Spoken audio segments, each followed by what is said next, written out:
when Art Linkletter's daughter died in a tragic, really horrible way.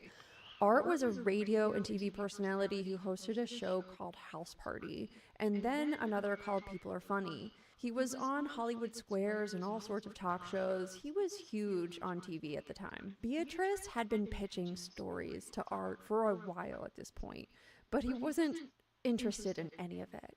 So when his daughter passed away, she swooped in. Now, see, this part is really upsetting, but Art's 20-year-old daughter, who appeared in some of the TV programs with her father, passed away. She made headlines because she passed away by leaping out of a 6-story window to her death. He blamed the behavior on LSD, but it's important to note that there was no LSD found in her system. Regardless, for years, the lie about LSD stayed in the public sphere. Beatrice would then swoop in and tell Linkletter that she had a diary of another deceased teen with a shockingly similar story. And of course, she made it up. All of it. So she wrote Go Ask Alice, which was a cautionary diary about a teenage girl's descent into addiction.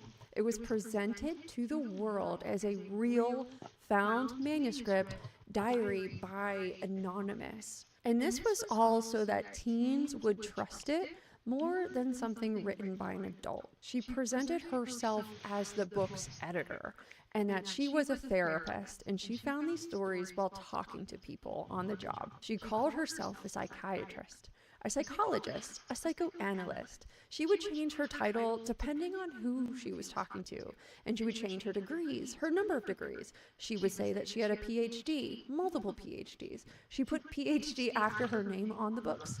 There is no evidence, just so everybody knows, there's no evidence that she has any degrees at all. There is also no evidence that she had any licenses or practices in her name, or she worked at any practices, or had done any work in the therapy realm whatsoever. There's zero evidence of any of that. But this research was all done when she was officially outed as a fraud, which we'll talk about soon. The U.S. Copyright Office listed Sparks as the sole author of the book, too. In 1973, there was also a TV movie starring Jamie Smith Jackson and William Shatner.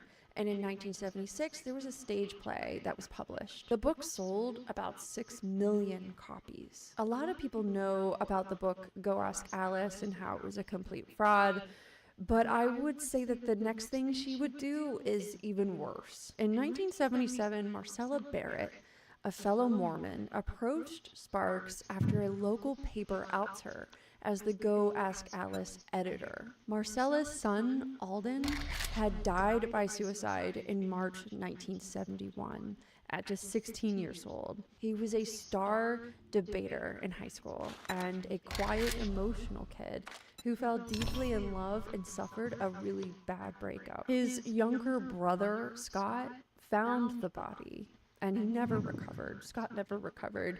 He turned to alcohol and ended up at the now notorious Provo Canyon School. This is a private, for-profit residential treatment center for children and young people in Utah. There have been horrible stories, nightmare stories told by individuals who attended that school. Stories have come out about systematic abuse by survivors. You may have heard of it because Paris Hilton was also sent there at one point, and then she spoke out about her experience. It's considered to be one of the most notorious residential treatment facilities of its kind. There is a documentary called Teen Torture, Inc., which discusses some of these facilities, including the Provo Canyon School. It's just incredibly upsetting that poor Scott was sent there. It's just horrible. After he experienced what he did, after he suffered through the situation, he was sent there. So I wanted to spend some time talking about that because that's a little part of the story that I think is important. But back to the story though. So Marcella gave Sparks Alden's real diary with no agenda for money or fame. She just wanted her son's death to mean something. They were struggling to understand what went wrong, what happened, why did it happen. I think they were desperate for answers. and they had the diary, and they looked at Sparks.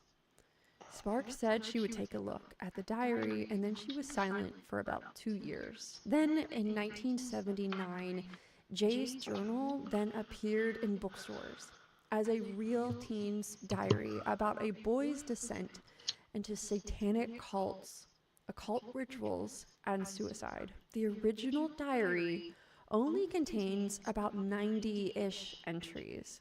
Jay's journal that Sparks published contained 212 entries. Only about 21 actually came from Alden's original journal. So the remaining 190 are just made up. They depict an unhinged teenage monster who was in a satanic cult and possessed by a demon called Raoul. At one point, his cat became possessed by the devil, and he would sacrifice animals in the book. And obviously, this wasn't true. Alden Barrett was never in a cult. He was a grieving teenager who was in love and had a terrible breakup. There was no possession, there was no cult, just a kid who struggled deeply. The Barrett family, who was already broken by his death, now had to live in a world who believed their son had been a satanic cult member. They knew it wasn't true, and they would fight for years. Now, it's important to say here, too, that the Barrett family was flawed. They were working with whatever mental health information they knew at the time. And so the brother that was sent to the terrible, school, they were doing their best for him, and there was just a lot of tragic circumstances around everything. And that's my interpretation of everything that I researched and I found online. They felt like they had truly and completely and totally failed their son. Their son was gone, and now the very memory of their son was destroyed. And also, because Sparks didn't sufficiently hide the identity of Alden, the family faced severe backlash in their community. They were forced to move. The parents eventually divorced, and Alden's grave was repeatedly vandalized by people who believed that the fictional book was true. You know what?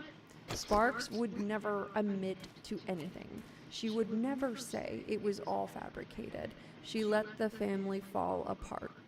For what? In my opinion, she got money from the book sales, and she didn't care about anything else. She never talked to the family again, and she never, answered when they reached out or anything like that. This is just all really awful circumstances. The family was just completely and totally destroyed by this book. And meanwhile, Sparks said that the book was used in actual law enforcement training during the Satanic Panic, and the FBI had materials that referenced the book.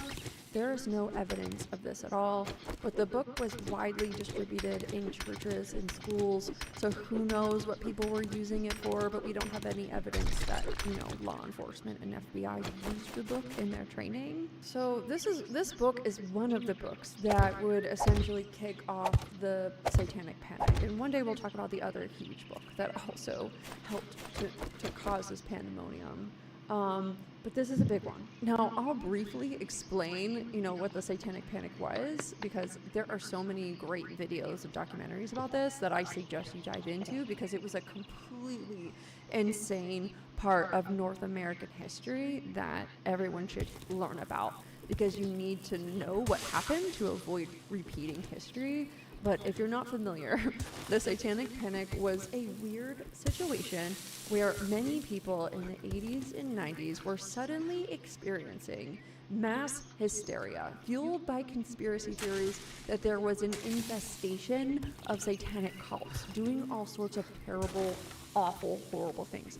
While Jay's journal would influence this situation, there was also the book in 1980 called Michelle Remembers, which was completely fabricated. I'll have to cover that one day. That's wild. Maybe my next video. But there was a lot of accusations that were thrown around, like how heavy metal was a gateway to the occult, and how, Dungeons and Dragons was too. There were criminal trials and unjust convictions that would ruin lives left and right. This was a really big deal, and people totally had their lives changed forever because of this in a terrible way. And it's an instance of true mass hysteria in North America. So in part, the hysteria of the Satanic Panic situation was fueled by the works of Sparks, which led to wrongful accusations of ritual abuse. It destroyed families, like I said. It led to many, many wrongful incarcerations. So I just think this is wild, but one woman's fabrications, one woman's lies about one grieving boy helped ignite a decade of national hysteria. So we won't get, too much deeper into the Satanic Panic here, but I find this whole thing to be so fascinating, but also awful. This is what misinformation does when it's laundered through the credibility of a published book. It can fester in our literal culture for decades. If people believe something is true and they aren't willing to find, or understand facts if it's not true, things fall apart very quickly. It's just like understanding that misinformation is something that we'll always have to deal with in our culture. And there's a book by Carl Sagan called The Demon Haunted World, and it's really... You should definitely read it. It should be required reading for everybody. It's about understanding misinformation and being able to read something and find sources and understand what's real and what's not. But yeah, I'll get off my tangent. I just really love that book. So it's also important to note that Sparks didn't just publish 2 books. She published 11 books. Here are just some of them. Now again, trigger warning, there's a lot of really upsetting things that we're going to talk about real quick here. So just real quick here, we're going to get into more upsetting topics. So all of these fake diaries are full of upsetting topics. So just so you're aware. In 1994, we had It Happened to Nancy, which was a fake teen diary about date and AIDS. Then we had Annie's Baby in 1998, which was a fake teen pregnancy diary. Then in the year 2000, we had something called Treacherous Love, which was a fake diary about a student-teacher relationship. Yeah, what is wrong with this lady? She made all this up, and she wrote, these are just a sampling of what she wrote. There are many other books out there, and I highly, highly, highly recommend that you don't look them up. Just know that they exist, and if you see anything by this author, walk away. Don't read it. It's complete bullshit. She gave interviews presenting herself as a compassionate editor who was preserving real teen stories. And she kept this ruse right up until her death in 2012 at age 95. She never ever admitted to fabricating anything. She never admitted to anything ever. Fast forward into the future, it wouldn't be until 2022 when Rick Emerson's book came out called Unmask Alice, LSD, Satanic Panic, and the Imposter Behind the World's Most Notorious Diaries. The book took about 6 years of research, and he went through about 9 boxes of Sparks's correspondence at Brigham Young University, and he traced a direct line from Jay's journal to the Satanic Panic of the 1980s, as we talked about earlier. So he was the one to really make that correlation, that it was one of the books that created the hysteria. The book outed all of Sparks' books as fraudulent, published under the guise of being authentic diaries. And he has a ton of evidence in this book, damning evidence about every single book she ever wrote and how fake everything is and how fake she is. Unmasked Alice would receive positive reviews, and Rolling Stone and The New Yorker would publish articles about it. Yet Go Ask Alice is still in print. It's still in print. And a lot of you have read it. I read it. It scared the shit out of me when I was young. Like, I was like, is this real? What the hell? But it's still in print, and it's still sometimes assigned in schools for kids to read and believe that all of this is true. It's traumatizing kids with a fake story. Don't let your kids read that book. It's not real. The Barrett family. Scott Barrett, who found his brother's body, spent decades dealing with the fallout of the Sparks fabrications. Marcella Barrett just wanted her son's death to mean something. Beatrice Sparks made sure it meant something, just completely fabricated, wrong, twisted, and ugly. Scott would eventually publish a book called A Place in the Sun to provide a factual account of his brother's life and refute the satanic claims. These diaries are still presented as true. What does it do to a young person who reads these stories and believes them? Like, I'm sure many of you have read Go Ask Alice. When I read the book as a kid, I remember I kind of read it like I felt weird reading it. Like, it was something I shouldn't have been reading. I thought it was real. I thought it was an anonymous diary, you know? And so I think that reading something like that and truly believing that it is true, it was like a horror story, and it was really scary, and it was awful. And I just felt empathy for, you know, the lead character. I didn't necessarily think that I would end up in a situation like that, because it felt so, it didn't feel real. It feels so insanely bad that I was like, there's no way this could be real. Now, I'm sure people have similar stories to Go Ask Alice, but I feel like everything bad that could happen in that book did happen. And I remember thinking, is this really from a real teenager? I remember holding the book as a kid and wondering, who is this story really about? Like, who is anonymous? Why is it anonymous? And who found the diary? And why is it published? And I had a lot of questions about that, and I felt like it was an invasion into privacy too. And all of those things came together, and I was very young when I read this. What is really wild to me is that publishers, school boards, churches all accepted these stories without verification. The more I make these videos, you know, the more I learn that people are just like willing to accept and believe almost anything if it's packaged as a sensational story. People love the drama of it all. And I would say that if someone had a specific motive where they wanted someone to believe a particular thing, they could put out a book. And in that case, this was the situation with Go Ask Alice. People wanted that to be true because they wanted to give that to their kid and scare the living shit out of them so they wouldn't, you know, ever touch a substance.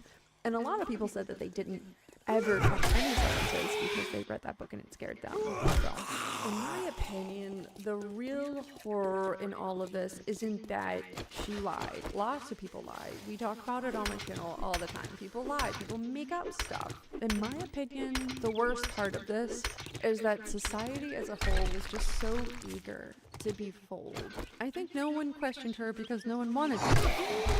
Schools and publishers and churches wanted this stuff to be real because they had a motive behind all of that. They wanted it to be real because they wanted people to act a certain way.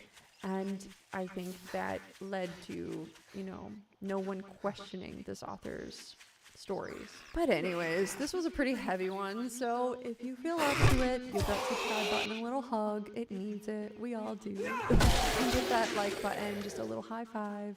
I post a new video every Sunday where we talk about everything from crazy made-up memoirs to delusional authors. There's a lot of crazy stuff being talked about on this channel in my mini deep dives. If you're into that kind of stuff like I am, check out the playlist that will pop up at the end of this video, and thank you so much. For my chatty segment today, this video is being posted the day after Pittsburgh Book Fest, so I'll be posting some pictures and videos from that. But I didn't post a video in months, and honestly, it was very, very weird for me not to.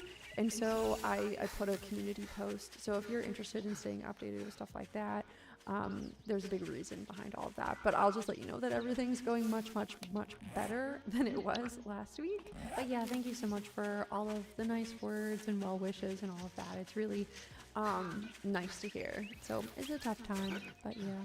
But I enjoy making these videos, so that's why I have this particular one scripted out for some time, and I did the research on this a couple weeks ago, and For me, it was a really hard one to script. Afternoon. So it was kind of like If this you bring really me a heavy cold video one, I might coming give out you during this. just a really heavy week.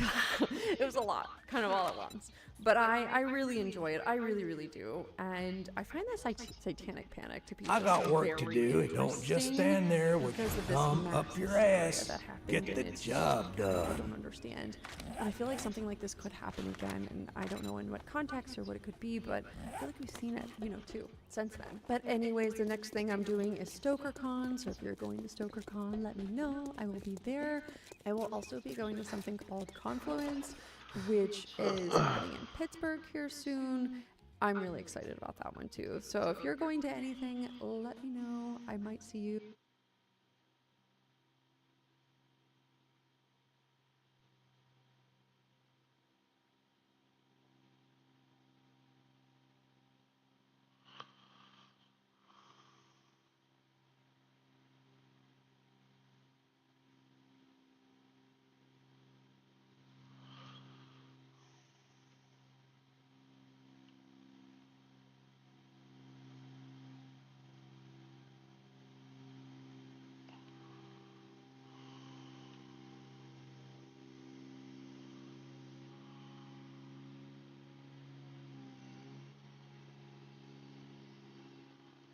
Experiencing a very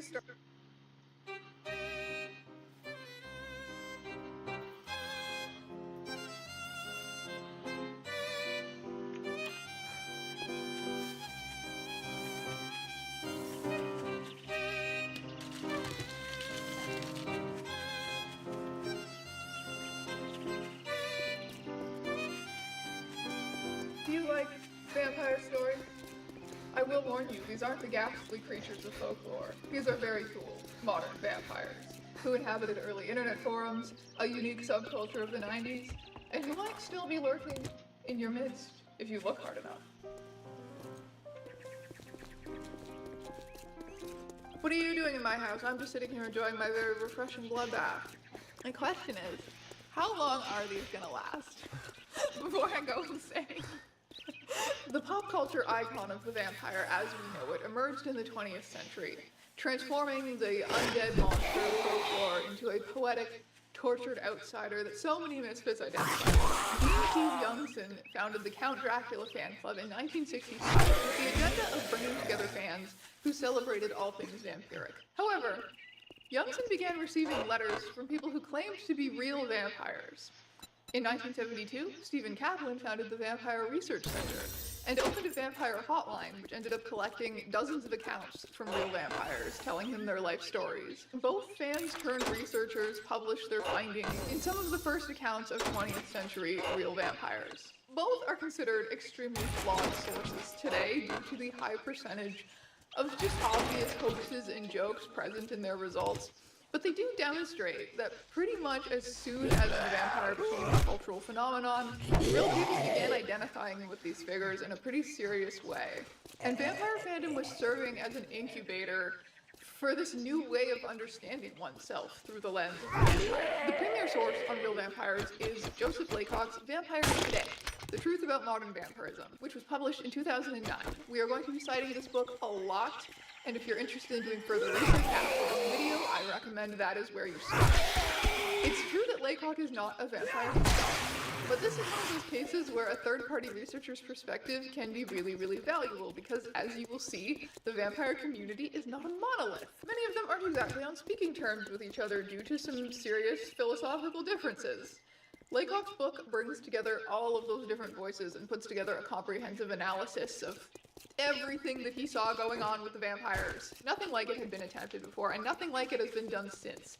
So even though this book is going to be 17 years old this year, if you want to know about the vampires, you gotta consult Joseph Laycock. Other than being self-designated, there is currently no universal definition of a real vampire. Some drink blood to sustain their health, and some do not. Some describe a sensitivity to sunlight, while others enjoy the beach. Many compare vampirism to a medical condition with tangible health needs, while others dissent. For some, vampirism is a religion or spiritual practice, while others find a religious meaning to it. It is amazing that a community has formed at all, considering the many different ideas of what a vampire is. Previous research, he explained, has generally either focused on psychoanalyzing single individuals who identify as vampires and trying to figure out what What's wrong with that guy specifically? Did his father not love him enough? Or is taking the vampire community as, quote-unquote, a monolithic and sinister group to be suspicious of committing some kind of brutal crime? Both of these methods, he says, will fail spectacularly at understanding the reasons behind and nuances of vampirism. It's going all right. One of the first things Laycock stresses in his book is that despite the extreme imagery associated with vampires, these are pretty normal people we're dealing with. The same two questions are repeated over and over. Are these people crazy, and are they dangerous? The answer to both of these questions, for all intents and purposes, is a simple no. I found that many of the problems described by vampires were the same issues I encountered while working with Atlanta's Muslim community. The media portrays us as violent I got criminals, some and people judge mods us by the way we downloaded dress or into mutual this. complaints. I have met vampires in the First fields one, of social the work, medicine, information technology, and map law is enforcement. huge. John Edgar And Browning, second, who spent years researching the vampire communities in New Orleans I have and cities Buffalo, now echoes this sentiment. in That people the identifying lower as level vampires areas. are a diverse group The of pine pretty forest much regular, upstanding biome, citizens. the Oh, burnt is the fan forest going? biome gets cities going? now. Is it? Oh, it's still in. Oh! Oh, and I got a crazy moon mod you Oh, have we to lost see. the soldier. Okay. All right. It puts a The real vampire scary dynamic face on the being moon, ranged and in the age from closer it gets to the approximately blood 18 to moon, the 50, bigger the moon representing gets. both sexes equally, described themselves as atheistic, monotheistic, or polytheistic, self-identified as heterosexual, homosexual, and bisexual. Some were parents, married, and divorced. Unquestionably, I found the members of this community to be competent citizens, that they performed bloodletting and other similar rituals safely, and did so only with willing donors. The vampire has always been a mirror of its time. The terrifying, blood-sucking monster of Eastern European folklore represented I'm our real fear of close death, to partner, disease, too. forces of nature, forces beyond our control. I only need basically. like But our vampires 4 can't. more Browning writes, vampires are there for us when we need them. Meaning that streams. whatever unspeakable fear you have, that is a This product with of the right time amount of you live in, viewers in it. maybe slap a vampire For on it to Twitch. articulate that. Both Browning and Laycock come to the I only conclusion need the vampire community exists 4 because it fulfills human needs that aren't being met by streams dominant culture anymore. that Needs that are average social and 75 spiritual, viewers I know. or more. Laycock references Christopher Partridge's 2-volume Yeah, I book, only The need 4 Enchantment of the more, West, which has been a source but I for gotta videos do on it this within channel a before. month. It absolutely So I fucks. need to This do it academic within text June, fucks. or I gotta Basically, fucking start Partridge's all theory over is again, that basically. while the modern Western So- world may appear on the surface to be becoming less magical, less concerned with spirituality, more scientific, that's not true at all. The religious institutions that govern I previous think I'll be able generations to are do it crumbling, yeah, before obviously. the end of But that June. magic has to I go mean, I only somewhere need 4 because humans streams. will always make things sacred. That's just how we are. That's why spirituality is being found in increasingly unexpected places, like fandom. The skepticism of institutional religion and the individualism that characterizes our time means that, to use Laycock's words, to adopt a narrative of identity prescribed to us by political leaders, family, or clergy may seem puerile or irresponsible within modern Western culture. I All have this been produces getting a state of real anxiety good over numbers essential lately. questions such as, who am I, and what should I do? This anxiety compels us to create our own narrative of self in order to make sense of our Like world. the other day, I only had Quest for meaning one that was I reflects was our like quest. 3 viewers In short. The let's study average was 3 vampires, viewers study short. ourselves. Did I just So drag bloodbath I think on I my could do it. titties? I mean, I think I did. I think I could do it This just video out of setup luck, looks like pretty a much. podcast But couch. I got blood all over my it should be titties. happening with. It should happen this month. This is a great stream I view can't YouTube video to be tuning in. Actually, accurately predict And now, when, from but video it will sponsor happen this Henson. month. This razor probably looks different from whatever you're used to using, and that is because it's better. I think it is so cool that this product exists, and it's a Canadian company if that sweetens the deal for anyone. Most people assume that irritation is just part of shaving, but that's because of the way modern razors are designed. Cartridge razors use springs and flexible blade mounts, but when the cutting angle changes while the blade is in contact with your hair and skin, you get an inconsistent shave and damaged skin.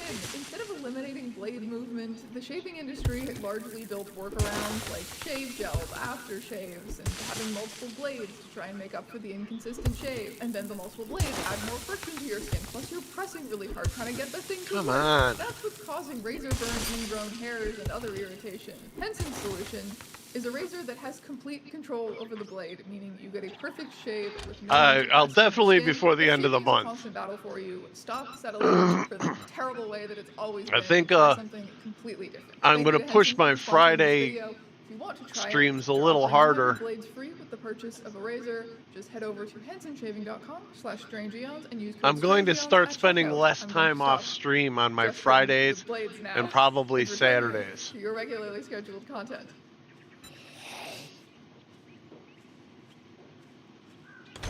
There's a guy right out there. I better just. So, Where you at? theory aside, you want to know what it actually means to be a real vampire. The answer is a lot of things. But, To give you the lay of the land of the vampire subculture, I'm gonna put Once I make what partner, I'm I'm going to be calling doing some the other labeled changes, bucket. so I'll be Every getting a change hold may of approach you'll be the one of the labeled first buffet people to know, and let's choose put it that almost way. any combination I'll of be these making things some that changes. they want to in constructing their Not like identities. drastic It's very changes, choose your own but adventure.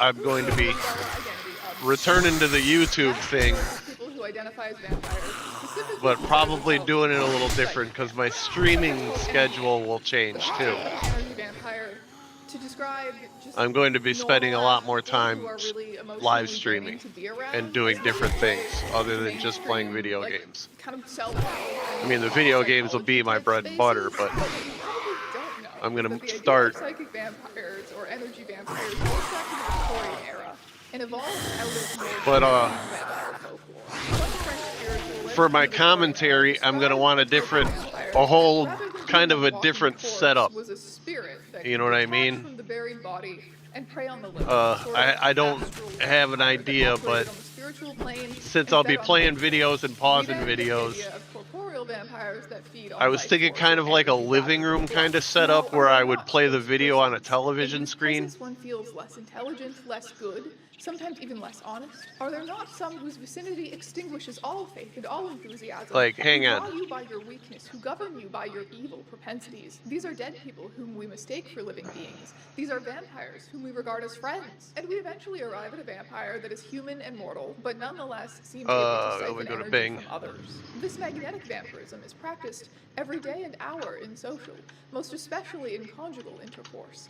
The weak absorb strength from the strong, the sickly from the robust, the aged from the young. One vampirizes by handshaking, by sitting close together, by sleeping in the same bed. The full brains of the clever are sucked by the spongy brains of the stupid. Throughout all these phases, I want to find the one law that of has a natural TV in it. equilibration asserts itself, Well, kind of as it like does this. in the whole realm of physics. And So then we I go would from have the idea of a vampire the being video a play on the walking corpse that TV, drinks but the blood, to it would an be undead more, spirit that feeds on instead life of force, seeing to the couch, a you'd see more of human-looking just or the perhaps even TV. fully biologically Something like human this. and mortal being that Think. can nonetheless feed on the energy of others. These ideas were Something not like this. originated by, but were picked But up a bigger by and TV, and then popularized I by would various influencers of frame 20th the century video to cult fit the movement. Many TV of like these I was texts watching are it on still TV. foundational to You understand what I'm psychic saying? vampires' understandings of themselves. Michelle Belanger, That's the kind of perhaps background one I of the would most want for my recognizable commentary psychic vampire videos. figures, and a very prolific writer on the subject, talks about being able to recognize herself in these sorts of early portrayals, even though they were so negative, which,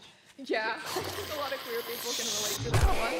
Whenever I was digging through folk texts, all I ever ran across was, these people are horrible, this is how they're going to prey upon your energy, and this is how to protect yourself. I had been out of the coffin. Yeah, at I've least to once select I people. turned really partner, put the whole toes who was ever gonna I talk haven't to me got about a any of this stuff. schedule compiled yet, And reactions varied but I'm among working pagan on a friends. Generally schedule speaking, on. at that time, any of the Wiccans or pagans I knew found the idea of being a vampire so dark. I'm keeping so track of my intimidating, viewing predatory. because there is I a was time barred from during the Wiccan week circles. Actually, I had a donor where my who was viewing barred will from drop off. participating in his Wiccan circles It's because usually around they were 10:30, afraid that 11 by my very o'clock, connection and to then them, that's when I would was somehow going transition to into my steal the energy from the commentary. rituals and use I them would for try my to build a purposes. commentary I got a lot channel, of crap and from even if I people, I'll don't be build a honest. commentary That being channel, said, I it could is what send the inspired me commentary video to do all of the you work that I have that done you and to make can things like the Vampire Codex convert into available YouTube freely videos, online, because and then there's we just can put so on much YouTube. misinformation. So that And would my own make a path was so second challenged because of it. Many modern-day revenue real stream. vampires who are interviewed talk about this idea that all human interaction is And then energy once we exchange, can every handshake, every get you know, us et cetera, like that quote. a Every routine conversation set in between on a person, every YouTube. physical touch, it's an exchange of energy. Yeah, Even once on I get when a you're at routine concert set on or in a YouTube large and we crowd. can In fact, we get into a routine of that, and that's easy, I'll start promoting more on Kick. that Michelle Belanger describes in the Psychic Vampire Codex. And then see if we Guidebook could to staying pull in a safe and third ethical revenue and stream. happy as a psychic vampire. Psychic vampires frequently report Happy being hour uniquely ain't attuned happy to energies, unless having you heightened bring me a empathy. beer. Some have reported being able to heal other people by I'm draining a their negative meticulous energy away. planner. So vampires don't even drink blood? You scream at the screen? Why am I even watching I this also get stupid very trilogy upset on when YouTube things being don't go sent according there? to plan. Of course vampires drink blood. Why do you think we're here? However, drinking blood does not mean chugging it by the liter from someone's shredded jugular. No one is doing that because it's not safe. It is not safe for anyone to lose a lot of blood, nor is it safe to consume in large amounts. that's a Say it machine with me, shop, I kids. think. That's how you get Name's not iron important. toxicity. What is it? Get Not moving, to mention all jackass. of the Just diseases don't that pay are by the hour. communicable via blood. There is heavy emphasis on consent and safety in the vampire Flash of community. cash, You don't want get to lost. be sharing blood with some weirdo you just met in the club bathroom. You want to know that they get tested regularly. You want to make sure everything is sanitary. Sarah Dorrance is the founder of the Vampire I'd Donor tell you Alliance to go fuck community and yourself, email list. but you did She has that written when you articles didn't with buy a number of anything. recommendations for safe feeding, including using mouthwash before biting someone to prevent infection, and applying vitamin E lotion to prevent scarring. Dorrance has also suggested that making an X-shaped cut can yield the most blood with the least scarring. She also addresses more unusual methods of obtaining human blood, such as whipping if the vampire has a sadomasochistic relationship with their donor, or consuming menstrual blood. Lady CG's book, Practical Vampirism for Real Vampires, contains several tips for blood drinkers, including a recipe for creating and storing blood wine. John Edgar Browning, the researcher who immersed himself in those vampire communities for several years, even volunteered himself as a donor to document the process. I'd like to think I have a pretty good grasp on human vampirism after now 10 years of doing field work. More often than not, I'll use the backside of the shoulders. I poked a series of holes, and those holes actually provide me enough. There we go. You ready? Yeah.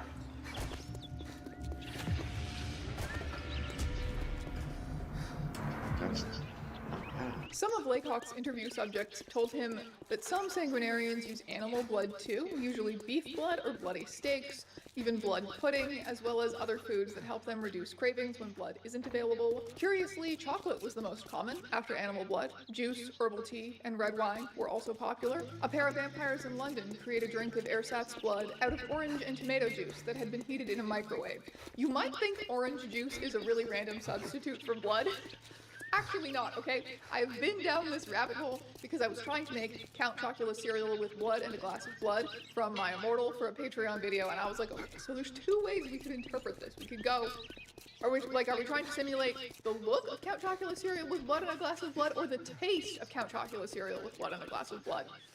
Ideally both.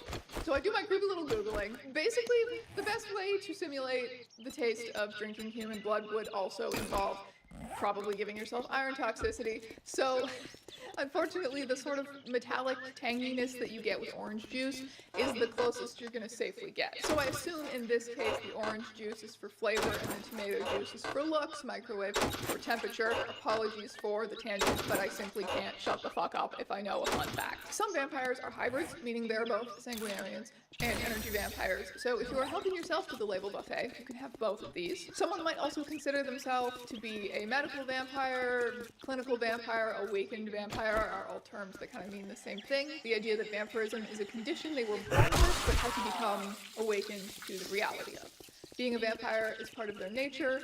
They could ignore it, but that would probably lead to a miserable life because they need to consume either blood or energy lest their health will deteriorate. According to the Atlantic Vampire Association's definition, without feeding on either blood or energy, the vampire will become lethargic, sickly, and often go through physical suffering or discomfort. There are alleged health benefits to blood. You've probably heard about that guy who's obsessed with living forever, who injects himself with his son's blood, or like celebrities getting vampire facials, or whatever.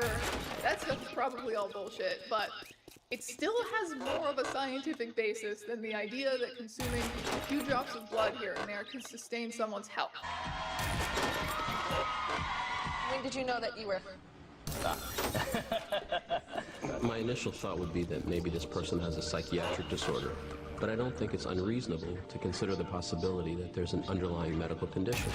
But I'd say... I don't think this is a passing fancy or a fad for him. He talked about the need to drink blood since childhood. For now, the blood drinker will have to give up his own rights, which he willingly does in the name of science.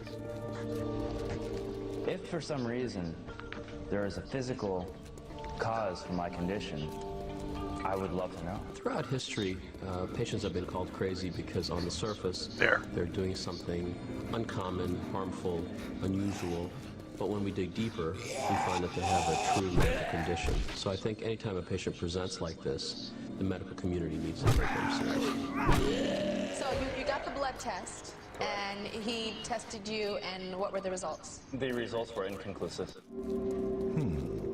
Perhaps science can't explain this one. There is a temptation to dismiss the condition of vampirism as being just all in someone's mind.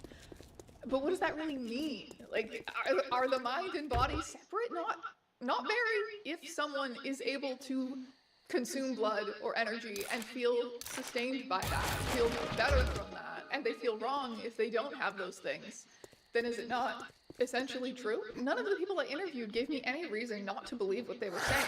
Being a gay man myself, it's not like you can take my blood and see that I'm gay, but it doesn't mean that it's not real. On drinking blood, one vampire told Laycock, I think this is comparable to the feeling some Christians might get from receiving the Holy Eucharist. I'm sure many Christians would tell you that their quality of life would go down if they couldn't pray or go to church.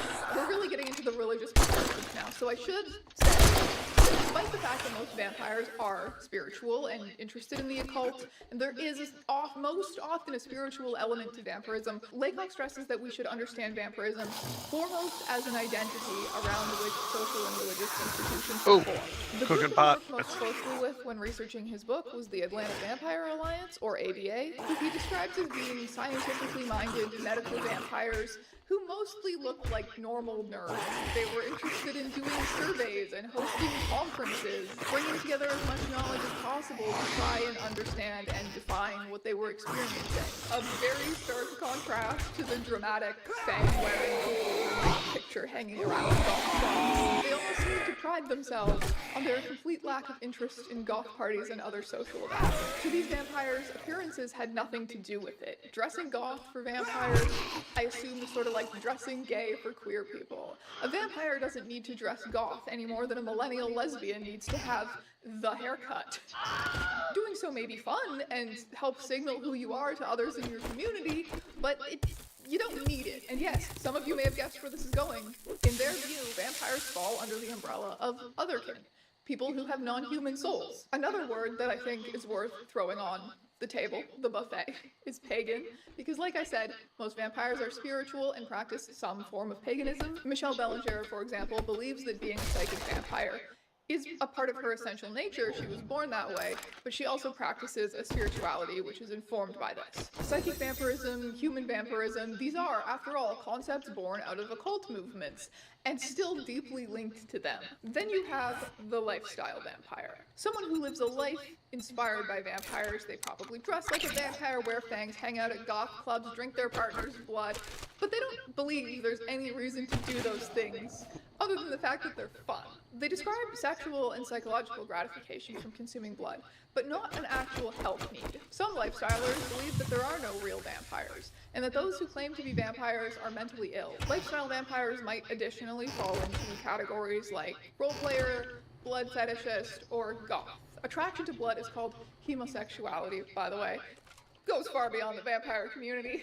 Laycock made a point of looking into people who are really into blood but who are not vampires. One woman says that people drink blood with love, in part because of the Catholic imagery of Christ and the martyrs shedding their blood. Catholics not beating the weird allegations once again. So, quiz time. Let's lay out some hypothetical guys.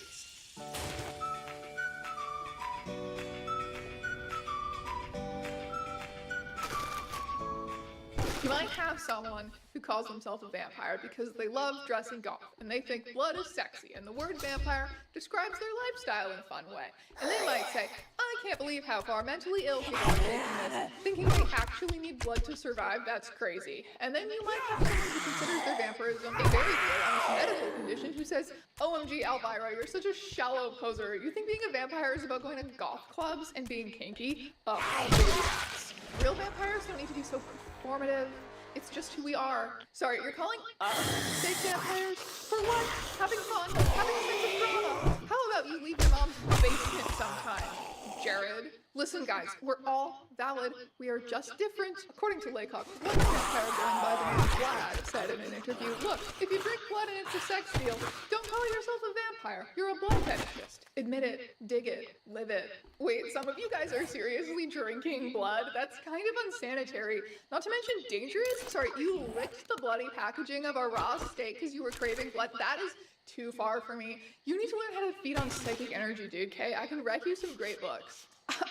Real vampires drink blood. Consuming blood is only efficacious because blood serves as a medium for psi energy. So you agree? It's literally all the same shit? Can we stop arguing? Philosopher Ian Hackling produced an essay entitled You're not a real vampire. I'm more vampire than you. Individuals will spontaneously come forth to fill them. Thus, if the category of vampire appears in discourse, it is inevitable that someone will identify as a vampire. Hackling's thesis can be applied even to categories of supernatural monsters. Montague Summers describes a case. In the Gascony region of France, in 1603, bear with me, okay? Rumors began circulating that children were disappearing. At the height of these rumors, 13-year-old Marguerite Fourier claimed that she was being attacked during a full moon by a beast resembling a wolf. Based on this evidence, French peasants naturally concluded that the children had been devoured by a werewolf. Strangely, Jean Grenier, a 13-year-old boy, confessed to being the werewolf.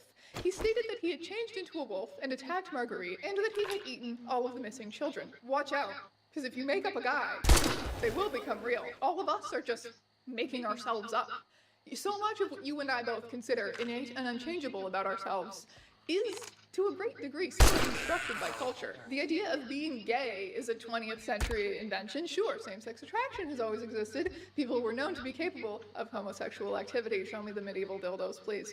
But the idea that homosexuality was an unchangeable part of someone's identity wasn't really a thing until early 20th century sexologists began to study queer people. Similarly, a lot of mental health conditions weren't given words until recently. Someone may have had symptoms of schizophrenia hundreds of years ago, but would they really be schizophrenic in the way that we perceive people today? The widespread cultural recognition of a type of person also changes the way that people are able to move through the world and how they're understood and how they understand themselves. Even the concept of teenagers, of your teen years, being a unique phase of life with expectations distinct from childhood or adulthood. This is how you know they're not really vampires, is they need to convince you that they're a vampire. From the island of Lesbos. If I can be a lesbian, then why can't someone be a vampire? Laycock writes, I speculate that if the psychic vampire did not exist as a category, individuals with this sort of experience would not be vampires. Instead, they would be something else. In other words, there is a real experience at the heart of this that people are trying to describe. And in doing so, they latched onto the cultural idea of the vampire. Because it's awesome and empowering, and why wouldn't you? The community and the brand of spirituality that has coalesced around it reflect a lot about pop culture vampires. Does that make it any less valid than any other category of person? Probably not, man. We're just making shit up forever. Laycock tells the story of Oh, you little jerk. vampire for the first time to a new girlfriend who was a nurse, and her response, consult the DSM-5, ouch, and diagnose him with Pika. Ouch! Laycock also tells us that every vampire he interviewed described an unhappy childhood. The Atlanta Vampire Association conducted a survey of hundreds of vampires from all over the world and found that 54% report suffering some kind of childhood abuse, which is an insanely high number compared to the general population. So, vampirism is meant to heal something. But rather than condescendingly dismiss vampires as mentally ill snowflake attention seekers, as so many writers did before him, Laycock proposes vampirism as a technology of itself. Foucault? In My Vampires? Yes, sorry. What do you think is so appealing about the vampire? Oh, he's the ultimate outsider. He's a great metaphor for talking about our own alienation. The vampire, withdrawn and fundamentally other to human society, is free from the social rules that hold us down. An immortal being able to look back at and understand centuries of human history. In that way, the internet has made us all vampires. Supernatural beings with access to unfathomable amounts of knowledge, looking out on the world from our towers, but unable to quite connect with other humans. In Camp is Undead, Queer Vampire Becoming in the Age of Nonconformity, Malcolm Farah writes, "In living with and loving other queer people, and particularly transitioning, I finally understood immortality. Stalking down dark streets, holding hands with my queer trans family, injecting hormones, and feeling the drugs mutate my body, I realized I am deliciously living the monster movies I have devoured my whole life. The vampire represents the opportunity to create oneself as not just an outsider, but a beautiful, powerful outsider on one's own terms. And to maybe even find a family of people who understand that." Now, the history of the vampire community is extremely nebulous. Nobody fully understands its origin, not even vampires. Blake attributes this in part, I found this so funny by the way, he attributes it in part to the tendency of vampire elders to exaggerate the amount of time that they've been active and the age of their esteemed houses. But nobody can prove shit. There just isn't great documentation of much prior to the 90s, and people tend to lie for vampire clout. It's impossible to say how many vampire groups have existed in the image of pop culture vampires, because so many of those groups probably organized underground, lasted maybe a year or two, and left no documentation. There is an account in the Occult Review from 1934, yes, 1934. Blake is not a skeptical one, but he gives it about a 50% chance of actually being true. But it describes a cult comprised of all ages who wore red dresses, had painted red nails, and met in a basement with red walls and a red floor. They had 2 male leaders, who the author suspects of constructing all of this to manipulate vulnerable women.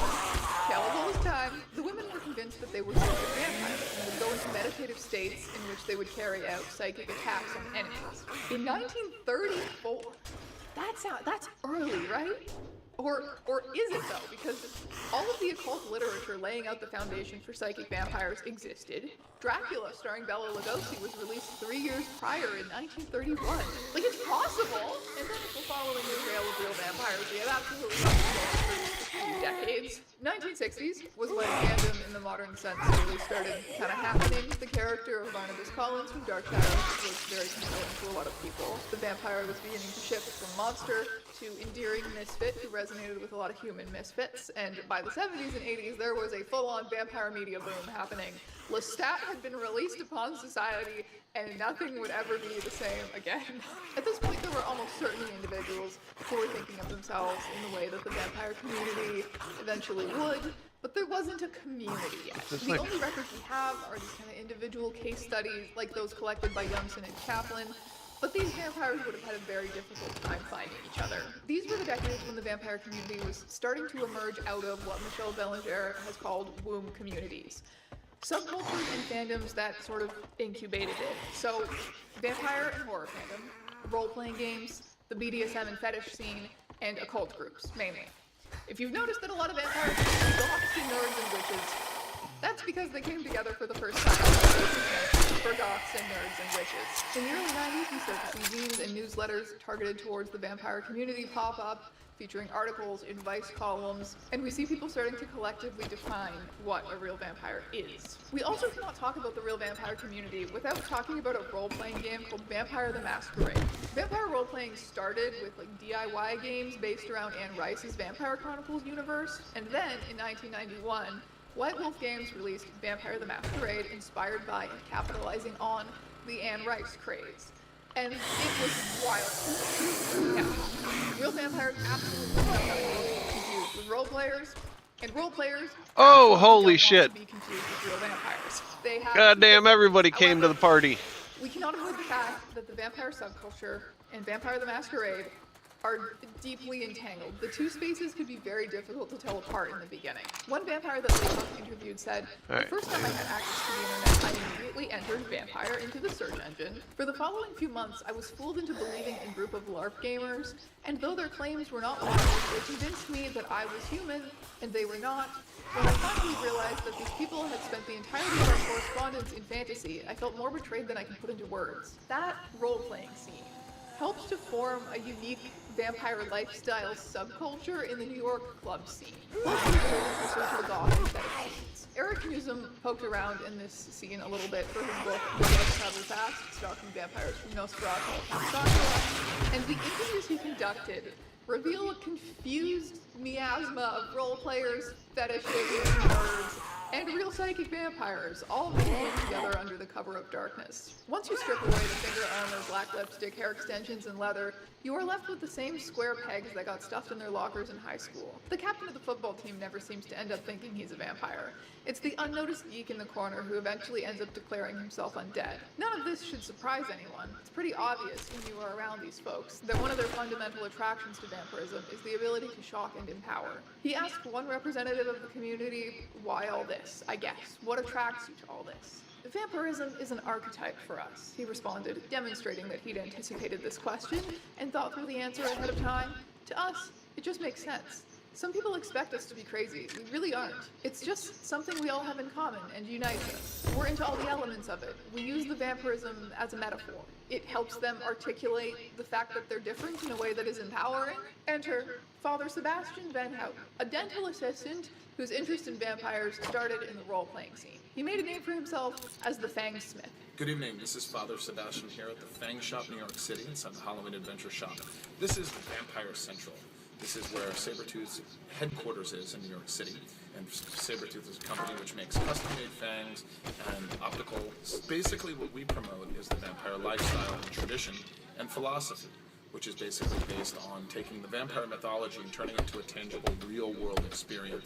As Vampire the Masquerade role-playing and the vampire club scene were taking off, the Fang business was booming. Father Sebastian got a job as a club promoter and used his resources to organize extravagant vampire balls that became all the rage in the community. At one point, they were holding weekly vampire nights at a gay bar. Weekly?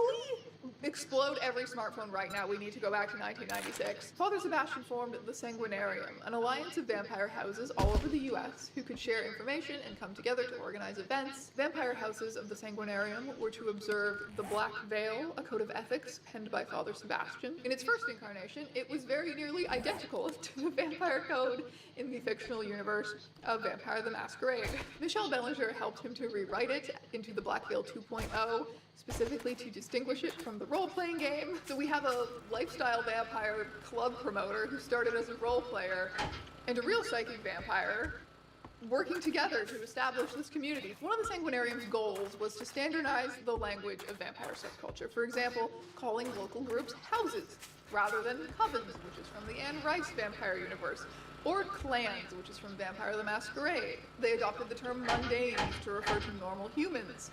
Father Sebastian says he took that one from Ren-Fair terminology for a person out of costume. Every house in the Sanguinarium had a unique sigil, which was based on the Ankh. They produced a donor's bill of rights to ensure that blood consumption was done safely. So the prevailing idea of this vampire scene of the 90s that was centered in New York was that vampirism was a lifestyle choice. But there were people in there, like Bellinger, who claimed to be real psychic vampires, and they all kind of coexisted and contributed to this conversation about what vampirism meant. That wouldn't last forever, though. By the time Laycock was researching his book, those two philosophies were not coexisting very well anymore. Bellinger and Sebastian were no longer on speaking terms. Oh, what the hell they're doing outside, but they're shaking my whole Now house, man. Weirder. Strap the fuck in, homos. The whole building's shaking. Some people, as we've established, might do vampiric things or casually call themselves vampires without believing they are born with some essential vampire nature. Now I'm going to tell you about initiated vampires. And by initiated, I do mean into vampire cults. The majority of the vampire community is a loose network without much hierarchy. In fact, there is a common mistrust of authority and institutions. Vampire cults, on the other hand, are organizations with hierarchies, leaders, holy texts. They see vampirism as a spiritual path that any lowly human can be initiated into in the pursuit of power. They generally believe in some kind of astral vampire beings that pass on knowledge, guidance, and power. Damn. The real vampire community and vampire cults are very separate things. Vampire cults are sort of Satanism's fault.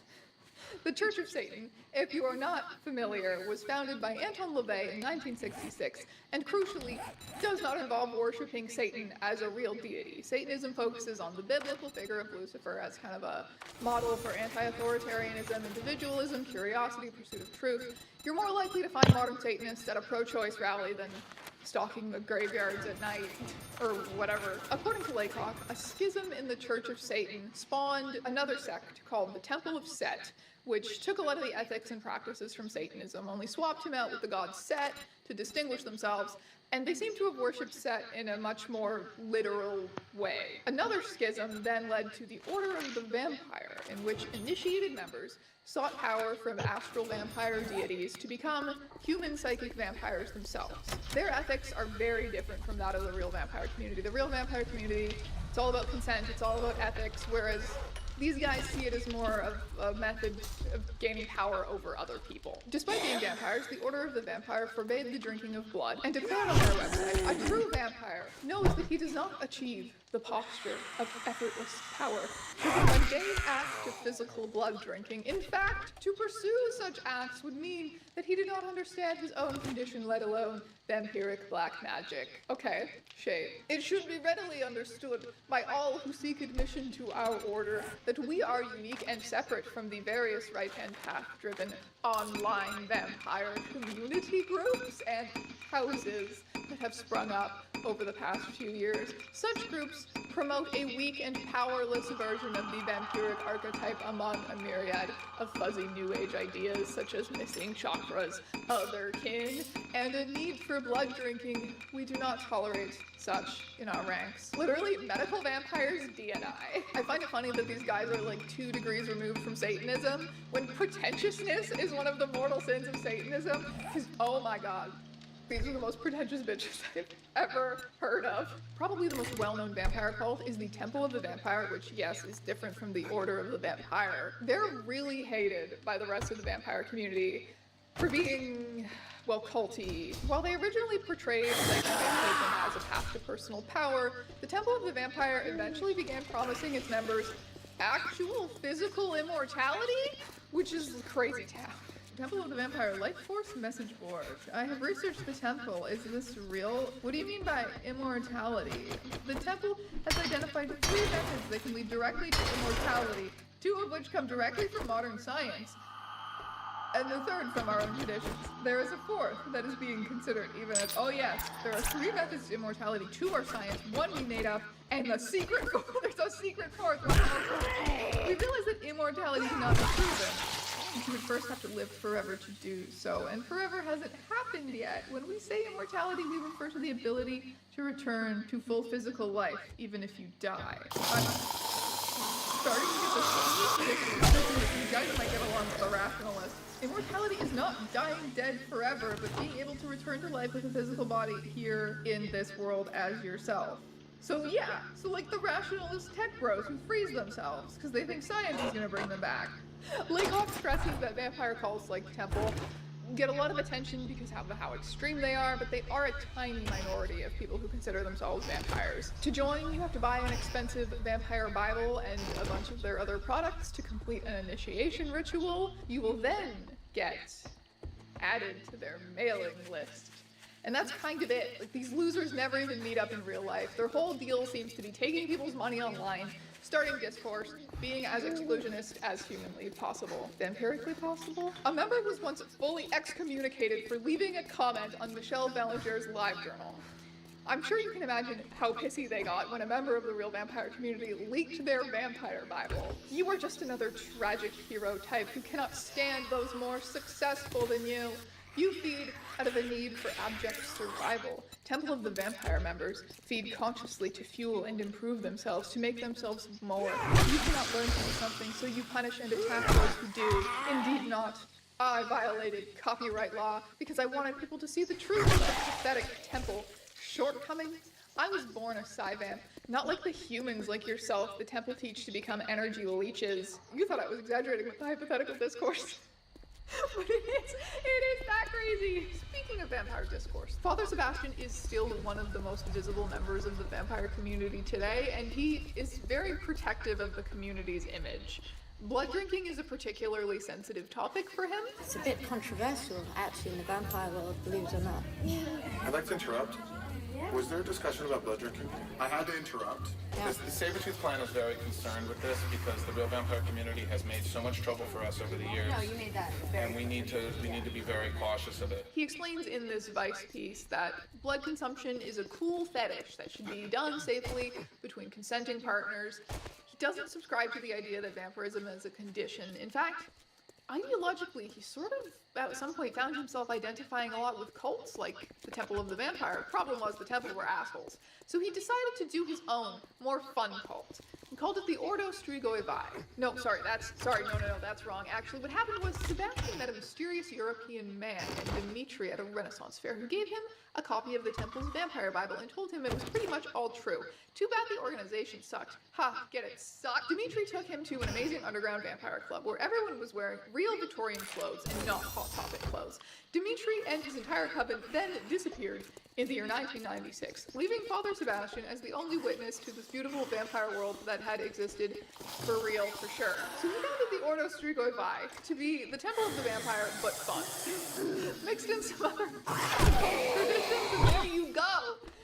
He's a bit of a serial plagiarist, but he does have a sense of drama, so that's a redeeming quality, I guess. Vibes absolutely all over the place, but I'm not getting personally involved in decades of vampire discourse. Like well, the vampire community existed before the internet. The internet has allowed it to flourish. VampireWebsite.net. Vampire-friendly bars/clubs. Letter from a real slayer.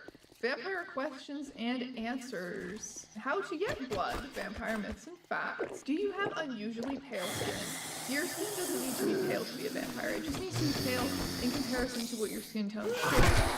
If yes, then cook up one or two depending on the size medium rare steaks. If by the time you're done enjoying the second one, you have a new pinkish color through your body, you haven't had in a while. Read no farther. You are a real vampire. Are you a naturally strong magic/energy user, self-taught or self-realized? Do you tend not to be scared by the typical sudden loud noise in a movie or things like that because you sensed it coming? Are your nails flat yet very strong? Is your bedroom the coldest and darkest room in the house? Can you hear a whisper from across the room? Do you always feel a strong urge to travel? So there's a lot of physical criteria to being a real vampire here that I don't think all of this is widely agreed upon. I think that some of this is unique to this person or group of people who put together this particular website. Vampire myths and facts. Real vampires don't need blood, they only need some part of blood or just energy. Myth.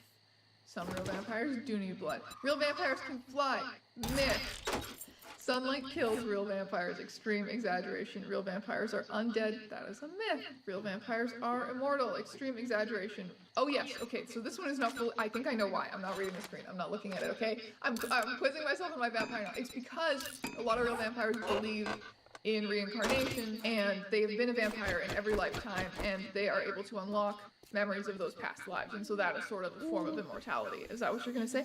Real vampires are far from being immortal, however, we do age noticeably slower, and we do survive a lot of things, but not everything that a normal person should be able to survive. Okay, so that's not what this website said, but I know there are vampires who believe the thing that I just said. Also, Liz Vampires is a long-standing real vampire website, forum, and chat with the goal of being a useful and pleasing place for those who seek knowledge or support. Enter. Oh my god, I love when a website has like a little landing page with an enter button. Oh my god, enjoy the labyrinth. You'll find many of the rooms have layers and passageways. Sign the guest book, ink, blood, your choice. Server not found! Okay, so you can learn about vampires and folklore and modern culture. On mortal vampires, perspectives on the nature and existence of vampires. So these are some books by modern vampires. Matters of Sang and Sai, so sanguinarian versus psychic vampires. Articles relevant to blood and energy vampire theory and practice. Real Vampire Forum, where the real vamps are. Real Vampire Forum exists as a safe space for real vampires, not catering for role players and lifestylers who are also as they drop the act here. Hey! People who are genuinely I got a snake biting me. That makes us vampires, the need to supplement this deficiency through other means. Non-vampires, mundanes, and others seeking... Yeah, that's a lot of viewers for this early in the morning, too. Most welcome here on the forum, and to participate fully in discussions and make friends. Boy, I got a lot of garbage on me. We are still equally vampires. Rid of this for fresh meat. We are also still essentially human. Rid of the rotten meat for fresh meat. Others of our kind to learn and grow, which some feel is best done in a face-to-face manner. This More is not beer. always possible for obvious reasons. One never knows whether that newfound online friend may turn out to be a real-life predator. So care and caution are always the best advice. That is why the forum is here to find answers, to ask questions, and discuss ideas. We can be ourselves here and not have to hide who we are from each other. Real Vampires Forum. General. Oh, damn it. Advanced question.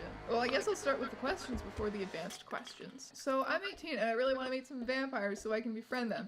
But it's harder for me to find Well, them, so I'm even wondering if there's I get any the local average viewers convention or in the craft next place 4 for me to hang days, out. The only there's a person I clock that know has to run out. that are on Steve's site. I'll still have to wait, But like, if you just want to chat with some vampires, probably maybe another check week it or out. two before I become partner. I don't think there's any legit place available Like, for hang on. normal, Let only me Facebook get clubs. this chick out of my Also, way. like, the lifestyle vampire clubs. Even I, as a real vamp, don't know any legit places where only real vampires. There's some kind of ball in New York around Halloween or Christmas time, I think. That would be Father Sebastian and the lifestyle vampire. Yeah, I'll show you here Hey, in a sec where here. can I get a real vampire in Africa, Kenya to be precise? Because, I really want to be turned one. Have reconsidered the Alright. disadvantages. Read the website. In the last 1 to Okay, 30 Steve, but days, have read I've it already done that. severely. No, I need the clearly last haven't. 31 to just read it. 60 I read days, it which severely. this will Think we should become all start by using the end of the this. month. Me- So I already ooh, have this meetups. done.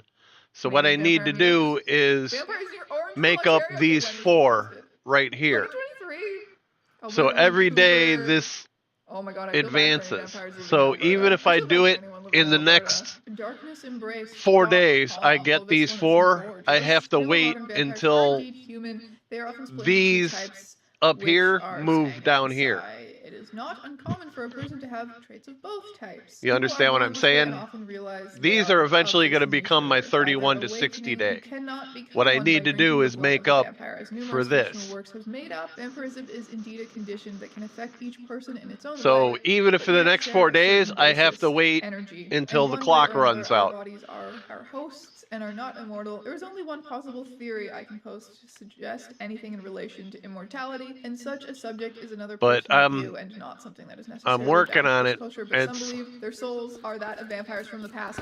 I told you about that one. Total almost 6,000 members. That's not bad. Global directory. The directory is designed to aid individuals as well as vampire and other communities, bridging communication gaps and encouraging social networking. they basically want to know that I'm pulling in an audience in consistently. social media and mobile peer-to-peer era.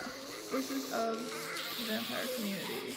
Public meeting transcript. Discussion agenda. Welcome to the first public meeting of the Voices of the Vampire Community for 2008. The purpose of the Voices of the Vampire And then the next Community step is content creator, but among various houses coming content creator, I think all the numbers to encourage move cooperation up in community-related to 150, and I got to do it for 90 days. Devote your time and energy to this community. Why are you here?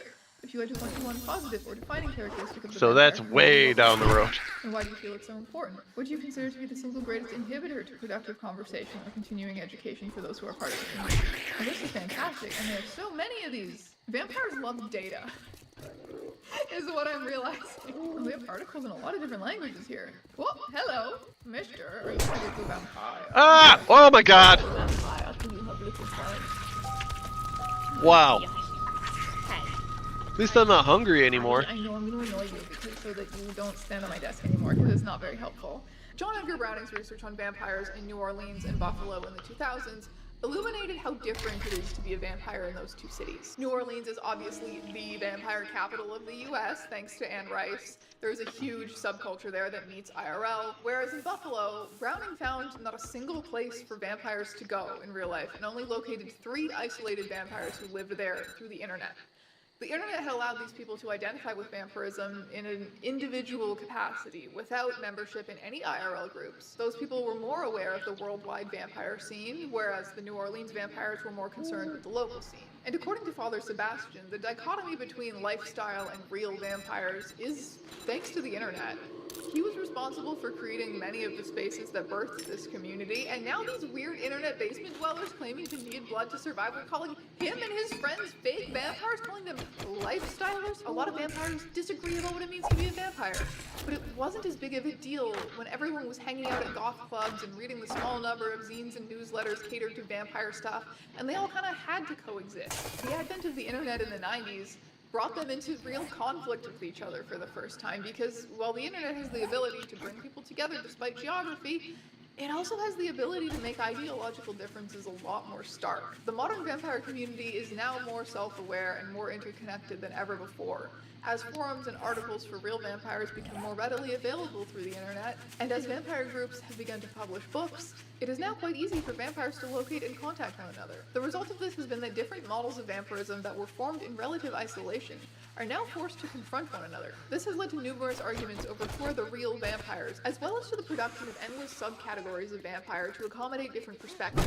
One vampire that Laycock interviewed said that the found family aspect of the vampire community was really strong in the beginning, but he eventually withdrew from it due to the infighting, petty drama, and backstabbing that increased as the community grew and started to covet leadership positions, and as different groups began to passionately disagree about what it meant to be a vampire. Another big strain on vampire-vampire relations was the way that they were being portrayed in the media. When that happens, everyone kind of wants to distance themselves from that guy who is just slightly weirder than them. Oh my god, I would never drink blood in an unsafe way, but that guy over there, I don't know. I was born this way, and I'm living an ethical life, and I deserve rights, but I don't know about that guy over there. Vampirism, the most recent manifestation of the occult, has led to many crimes, ranging from vandalism to murder.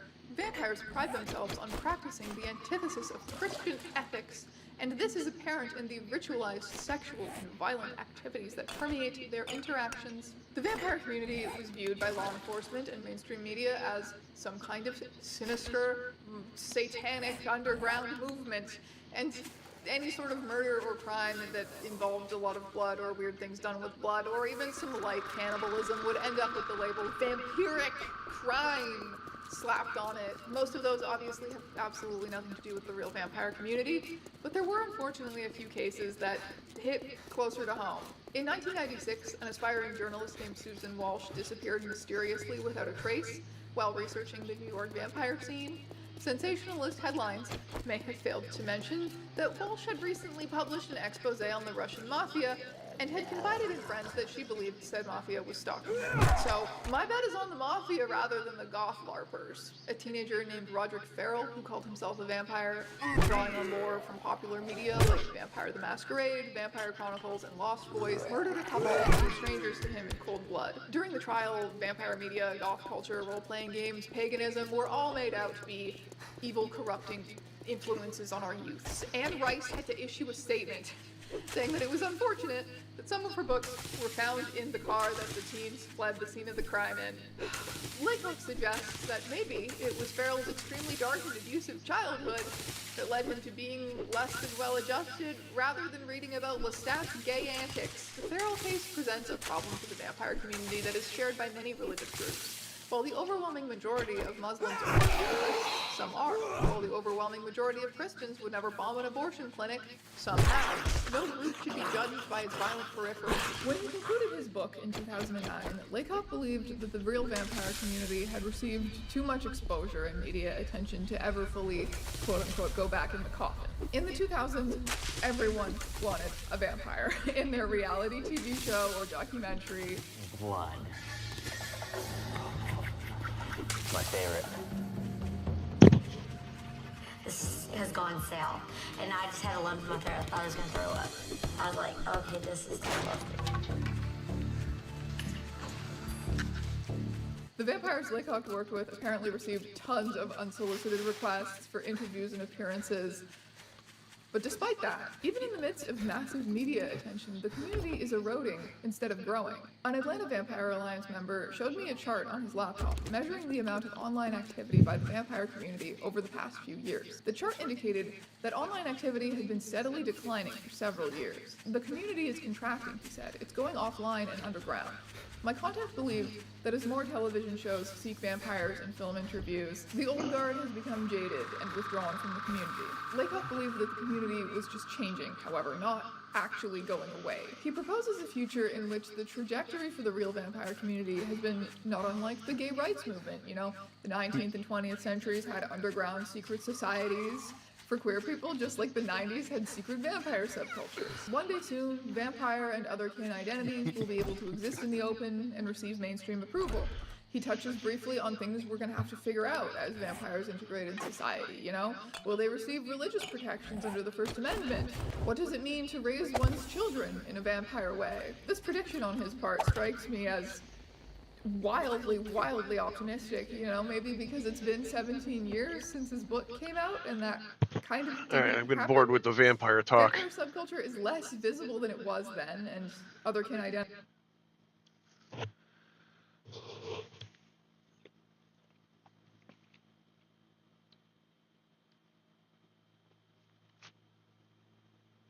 I used to watch him. Channel is dead! What's going on, y'all? I'm about to check out a video where apparently Kino Casino is destroying the quarter ring. A lot of nasty I used to watch the work out quartering here like on the 5 for years sure. ago. Let's get straight into it. Don't forget And to he hit the used to like button, the mostly hype do button, and YouTube also drama. subscribe. Alright, let's see what's going down. Quartering's channel is dead! It's actually dead as a now. Not dying. The new viewership numbers have come in for the month of May. Hang on, let me eat something real quick. She's counted up all of the long form video views, and quartering is at only 2.5 million views. For 10-minute videos. Now, 10-minute videos. At the end of last year, he was at 10 million views.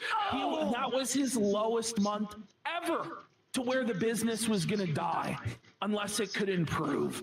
When he first was attacking us, he was doing about 7 million views. Whoa. He is down 60% since he flagged the clip channel down. He is down 80% since the beginning of the year. And by the way, check the calendar.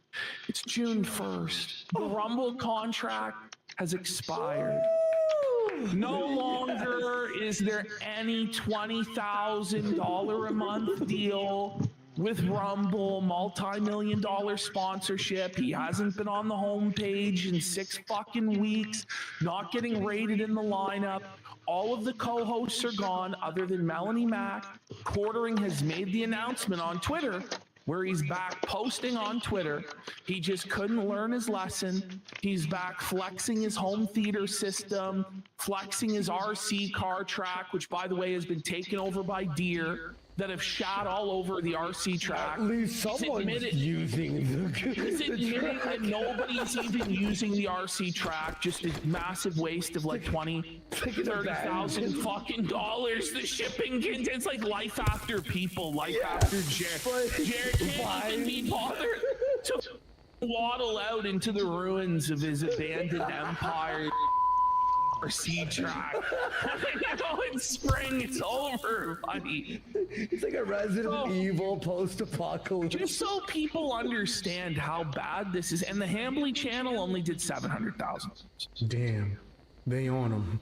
they keeping every detail of his downfall like in notes and letting it be known, which can't say he doesn't deserve.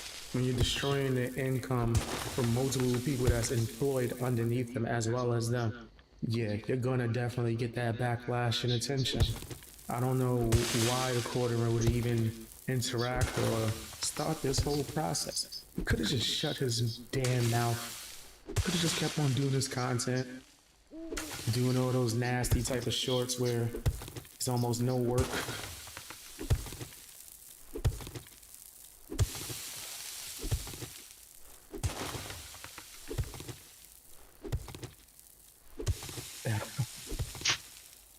Let's hope that he didn't keep on doing that, but he probably could have if he just shut up. Like, just delete your whole Twitter. There's no point in you having it. Make your videos. Turn your damn computer off. I don't know why a lot of these locales find that to be like so hard. Just make your videos, make your content. This is your job, you get paid. And take your ass to bed. Especially him, go to sleep. Right? No, put the drink down, Jeremy. I see you. Yeah, I sensed it. I used my Professor X powers just now. Put the drink down. It was crazy. I record like at 3 in the morning too at this point. He drinking. I'm working. It's a damn shame. But yeah, fam, the quarterin definitely deserves the backlash that he's been receiving. And from what the looks of it is, it's gonna keep getting worse. Because he's already a full locale. He's probably one of the most successful ones currently, but that's a downhill slope from what history tells us. Just so people understand how bad this is, and the Hambly channel only did 700,000. So like he's getting in total across the whole empire. Unsleeved Media completely dead, no views at all, like less than 100,000 views, I'm pretty sure. RC Nightmare, other than the shorts, it made $11 in short revenue. That was it. He's making less than $3,000 a month at this point. It's less than it's less than $2,000. That's being very, very generous. Yeah. And maybe we give him some $500 sponsorship here or there. But you look at the odds. He's spending. This is the thing. He's spending to promote his shows. People are now in Europe complaining that he's doing it. So he stopped doing it in America because people were catching the advertisements and they were reporting them. So now Jer is going to non-English speaking countries and doing advertisements so he doesn't get called that. Bro, this is so fucking embarrassing. Bro, he is losing tens of thousands of dollars a month. His mortgage is $10,000 alone. He's not even meeting the cost of the mortgage, let alone all of his car payments, airplane payments, maintenance on the property, the utilities to run air conditioning all summer long. You reap what you sow. And that should be the name of the Quarterin's documentary. If he ever does like a book based on his life, you reap what you sow. This is kind of what he deserves for his actions, right? And he's lazy. He's depended on being just lazy as hell for years. So he can't fall back on his skill or his hard work. You started like just saturating your content with YouTube shorts, which can be productive depending on how you use them. But when you just like, hey, I'm gonna just try to throw these out so I could get easy income, that don't last long, bro. And it affects your normal video views, especially the way that you're doing them. I've seen musicians be able to pull it off, but that's still very hard, right? For just a YouTube content creator, if you're doing normal video uploads, throwing a bunch of shorts on there, it's gonna be difficult. Same thing with live streams. I've seen them have an easier time converting the audience than someone who's doing normal video uploads that used to get hundreds of thousands of views per video, right? Up to millions. And now they're getting like 10,000 views on a new video. You don't think YouTube Shorts has something to do with that? You should just made a whole channel dedicated to YouTube I don't Shorts. think so. I think That's live the smarter move streaming these days. Or do your content differently. You know what I mean? live If you're a streaming video is more essayist, which would interactive. be similar to the algorithm of a musician. If you're just then you could somebody downloading dabble a in video, YouTube you're just gonna Shorts sit there and still watch be the able to get video. off Somebody their live long-form streaming, content. you can But interact that's with. not You like can something come that into you're the doing 5 comments videos a like, day. oh, I don't Like agree with maybe that, or one a week. what about Or this? doing normal I mean, videos, it's and then you can do however many shorts you feel like. it's more I'm giving away too engaging much free because it's knowledge. interactive. Car payments, airplane payments, maintenance on the property, the utilities to fucking run air conditioning all summer long in a 6,000 square foot I don't think McMansion in the middle of YouTube will lose nowhere. popularity Shit's fucked. Like, necessarily Mac is now being because moved to 9 in the morning. dude, people go to I YouTube don't to know learn if how to she's fix their making it to the sync. end of the month, guys. YouTube will become more of a I Wikipedia think it's yeah. He type said that space than it it's- will He said like every show will now be at 9 a.m. social There's media no type afternoon place. shows. He left I some think wiggle you're room live, this you're morning where he's streaming like, well, we'll be transitioning Private Mac slowly. your Private Rumble, Flat your will Kick, learn your to Twitch, love my those beloved core those at websites are 9 gonna 900 Mac. But we're gonna give you 2 weeks to figure it out. To get right out and bushy-tailed melonless Mac. So we'll fucking see. To acclimate. I don't think she's fucking doing it, bro. But I don't know if she has. For her. It's 6 a.m. for her. I know. Well, but she's got to get makeup on, and so it's like 2 hours. She's got to get up at like 4 in the morning for this shit. The overnight. Well, it's just a nightmare disaster over there. Just total fucking wasteland. We didn't get to Friday's coffee business meeting crash out yet, which is one of the wildest shouts we've ever seen. Just freaking out about the fact that he was forced to put stickers on his shit. You saw a documentary on the internet! You saw a documentary on the internet! Whoa, man, like, chill out. He's like, I didn't have to do it, but I did it. It's like, well, you did obviously have to do it, or you would.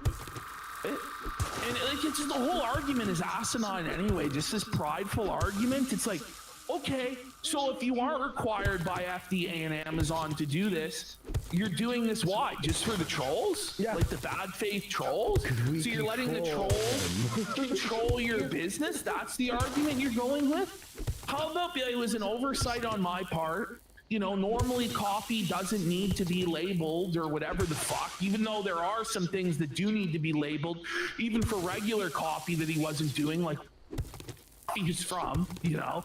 But he's like, when it came to flavored coffee, it was a fucking oversight. Oh my God. So I'm rectifying it. But no, he can't just do that. He has to be like, I will tell you what you can eat and what you can't eat. I won't tell you what's in it. I'll poison your children and they will die. Editor note, bleep out that last part. That was too extreme for me to feel comfortable. That was crazy. Like, damn. They intense, but entertaining, right? Way more entertaining than the quarter. And shout outs to the Kino Casino people as well as Duty Streams. I believe that was able to get the clip. But yeah, fam, the quarter, and to think all he had to do was just shut up. Just shut your ass up. That's it. Do your content. Everybody wouldn't be on you. Right? You'd be able to just do your content, make your money, and keep it pushing. There's a lot of these locals that fall for the quartering trap. Don't do it. Right? You shouldn't care if people are giving you criticism. In fact, you reacting that way is giving them content. That's what's causing you to be a locale. But that's my opinion. Tell me what yours is down in the comment section. Hit the hype button. Also, do me a favor and watch more videos on this channel. I try to do at least 2 videos a day. Right? So check, even if you don't get a notification. Also, sign up for memberships. That helps me be able to keep doing daily videos and, you know, give you guys entertainment. Help a brother out if you're able to. And check out my music. I do music, yes. I'm on Spotify and Apple Music. You'll find my links on the homepage.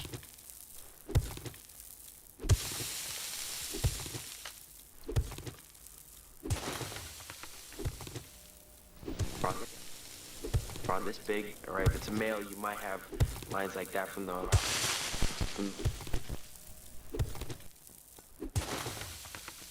I don't have long enough nails to do ASMR, I don't think. Grave Robbing for Morons is a true found footage film, a VHS tape of unknown origin, passed around by horror buffs and tape collectors for years, before the internet as we know it even existed. Decades later, preserved on YouTube, it still captivates people. The 26-minute long video is supposedly a grave robbing tutorial, though I will admit, not a very good one.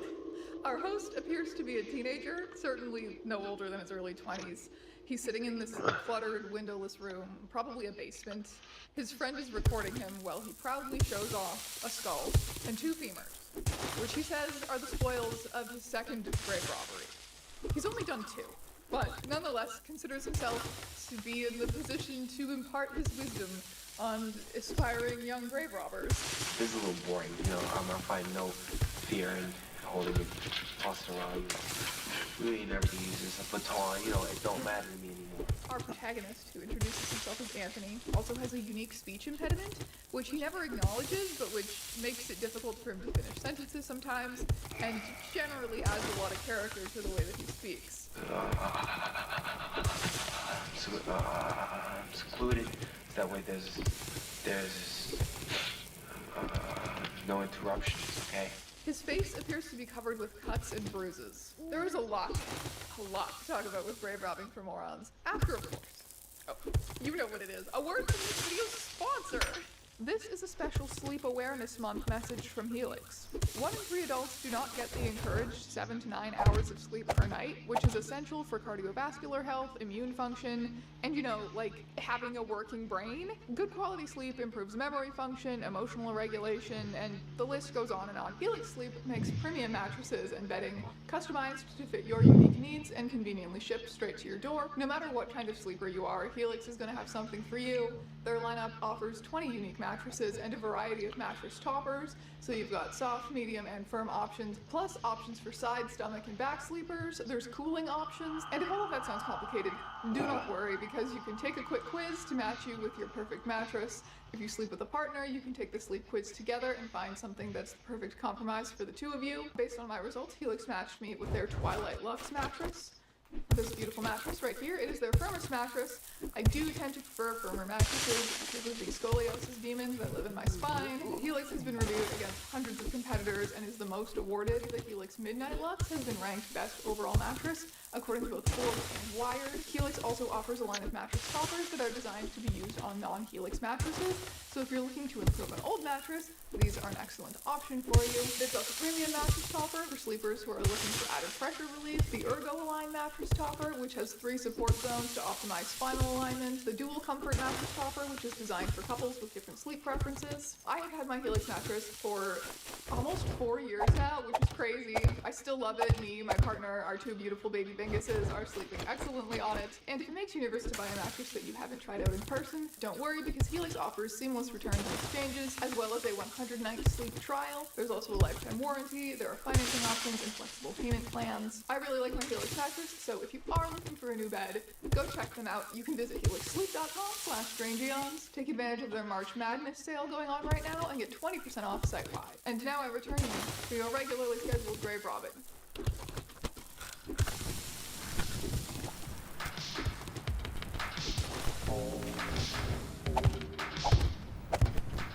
Try not to leave that many clues around, like videotapes, like exactly what we're making now. Don't make that many of them, alright? Don't make tapes, do not make records. Because if you are caught, if they find those in your house, you will get caught badly. Alright, this video is that way you will learn if you're a beginner to this thing.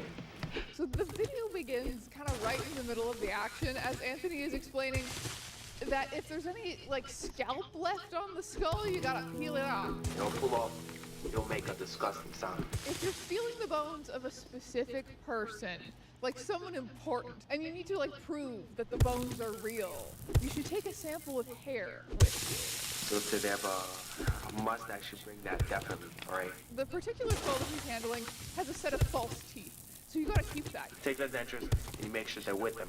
That way the person knows who this person is, alright? You gotta make sure you don't lose the jaw, okay? And if you want to reattach the jaw later, you should use springs to attach it. And then it's fine, just like that. This is something that is actually done. You see a lot on like medical models and replicas. If you want finger bones, good luck, because those are really hard to find and easily confused with toes. When you are removing the skull from its skeleton, because of course the skull is the most interesting part and the main thing you want, when removing it from the skeleton, you should grab it by the eye sockets and pull it backwards. If there's nothing that can hurt you, do not be afraid. You pull it out like that. Do not pull it by the teeth, or else it'll break out like that, and you will have holes. There might be some dried bits of brain left in there, so you're gonna have to clean those out. If you want to clean the whole skull, you should do so by dipping it briefly into diluted bleach. But don't soak it in bleach, because bleach will make the bones brittle. Older bones tend to be more brown. If you want to whiten them up, you can leave them, quote-unquote, on your roof or something to bleach them in the sun. Once the bones are clean and whitened, you can make a cute little skull and crossbones design out of them if you so desire. Find a way to fix this on, great. And if you also get the leg bones, it'll look even better like this. With both of them, alright? Like that. They look beautiful. You might find some kind of metal or glass implants in the bodies. It's kind of vague what he's talking about, but then he segues into talking about like pulling the the femurs out of the hip sockets. So I think he might be talking about hip replacements. Right, so you grab the ball, you drag it forward, it'll pop out like nothing. If you want relatively clean bones straight out of the ground, you gotta find something that's at least 60 years old. Now if you find something more new, you have to rub it and rub it and rub it, or you gotta wash off all the blood. Right, there's another piece of brains. If you find something more new, you might find it in a chunk, right? And if you shake it, it won't sound crisp like this. All right, sounds very crisp. Now some of them might sound a little more fleshy, all right? It won't be fleshy, but it'll be soft. So you have to watch out for the drain in your sink, because it might get caught in there. All right, so what you do is you shake it out in the toilet. You're gonna want to put the brain in your toilet, or actually a bucket. He changes his mind and says you maybe just use a bucket. You have to make sure that you have different friends to all stand in different directions to make sure that the sounds of your grave robbing activities don't carry too far. If it's raining, that'll help mask the sound of your grave robbing. If it's windy, that'll make the sound travel farther. But also, if it's too nice of a summer night, well, the guards might be too active. So you have to pick a day where the weather's kind of shitty, but not precipitating too much. Also, if there's snow, they're gonna see your footprints, and that's bad. However, you could opt to wear your shoes backwards so that you leave backwards footprints, which straight up sounds like something out of Scooby-Doo. Never leave witnesses. If you have to knock them out so that way they think it's a dream. It's best not to kill, but if it's necessary, do it. When you are leaving the cemetery with your bones, you don't want to carry them in a plastic bag, because then everyone's going to be able to see the outline. Okay, you got to use something like a paper bag or a backpack to hide the shape. You can sell skulls to magic shops for people to use them in rituals. I think you could get around 250 for one of these. If you get a leg bone and it's carved into a necklace or something, you might get around 650 for it. It's really worth it, because a lot of people won't do this. And this is worth a lot of money, because it's real. Just make sure that you stay secretive and you make sure that you use a pseudonym when you're doing your crimes. So while you're in the shop or even in the neighborhood, do not say your real name or anything. Or if you have friends with you, ask them to switch your name. Also, if you want, you can just dig up fresh bodies for a thrill too. If you find something fleshy, that bugs you out. Seriously, because it really catches you. It smells, it's hard. But in a way, it's weird. You can see what the person looked like when they first died. The cameraman only speaks once in the video, and it's to point out that the head would probably be harder to remove from a fresh body, so maybe you should bring an axe or something if you're doing that. Yo, check it out. If they get something new, you have to bring some kind of tool, man, because to get the head off, like, this is so old that you can just pull the head off. Anthony appears kind of frustrated for a moment before saying, no, you don't want to damage the bones, so like maybe bring a knife, but not an axe. You're gonna need actually at least 6 people to pull this off, okay? You're gonna need 3 people to alternate digging, and then you're gonna need another 3 people to keep watch. That's ideal. You have to make sure you do not get caught. If you get caught, this is a serious offense. And I know it. I don't know why I did this. It's fun. I like it. Fuck. The night before you do it, you should get laid. Always stay sober while grave robbing. Don't drink like I've been drinking. So other than that, it's virtually easy. It's a nice business if you find the right people to buy. Your first 4 or 5 graves that you rob, okay, that's just gonna be for fun. That's just gonna be for the thrill and the skulls. But after that, you're gonna wanna start trying to turn this into a business. And to do that, you're gonna need to rob famous people's graves. It's like if you want a Melvis or something, you get at least $1 million for it. For these bigger heists, you're obviously gonna want to ask for half the money up front, because this is a serious heist. This was made by Anthony. Well, as a matter of fact, let's forget the last name. It's Anthony and Gino, okay? This was made by us too.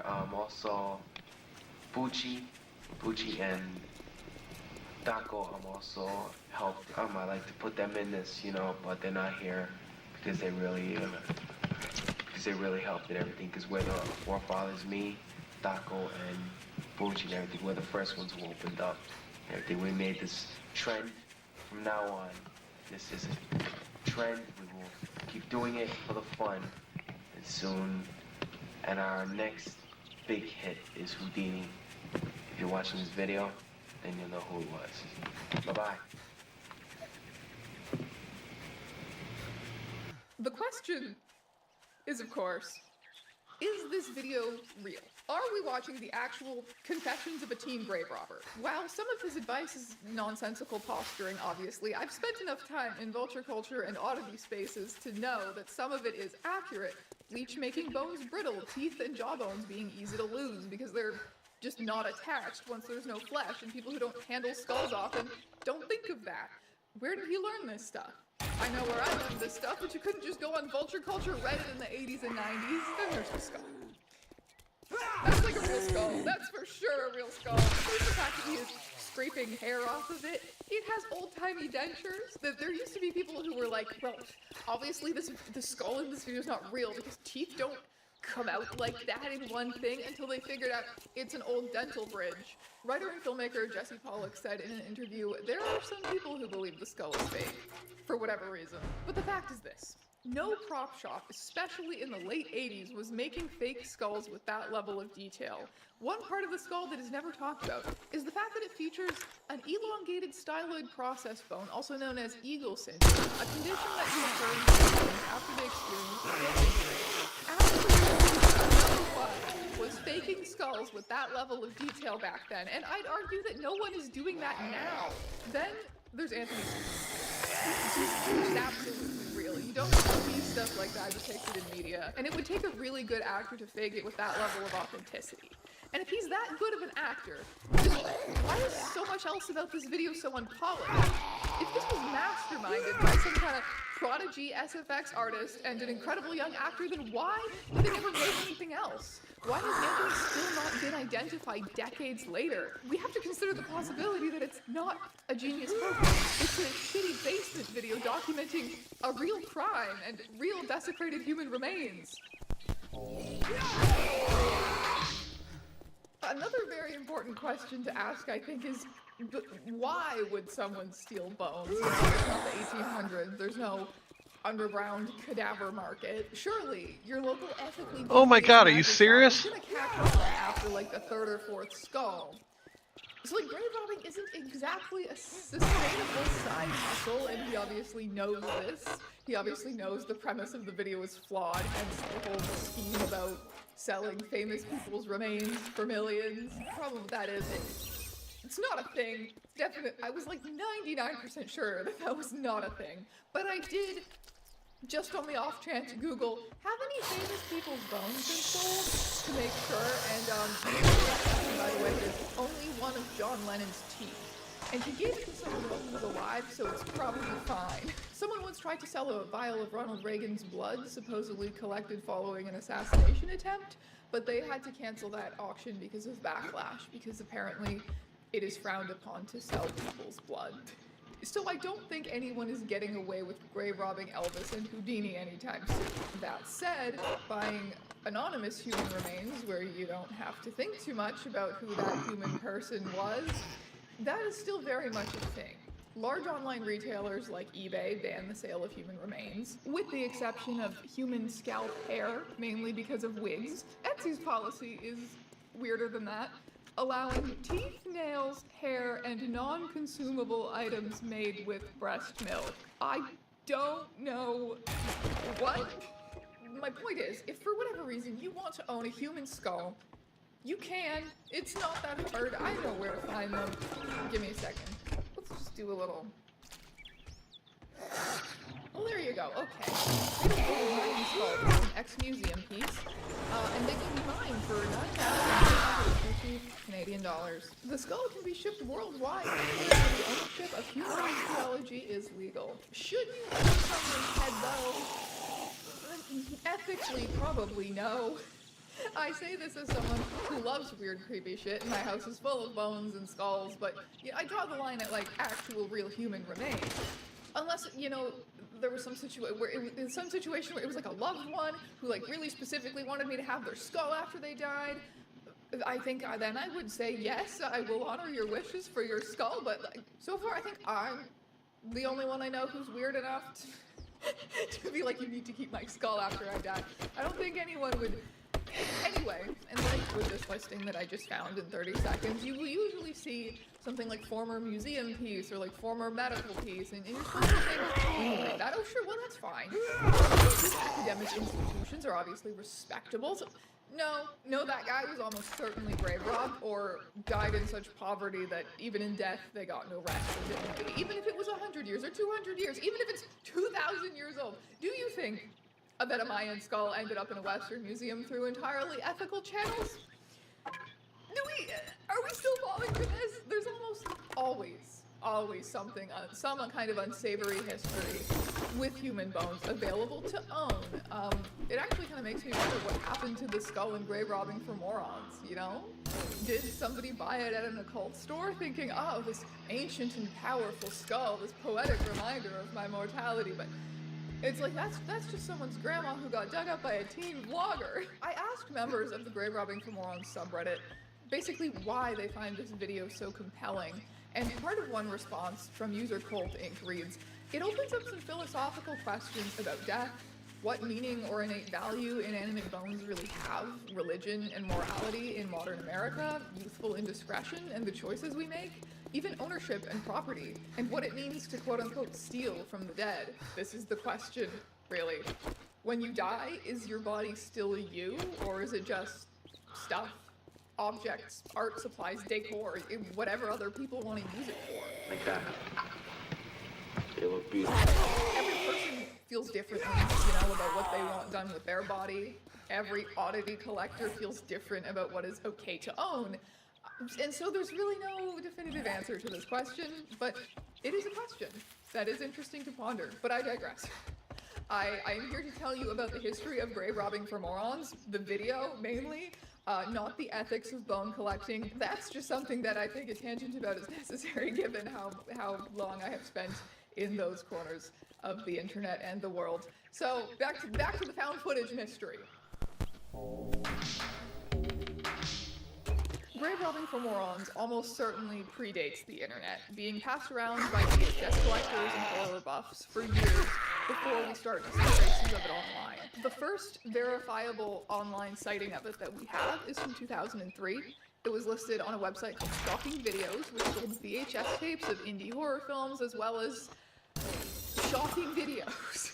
The site was run by Mark Johnston. He was widely known, respected staple of the online horror community back in the day, a known source for obscure films ripped from old tapes. But even he didn't know anything about where grave robbing for morons came from. Listen to your origin as 2 question marks. 2 years ago, user Scabby Baby came forward on Reddit, showing off a copy of the film that he got from Mark Johnston in 2002, which is even earlier than the 2003 web archive. It's not strictly verifiable with like hard evidence like the web archive, but it seems credible enough. Scabby Baby also explains that he used to order things not from the site, but from a print catalog. Recall seeing grave robbing for morons in that catalog pre-2000. We don't have the catalog, but this seems like a pretty reliable one. Scabby Baby's DVD was digitized 8 months ago, and it's the best quality version of the video that we've seen yet. People were then able to make a 4K restoration of it, so scrutinizing the background of the footage for details and clues has become easier pretty recently. The third version that we have that was found is actually significantly worse. It's significantly more degraded, probably from the tape being copied many, many times. This doesn't really tell us anything, unfortunately, besides being this just tantalizing window into this pre-internet world of tape trading. We have nothing really of these people's experience of the film besides this physical mark that's been left on it. Figuring out exactly how old grave robbing for morons is hasn't been easy, but there are a few clues. At one point you can see that there's an Evil Dead 2 VHS visible on the table. That movie came out in 1987, so for a while people assumed that the video could be as old as 87. Later, a magazine on the table was identified as the July 1989 Fangoria Horror FX magazine, which makes the window in which this video could have been shot anywhere between 1989, Good, the release didn't of we that agree magazine, the and first job was 2003, gonna be it being free? for sale on Shocking Videos, but probably more like between 1989 and 1999 if we factor in technically unverifiable but pretty credible testimony from that Reddit user. I got just the Grave You better robbing not for fuck morons this had up, another surge in or I'll cut popularity your around goddamn throat. 2009 when it was included on a DVD called Interior Place in Hell, sold on stumpydiscs.com, another source for weird and obscure horror. The implication of the title being, if you watch this, you're like a fucked up person, okay? This is fucked up stuff for creepy dudes. The disc included 4 found footage films. 2 of the other films, they were called Cooking with Huck Botko and Exploding Varmints, have explained origins now. They're gross and shocking, but not a mystery. The third one, Mortuary of the Dead, is somewhat mysterious. No one knows who made it, but it's not really as believable as Grave Robbing for Morons, and it hasn't had the same enduring interest. A YouTuber who investigated Grave Robbing for Morons, Slightly Sociable, was able to find the person who created and sold the Ensuring Your Place in Hell DVD, and that person apparently wanted to stay anonymous, but they did tell Slightly Sociable that they got all of the videos from VHS traders and compiled them together because they all just seemed like they kind of had this found footage mysterious origin vibe. So he doesn't know anything about the actual origin of Grave Robbing for Morons either. It was in 2014 that the video was finally uploaded to YouTube, by which point it was already very old and iconic in certain circles, but YouTube introduced it to yet another whole new audience of people, and this is when widespread interest in it as a kind of mystery began. We owe most of what we know today to the investigators of Reddit. If this ever gets solved, it will probably be their doing. So, let's get into some of the popular theories that have risen and fallen over the years. The first suspect that this case produced was indie horror filmmaker Christopher Bucci. He also owned a website that sold obscure horror films in the 2010s. It was called King of the Witches, and it also offered Grave Robbing for Morons, had a little custom cover for it. Then an IMDb page was made for Grave Robbing for Morons, with Bucci credited as the director. And you will recall, one of the names that Anthony shouts out in the film is Me, Daco, and Bucci and everything. bang, case closed. It's totally a hoax created by this indie horror director who was literally selling it, except it's not that. You see, Christopher Bucci was born in 1987, so even if this film was shot in the mid-90s, in the late 90s, he was a child. He also apparently pronounces his name Boucher, despite the fact that it really, really looks like Bucci written down. This theory is a rumor started by podcasters in 2017, and they really insisted on it and harassed Bucci about it, despite him having the pretty good alibi that he was a toddler at the time it was probably made. One person apparently sent him a picture of a dug-up corpse along with a note saying, "Thanks for the inspiration," which is like kind of offensive. Even to a horror film director who likes fucked up stuff. Still not great. It wasn't him who made Grave Robbing for Morons, but could it have been another filmmaker? Could it have been a group of kids who wanted to be filmmakers goofing around? I know I have a ton of footage of my friends covered in fake blood from high school. Is this just an infinitely smarter and more sophisticated iteration of that teenage urge to make a freaky film? There is some evidence of that. Firstly, the magazine from 1989 that helps date the film, Fangoria Horror FX magazine. Fangoria was a magazine for horror movie lovers and filmmakers, but this one is a special edition specifically dealing with special effects and makeup. Definitely the kind of thing someone might have if they were interested in making horror movies, or specifically special effects like realistic bones or fake face wounds. There's what appears to be a tripod visible in the background sometimes. There's a microphone on the table. There are apparent artistic influences at play here. Jesse Pollock has suggested that one influence on Grave Robbing for Morons might have been the story of Ricky Casso.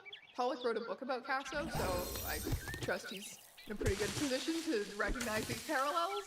According to Pollock, Casso is most famous for murdering his friend Gary Lauwers in a supposed satanic ritual in 1984. But a couple of months before that, he also dabbled in grave robbing. He had been inspired by his friend Randy Guthler, who had been arrested for stealing a skull and a hand from a mausoleum.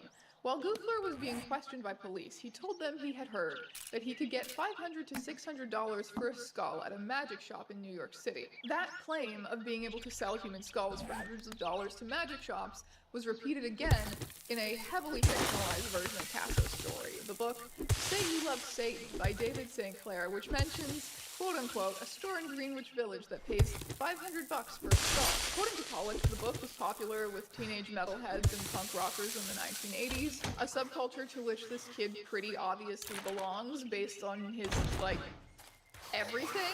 So maybe he's just repeating a line from a book that he read and thinks is cool. I found that book, by the way, and first of all, it's awful. It's awful. But I thought I would at least force myself to read the main grave robbing scene, you know, just to do my due diligence, see if I could find anything else familiar.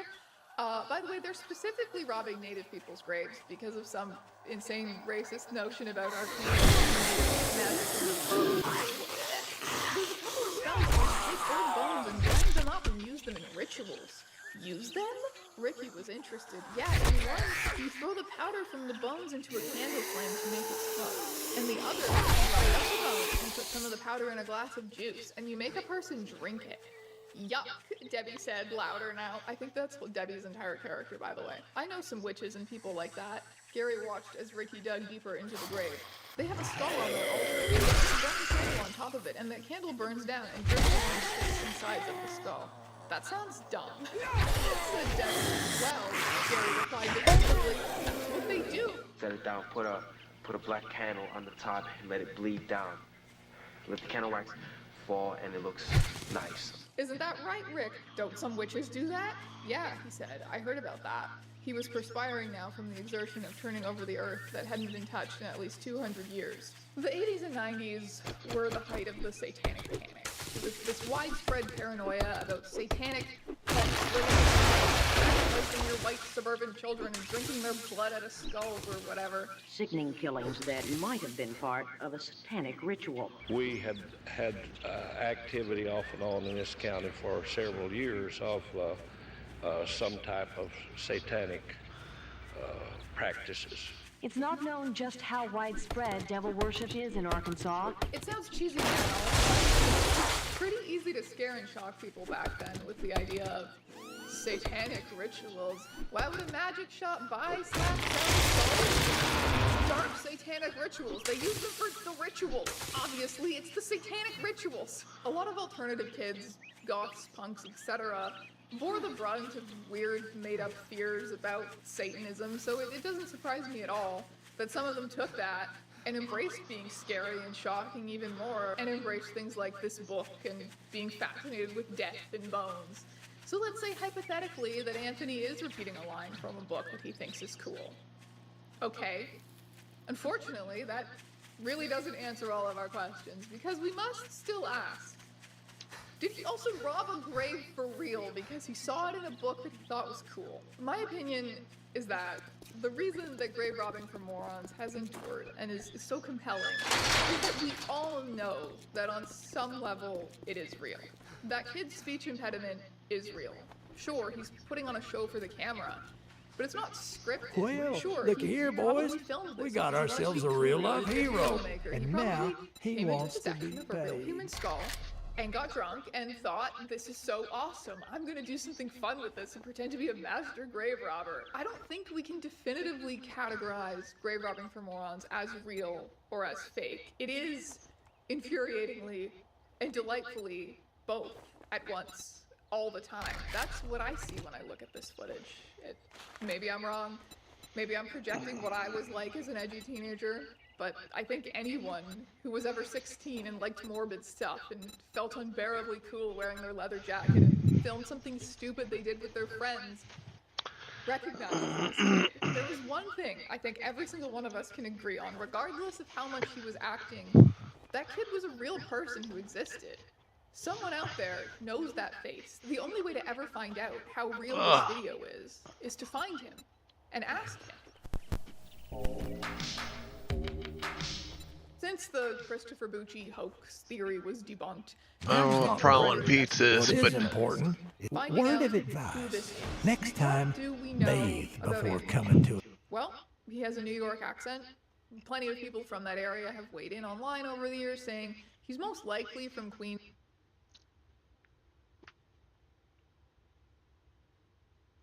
So he's having a little bit of a melty, is that right? I'm dying. He's dying. Monterey, Becerra 28, Steyer 26. He's dying. Hilton Good job, 23, interview. first Wow. decent result for Steyer. Mm-hmm. Oliver Mott getting cooked. Yeah, I mean, look at the fucking top line. Yeah. Look at the goddamn top line. Of course, Republicans stay winning. You got money this It's time. because or people you don't just want to here vote piss for me race off? communists. They don't want to vote for Hamas. They don't want to vote for drug addicts running around in the street with knives. They don't want to vote for people literally shitting in the streets. They don't want to vote for crazy homeless people setting up encampments and making them feel unsafe and putting their children at risk. They're tired of that. Average people are tired of that. This isn't even a politics thing anymore. It's just about civilization. This isn't civilization. It's a third world managed decline. And I think that people in California are tired of it. I think people all over America are tired of it. Oliver Mott's getting cooked. Everyone's a fucking reactionary in this goddamn state, It's a bro. reactionary. Yeah, well then maybe you should think about why they're reacting that way. Why is that? California is literally a red state. He hate. Okay, obviously. Well then, okay, so that's a really great admission. Okay, so I think that based off of that, California should have more electoral votes that are representative of the population there. I think they should have more red districts and more ways to get votes that way. I think that's a great, I think he's right about this. That's a great idea. And also what Hassan is going to realize is that actually everywhere in the country is a red place. There's only a few places that actually support Hamas, race communism, and drug dealers, and infinite Somalians. Most places don't like that. See, it's a red mirage, but still. It's a we just got mirage. LA mayor. I am told we got oh my gosh. Remember I said we would get a gigantic batch. Y'all ain't seen it. Blown the fuck out. Blown out. Finished, done, yeeted, and deleted. See ya, bitch. Thank God. He did the face?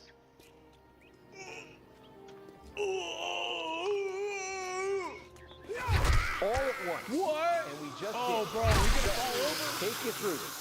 About 40% of the votes, of all the votes that just got released here. We are talking about vote by mail. What is it? Retrieve the supplies. Yes, I got some room. I'm gonna run it That arrived by election day. and grab the good stuff Hassan really should be blaming himself for this. before I grab the You flag. have this woman on to be part of the LA mayor, and you spend all this time talking about Palestine. What the fuck does she have to do with Palestine? The fuck does the LA mayor have to do with Palestine or Israel? Who cares what the fuck's going on over there? Fix the roads. Fix the streets. So really, he should be blaming himself for poisoning the well with this woman by, radicalizing his, like terrorist supporter audience of people that she's not with the global jihad. That's what you get. It's his fault. He did this. That's why he's trying to stay off the screen, because he knows it. He doesn't want to take credit. He's embarrassed. Some of this might have arrived a while ago. Is that a little boo-boo? The type of vote you're talking about. There's Karen Bass, the incumbent, running at 38%, and there is Spencer Pratt. These things smell running so at good. 28% right now, as an 8-point advantage or a 25,000 vote advantage. All right, what are we at? Oh, it's fucking done. Oh, it's over. I do. I like It's it. Jover. It's Jover. It's so Damn. fucking Jover. It's done. That Man. Nancy Pelosi endorsement cooked it. All right, Megaphonics is banned. California is done. California is over for me. Megaphonics, you're banned. With 37% of the votes. Man. Sorkat Chakrabarty is not even close to second position. It's done, Connie yeah. Chan is at 28%. Scott Wiener at 43%. California is real. California is real. Megaphonics, Chudaphonia. Boys, we are chudding out. This is the age of the chud. We are we're going to take this word back like the N-word. This is now our word. We are chudding out. We are chuds together. We're all in this. And it's a global cultural movement. The chudification. It's a chudocracy. He's not even posting in the chat because he's probably at the Shoycott party right now. Yeah. I'm on my way to the Shoycott party. I won't be in chat tonight. God bless you all. Salute. Yeah, he doesn't even know he's gonna get banned tonight. I used to be a Californian, then I moved out 8 years ago. There's a lot of people that I know that, you know, what happened is that like they had kids or like they got older than like 23, and they're like, actually, it's not super cool to have drug addicts everywhere. Actually, I don't want to fund a bunch of homeless people. Actually, no, I don't want to pay for breast reduction or, well, especially that, but I actually meant breast implant surgery for transsexuals. Like, yeah, I don't want to pay for that. Chudafornia. Javier Becerra finally arrives at the first place position. Steve Hilton is second place. A close second, though. Man. Incredibly bad results. That's right. So far. Hopefully it's not even, it hasn't even begun. It hasn't even begun. Like, whenever I'm telling you guys, like, it is going to get so much worse for these people. Because I think more and more people now are straight up calling them out on the fact that they are literal communist race jihadis. That's what they are. And I think people are tired of seeing it. They're tired of dealing with it. They don't want to have it in the country. And I don't blame them. I'm one of them. I'm tired of it. Can turn it around somehow, but LACY shows that you put fucking weak Democrats, you put weak establishment Democrats, and you have strong Republican opposition. Yeah. VIP him so he can come home to something positive. He tried his best. Okay, that's actually true. I do feel bad. Look, I'm gonna be honest with you. What this shows me is for the LA mayoral race, what this shows me is Los Angelinos want someone to kill homeless people. Like they. That's why you're losing. That's exactly why you're losing. Is that you refuse to engage with any substantive argument about like what is the actual problem. And also, by the way, what happens whenever people just say, yeah, that's exactly what we want? Like this emotional like manipulation argument only works inside of a realm where you're not able to just literally say that. Like if it was up to me, what would I do? I just round them all up and say you either go to rehab or you go to jail. Like that's it. If you're out on the street, do you want to go to rehab or do you want to go to jail? And maybe have like a homeless shelter that the non-drug, non-violent ones can go to too. But basically, you don't have to go home, but you can't stay here. That's it. You've got to go. And I think that's the way most people feel. It's disorderly. It's dangerous. It's unsettling. Like, I don't want to be around a bunch of random homeless people. Like, I don't want to walk through like 4 homeless people to go into a 7-Eleven. It's weird. So, like, why do we have to put up with this? We don't have to put up with this. And so we just turn it off. Literally, just turn it off. Just stop doing it. They want to vote for someone who will just shoot homeless people in the face. This is why you're losing. You're gonna keep losing because of this. Keep doing this. I really hope you keep doing this. I think Hassan might be getting paid by the Republicans. He might be getting paid by, big defense, big pharma, big companies, right? The Fortune 500s. They have to be paying him to say this. There is no better way to poison pill people for, the politics than to create these like childish, ridiculous comparisons.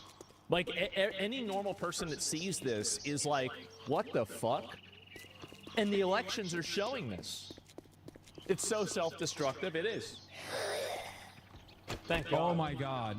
What a straight up naked disapproval of progressive politics in the fucking state. This is nothing. This is not even close to that.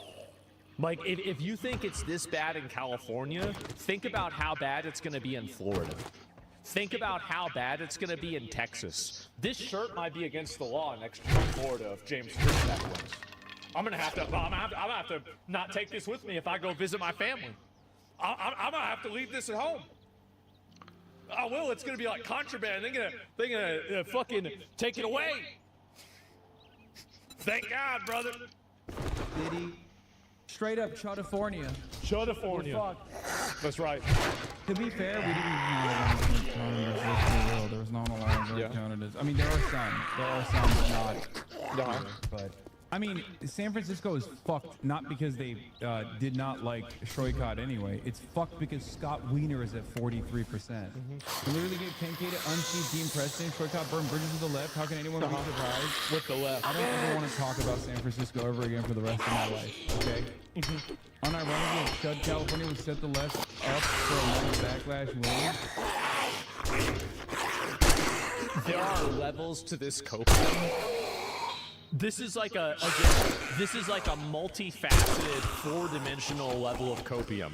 No, it's actually good for us. Here's what happens. If California goes red, you never win another national election and another national issue ever again. Progressives never win another national issue. They never win another, election with Democrats. It just never happens. Like, it's already, like, especially whenever they redistrict everything, right, which they are doing, and they're disenfranchising more Democrats, which is good. This is a very good thing. Should disenfranchise all of them, in my opinion, but we can't do that. That's, like, illegal or unconstitutional. So we can't do that, even though it's obviously the right decision. But, like, let's say we can't do this. The next thing, 100% pure copium, it is. It's complete copium. Yeah, if they lose California, they lose everything. You got it, dude. You got it. Scott Wiener's your next fucking 40-year, multi-decade Nancy Pelosi. There it is. Have fun with that. Scott Guy Wiener. who literally lied about saying, Israel did do it. I love Scott Wiener. I love it. Whatever. If he's bringing up Israel, like, guys, if Hassan keeps complaining about Israel, I might have to start supporting Israel.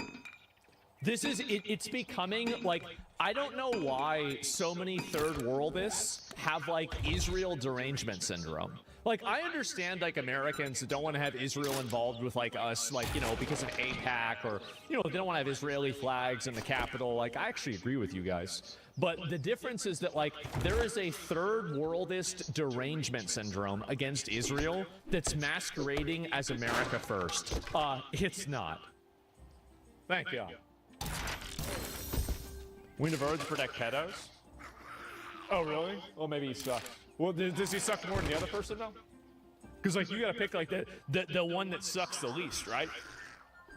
Genocide. Hey, good luck. Pro-genocide. I mean, it is what it is. It didn't work, We are so lucky that Hassan is becoming a more prevalent voice of the left, because he says so many things that are retarded and easily disprovable that it just basically sets them up to lose every single time.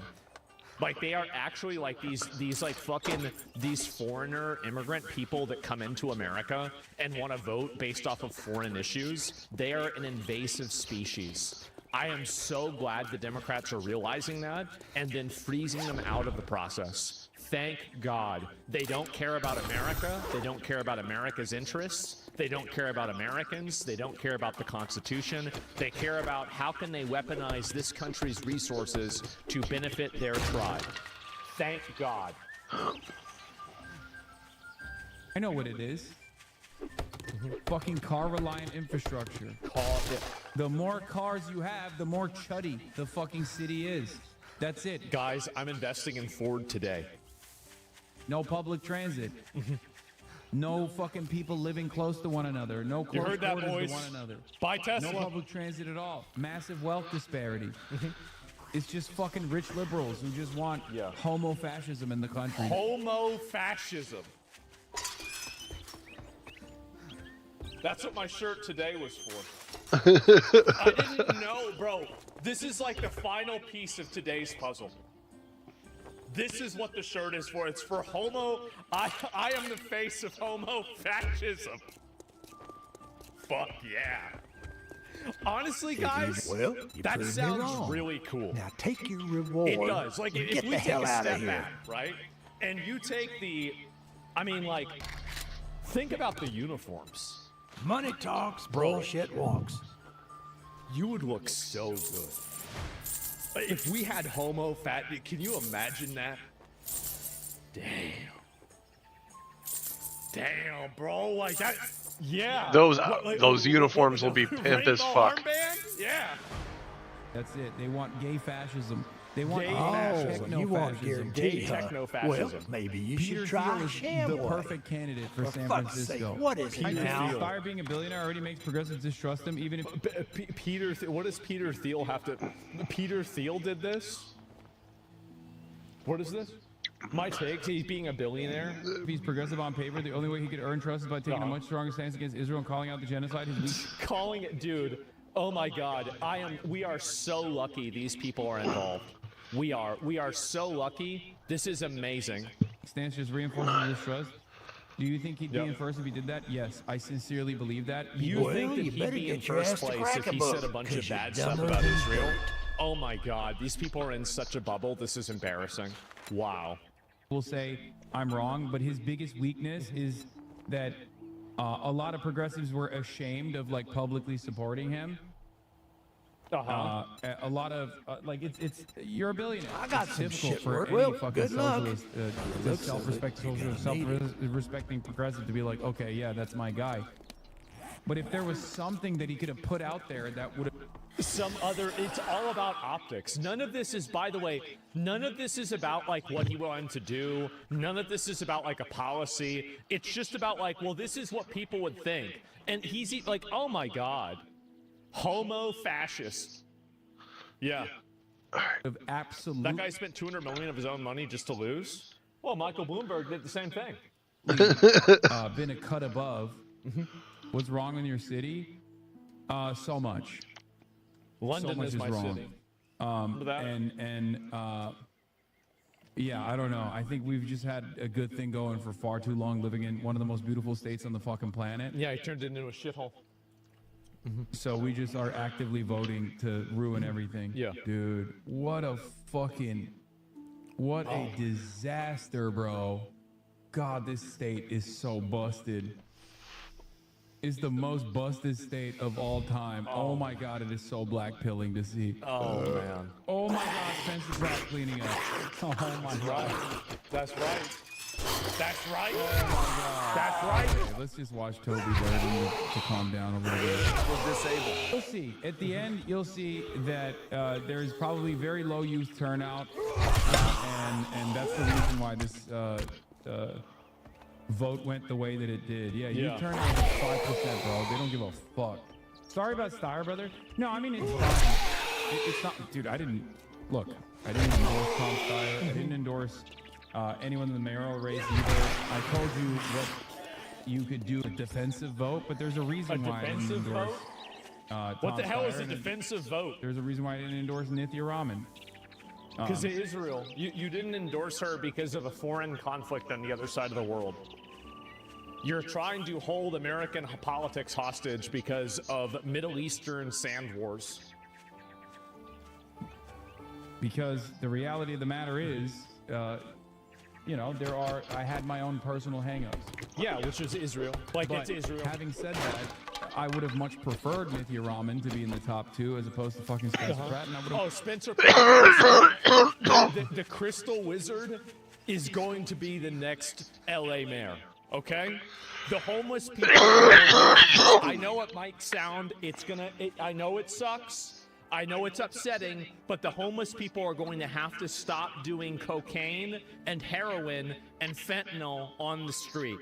The homeless people are going to have to stop pulling their dicks out in front of random women. It's going to happen. I'm sorry. No. Much preferred Tom Steyer to be in the top 2. I would have much rather preferred Tom Steyer over Becerra as well. Pre-election day vote by. How does stuff like this not make you an accelerationist? I have a lot of great W's so far. Yeah. I live in this country. Redistricted for this shit, bro? Yeah. What do you mean it's worse in California? Every other place is worse, basically. And they're going to cook. And Republicans are going to cook. We are. The top of the ticket is weak. Once it became clear Strikeout wasn't going to I can't imagine being a white person and voting for a Democrat. Like, I don't know how any self-respecting white person could would ever vote for a Democrat. It's actually that simple to me. all those candidates who went on Hassan Piker's parentheses Diddy Piker Dog Striker stream lost handily. All that matters is to a little zoomer like me. He was basically drawing dead as there was a perfectly good progressive candidate who was locally rooted and getting establishment support. All the candidates that went on Hassan Piker, Diddy Piker, Dog Striker, he said it. Support. All the candidates that went on Hassan Piker, Diddy Piker, Dog Striker, stream lost handily. All that matters to a little zoomer like me, girl who's gonna be okay. No tears, Buddy, only dreams.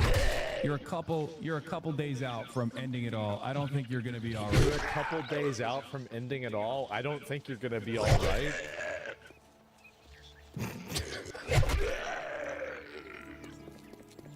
What? Damn, like, all right, like, okay, like, wow, like, who is this guy? I mean, listen, there's gonna be more elections. You don't have to say that about yourself. What are you doing that for? Right.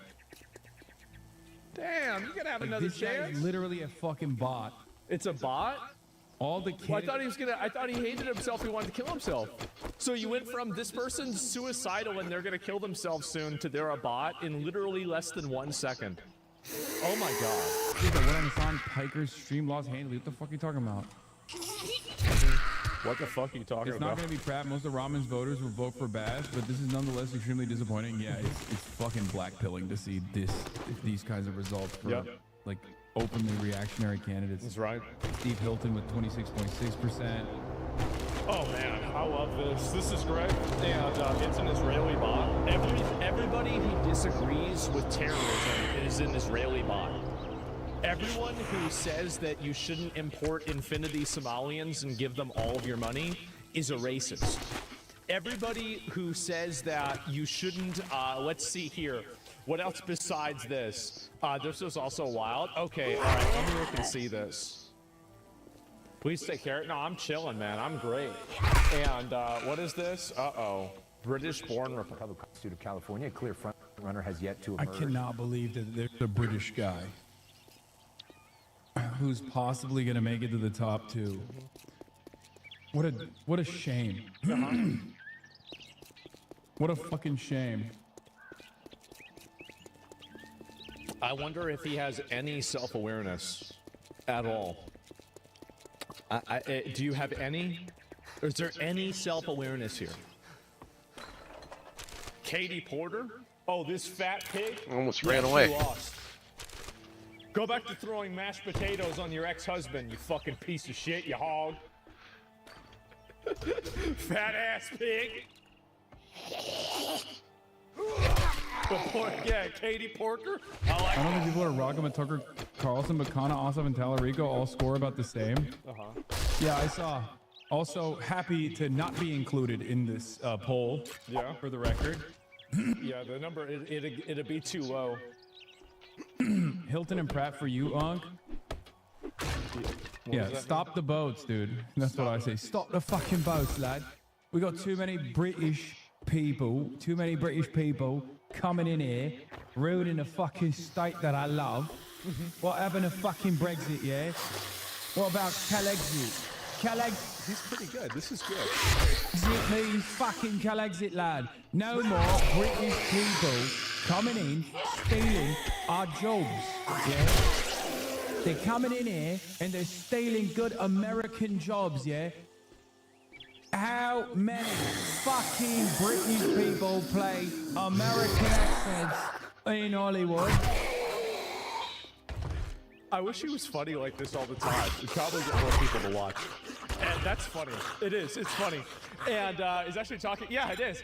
And so, anyway, time to recognize. And it's a drunken slur. I know. And it's a shite impression. I know. But for Hassan, it's probably one of the funniest things he's done in a long time. And so, I don't understand British. Can you translate? Yeah, it says they don't want him. They want him. They tell him to go back. That's it. He's one of us. Yeah, sure. And anyway, thanks to the report. Oh, my fucking God.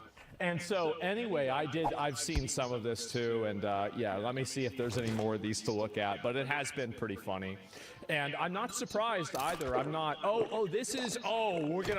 all right. Let me make sure I get through all of these, and then after that, we're gonna look at the God of War stuff, okay? We'll look at him talking about Spencer Pratt, and then I wanna move past it and look at something else, okay? I don't wanna spend all day on this. You know what's really funny about these fucking idiots? This was my reaction to Spencer Pratt getting like 30+% in the LA mayoral race. But of course, these fucking dumbass shit libs absolutely love when Republicans win elections. As long as there's no like left elections. Like, brother, you have identified me as your enemy, okay? You are their enemy. You're an invasive species of people that have come into American politics, and you have tried to interject foreign identity politics and foreign wars and the outcomes of those foreign wars into our domestic politics, and you are willing to crash the entire Democratic Party ticket if they don't say the magic words about the foreign war that's on the other side of the world. You have invaded the Democratic Party.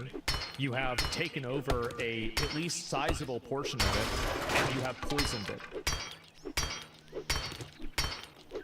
That's the reason why they hate you.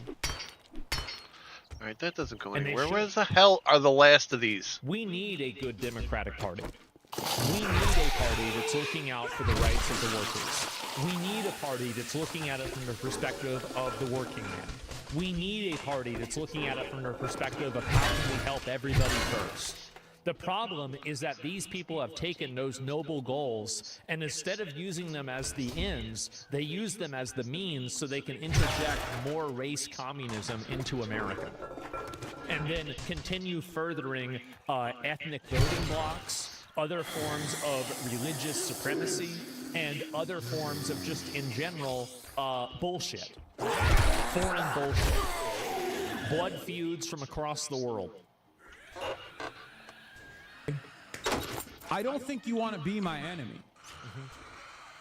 But if you prefer Republicans over, Democratic Socialists, if you prefer Republicans over Democrats, you are my enemy. Well, they do prefer, and also Republicans are better for them than Democratic Socialists. Because, again, the people that he's supporting, right, these are people that the main focus they have is Israel. Yeah, Hamas is worse than the Republicans. So if the decision is like, do Democrats want to support Republicans or Hamas?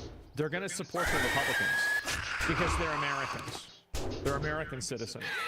They might disagree with the Republicans on a number of things and think that their ideals are bad, but not Hamas. I mean, come on, what are we doing? Okay? The annoying right-wing shit libs are celebrating. They're like, oh, dude, Spencer Pratt is doing so well in the fucking race. It's like, I can't say what I want. What I want you to. He's saying he wants to tell them to kill themselves. That's see, I can translate it because I'm not saying it. That's what he's saying. Do to yourself, because you probably are going to do that to yourself anyway, regardless of whether or not I say it. Jesus because Christ. There's not much else to live for in your. What do you mean there's not much else to live for? They got all this enjoyment watching you getting mad. Jesus, he's so upset. Life, if this is what you're excited about, if you're genuinely excited about the prospect of Republicans winning races in places like Los Angeles, I'm not going to say it because I don't want to. Yeah, it's very simple. Republicans are Americans. So they would rather have Americans win rather than foreign sand war interests. It's that simple. I'd rather have a Democrat win than a Hamas supporter. I'd rather be ruled over by Bernie Sanders and have Bernie Sanders or even Kamala Harris be the president than some crazy Zoran Mandami, let's not go to the Jewish 9/11 memorial thing or whatever the fuck it was. No, I'd rather vote for Kamala Harris. I would. get banned, but I'm thinking it. Okay? I'm thinking it. It's just the truth. Don't get clipped. I know. If your whole life revolves around like perceived L's and W's that a fucking Twitch streamer is getting in races where he's endorsing candidates or going on rallies and whatnot with candidates, and that's all you care about, your life is not worth living. You are They not just made a post about you. not living a life worth living, and it's pertinent on you to change that. Okay? You can't consistently ignore people like Chris Rab or Adam Hamawi and then try to make it seem like there's a big W here because I'm upset that my How is this fellow not a Los ban? Angeles I don't think you should get banned for this. Who cares? Like, this is not a ban. Latinos are fucking dog shit reactionaries that are voting for Spencer Pratt. Yeah. You're obsessive. Libs on Twitter are completely ignoring Hamawi to gloat about Shoykot losing. It's so embarrassing. Yeah. Breaking. Hassan Piker tells shit libs to off themselves. I'm not saying that. I'm not saying that. I would never. I would never say kill yourself.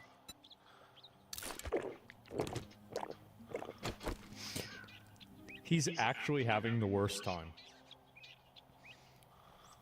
He's actually so mad. Oh my god. What is this? I would never say kill yourself to someone who is excited at the prospect of Spencer Pratt potentially, getting a decent chunk of votes in Los Angeles, California. I would never say you should kill yourself with a gun to a...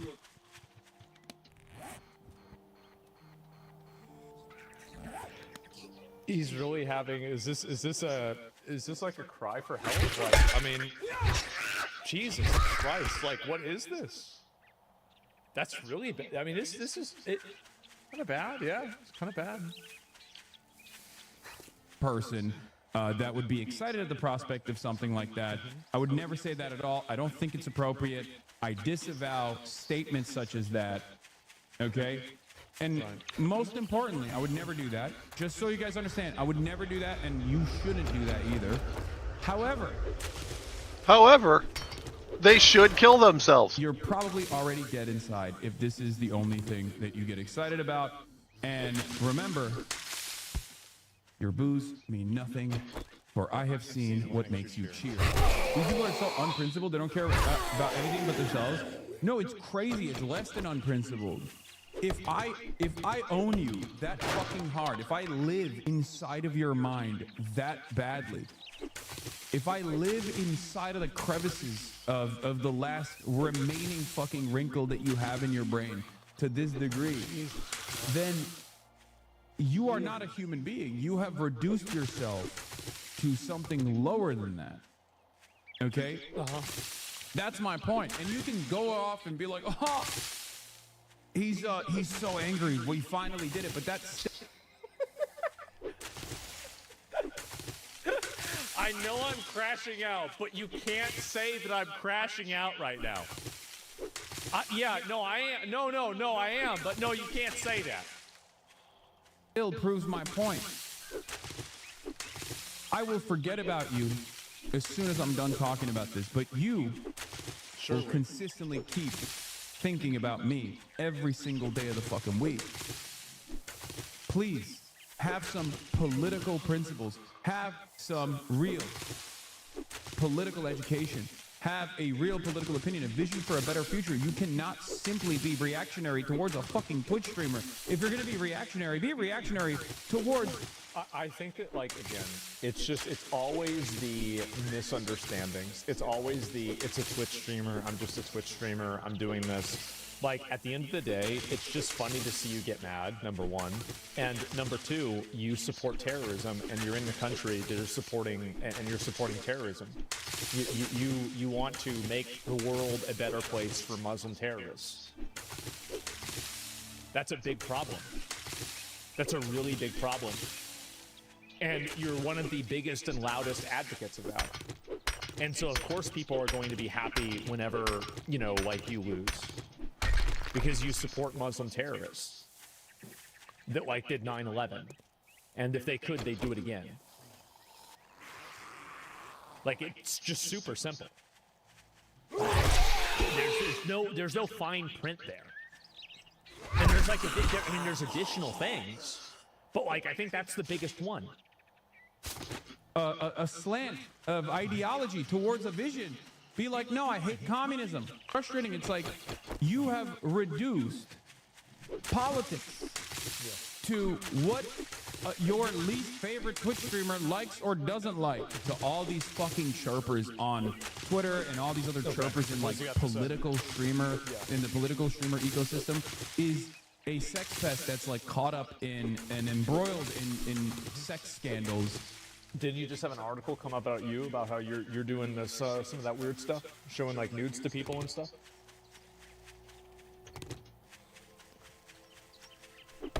Like, I mean, I feel like that's not right. I mean, this is like the worst time to bring this up, and like all of this is alleged, right? Same as Destiny. But as far as I know, it's not like Destiny is handily losing his trial either. He's not losing, as far as I know. So really, I mean, seems like it's not that bad. Who once famously tried to aid in a mayoral race in Omaha, Nebraska, and the fucking candidate that he backed immediately had to disavow him and got like 8th place. Didn't Zoran disavow you? Like, I mean, I actually think this logic works worse. So if you're trying to say that Destiny is not influential, and that disavowing Destiny is somehow like, so he lost after he disavowed Destiny, and then Zoran won after he disavowed you.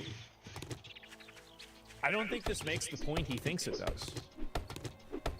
Why would you even say this? So there is no real equivalence between someone like myself and this community and what we are doing in comparison to anybody else, right? So unfortunately, there's not anything to like match my performance up against, right? And as far as mayoral races goes, you know, my endorsement still. You're gonna still take credit for Zoran winning, even though he openly disavowed you in like the first 10 minutes of the mayoral debate? Like, he explicitly said that. Like, I don't even know, why are we even doing this? Is fairly reliable on the Zoran Mamdani one, right? Jesus Christ. He's trying to take credit for this? That is why the New York Post is going so hard against you recently, yes. But that's a constant, right? Yeah, this was what I was referencing. This was the joke that I was referencing. After cutting ties with controversial streamer Gudgel staying in mayoral race, Stephen Bonald II, known as Destiny Online, is controversial past, and Gudgel apologized for not doing his research. This is the real reason why Sex Destiny's community comes after me all the fucking time and tries to get every politician to disavow me. It doesn't work, but they still try it regardless because he has this deep scar in the back of his mind that he can't overcome. I've never even heard Destiny talk about this ever. This is the first time I've ever heard about this. I think I've maybe heard about it when it happened, but other than that, I've never heard about this. Where he like actively tried to aid a campaign, and then people were like, dude, the guy you're talking with is the guy that you're aligning with, associating with, like, wrote a manifesto about white people's right to say the N-word, you know? I mean, didn't you just get banned from the UK for being anti-Semitic? I feel like getting banned from one country is like, from an entire country, like one of the biggest, most developed countries in the world, is like a lot worse than being disavowed by a mayor in Omaha. Right? I feel like that's like way, way, way worse. It's like not even close. That's ridiculous. And then he was like, oh my God, I'm so sorry, and cut ties with him. And then yeah. And then he still got like 8th place or something in that mayoral race. So man, how about that? Yeah, they celebrated Death of the Queen. Well, I don't know about that. I know like he made a joke about it, but like I think a lot of people make jokes about that kind of stuff. So it's kind of hard for me to say. But yeah, it's just really, really ridiculous, man.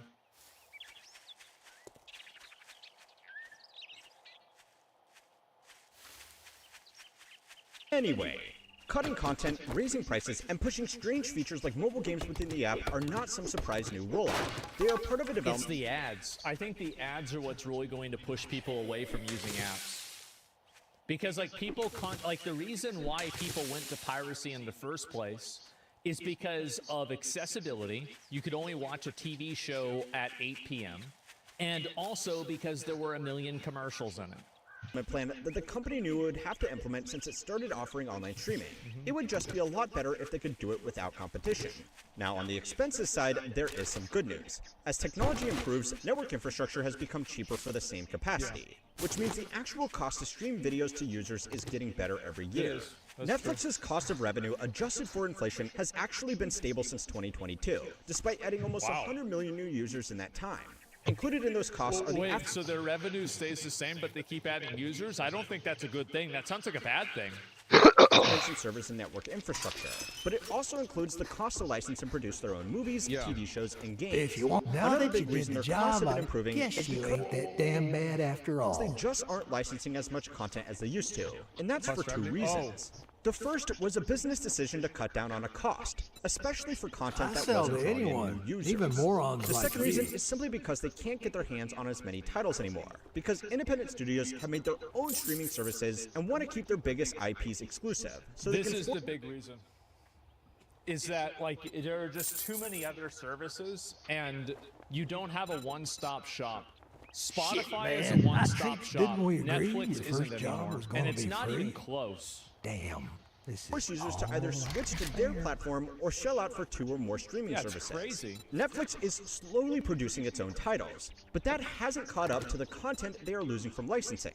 So then why did Netflix also has a massive weakness Look, that kid, you better they not don't fuck have, this up, they, or I'll every cut your IP, goddamn throat. They have to source themselves. Like Disney has its own endemic IPs, like Snow White or something like that. That maybe they can make something really bad, but it's a known IP that everybody understands. Netflix, like One Piece, was a massive success. My dad watched this. He loved it. He thought this show was amazing. So, like, I mean, it was a big success. And even the Devil May Cry show, I think, did pretty well, right? But overall, Netflix has made good shows, but they have to source these shows themselves. And so they have to pay for licensing, etc. Whereas, like Paramount or HBO, they might have the IP for this to begin with. Especially this is true with Disney. Like, think about the advantage that Disney has whenever they already own the entire catalog of Marvel movies. That's like such a massive baseline advantage. Does this mean that Netflix doesn't care about piracy? Well, publicly they say they do, of course, but piracy is going to hurt their competition a lot more than it's going to hurt them. If people can't find a movie or show on Netflix and then give up and pirate it, that didn't really cost Netflix any money, because the vast majority of content out there. I requested one of the doctors to call me. I don't count my chickens before they hatch. I'll feel better whenever he's at home, but things are looking good. Let's get back to it. A lot more than it's going to hurt them. If people can't find a movie or show on Netflix and then give up and pirate it, that didn't really cost Netflix any money, because the vast majority of content out there wasn't theirs to lose, and they most likely didn't spend the money producing it. A 2023 paper in the Journal of Economic Behavior and Organization titled Pirate and Chill found that when movies moved off Netflix to another platform, piracy of that content increased by more than 20%. Now, Netflix has such a massive first mover advantage. They're basically like the Twitch of like streaming platforms. Is that while other streaming platforms exist and they're successful, they don't have the same brand recognition and name recognition that Netflix does. Like, everybody knows what Netflix is.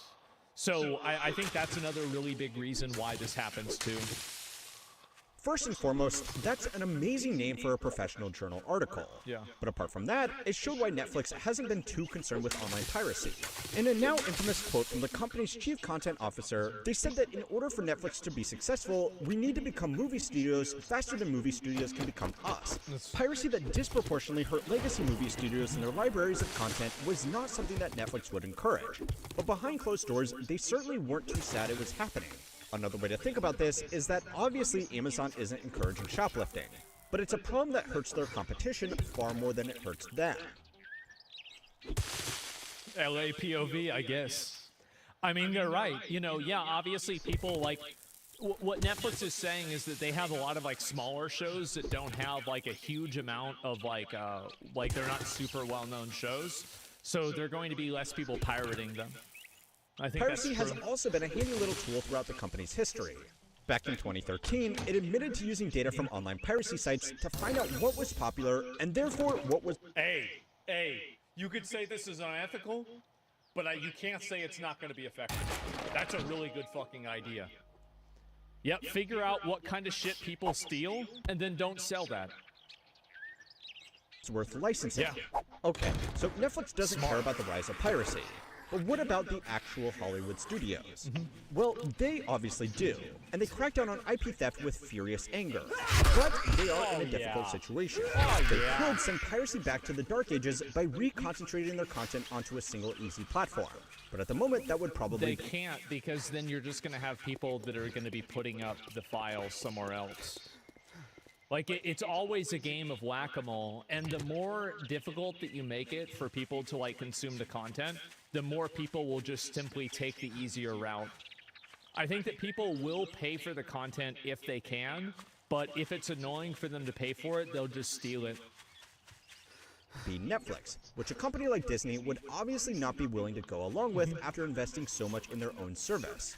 If they keep competing, though, they are just going to make the experience worse for everybody and probably lose more ground to the high seas. Now, for these companies, this whole fight could not be happening at a worse time. There is a reason why music studios were able to play nice and make their content available just about anywhere while movie studios were fighting to the death. Music is simply much cheaper to produce, and there are far more sources of alternative revenue beyond just directly selling a song or an album. Artists don't make as much... That's a good point, too. Yeah, you're right about that. Like, having, like, other types of licensing, etc. And, like, this is something that, like, remember Matt Damon talked about this, is that movies used to have, like, DVD sales that they could really pop off with. So, like, if a movie, like, a good example of this, I think, is, I would say, like, maybe Dredd. Like, they made a Judge Dredd movie in, like, 2012 or so. And if I remember right, the, like, box office wasn't very good, but it did really well with DVD sales. And so, yeah, Grandma's Boy is probably another one. Yeah, there's a lot of these examples, right, where, like, it sold a lot of DVDs, but, like, its initial, like, box office was kind of low. And, yeah, by Blu-rays. Yeah, a good-ass movie called Classic. Yeah, Idiocracy was a huge one that sold well on DVD. Yeah, that's a great example. Idiocracy is probably a better example than what I'm talking about, right? And so now you don't have that second ripple explosion wave effect. And I think that's also another reason why movies have to try even harder to, like, monetize. And I think that's why you see less avant-garde, risky movies. And the only time that you see a movie that takes a lot of risks is when it's a director or it has a cast that's, like, you know, guaranteed to secure a certain amount of money in sales. From streaming as they would from a physical album sale. I watched but they on can DVD, make it up yeah. tours, merchandising, Good and example. other licensing deals. On the flip side, movies have largely been getting more expensive to produce, while cinema attendance has never fully recovered from its dip during COVID. Ironically, one of the biggest theater releases of the past 5 years was actually Infinity War, right? It's gotta be Infinity War. From music studio with the cinema release of Taylor Swift's Eras Tour.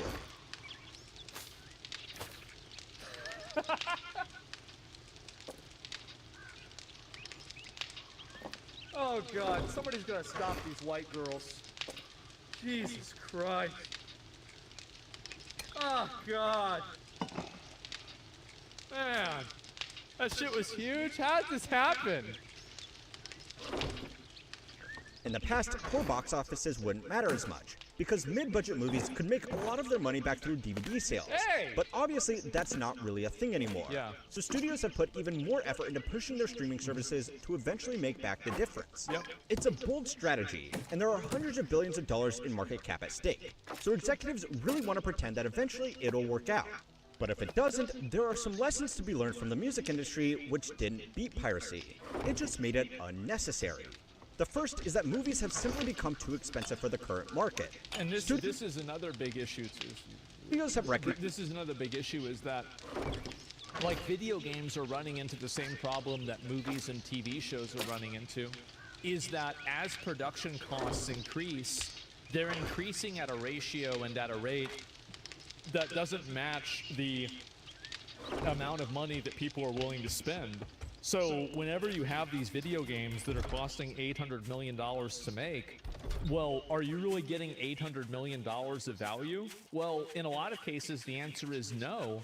So the problem is that these movies now are costing so much money. Like, maybe you need to rethink how you're making movies. You need to rethink how you're approaching this. And, like, also, you know, like, Robert Downey Jr. got paid, like, what, $80 million or something like that to play Dr. Doom? That's just not a sustainable business model. It's just not. Like, you can't spend that much money on movie stars and then think you're going to make your money back. Like, and also, like, I'm not, like, I love Robert Downey Jr. I think he's a great actor. He's amazing. This is not a good business decision. That's all. It's just not a good business decision. And you can't make your fucking money back. Yeah, paving the way for AI videos? Well, that's what's going to happen a lot. Check The Rock's salaries. I bet he makes a ton. Absolutely. It's unbalanced. Yeah. It's a broken system. 100% it is. They're definitely getting that value. They're not corrupted by ideologist directors. I don't know. I feel like hey, what's up? Like, here's another really good one. God damn, you're late today. Recently, I think that's a movie that, you know, a lot of people said was surprisingly very high quality, and it was a good movie. I didn't watch it, so I'm only speaking in secondhand. But the box office sales for the movie were below average. That was my. Did you have a colonoscopy this morning? I mean, I maybe best movie since Endgame. Yeah, so a lot of people, it's still bombed. Yeah, exactly. Seems like you guys are a little bit more split on it than what I've seen popular opinion be. Okay, that's fair. But either way, a lot of these movies, like, they just don't really sell very well. And I think they're investing too much money into these movies in general.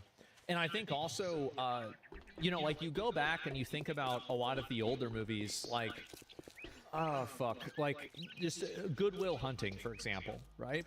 Like, how much production value did you really need in that? You didn't need a huge, insane amount of production value. And I think that movies now, like, you don't have to have Michael Bay explosions and all of this crazy stuff happening. Yeah, that's another great example. Bro, Clerks. They couldn't even afford color fucking cameras. It's in black and fucking white. And they just went and made a movie, and it was massively fucking successful. And so, yeah, I think also I got those days too. The amount of money I got some days where it's just, you're not even sleeping anymore, you're just laying in bed. Movie making class, but I don't remember even, like, that entire class I spent simping for this girl.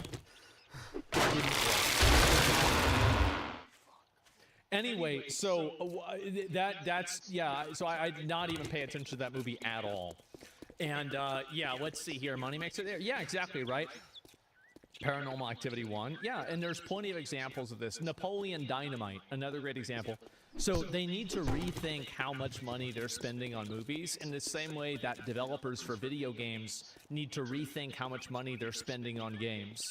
If you're investing this much money into something, you can't afford for it to lose, and you can't live, like, whenever you're dealing with entertainment products, you can't deal in absolutes. You can never guarantee something is going to be a success like this. Nice that people are only going to the movies for special occasion releases these days because it's expensive. It's going pretty good, man. Not good anymore, and people can just wait on and watch it for free on one of the streaming services that they were already paying for. And it's also, a lot of the movies now are coming out on streaming services at the exact same time. I wanted to hurry up and finish this quest. Well, I guess I'm gonna have to pay you now that you did it. Oy. I'm trying to think, like, what movie, like, that's coming out would I want to watch in movie theaters? I can't even think of anything. I'm trying to think the last one. Like, I mean, I would have wanted to watch Infinity War in movie theaters. Like, maybe Superman. I don't really care about Superman. 28 years later, yeah, maybe that. Like, I remember I watched 28 Weeks Later in movie theaters in like 2009. What the hell do you want this time? It's like maybe that. I don't know. I'd really have to think about it. Gladiator 2? No, I didn't like a 2. Like, no, it didn't need to be that way. And Dune? Yeah, I guess, okay, you're right. All right, so if they make part 3 of Dune, I'd probably watch that in movie theaters. That would be the next one.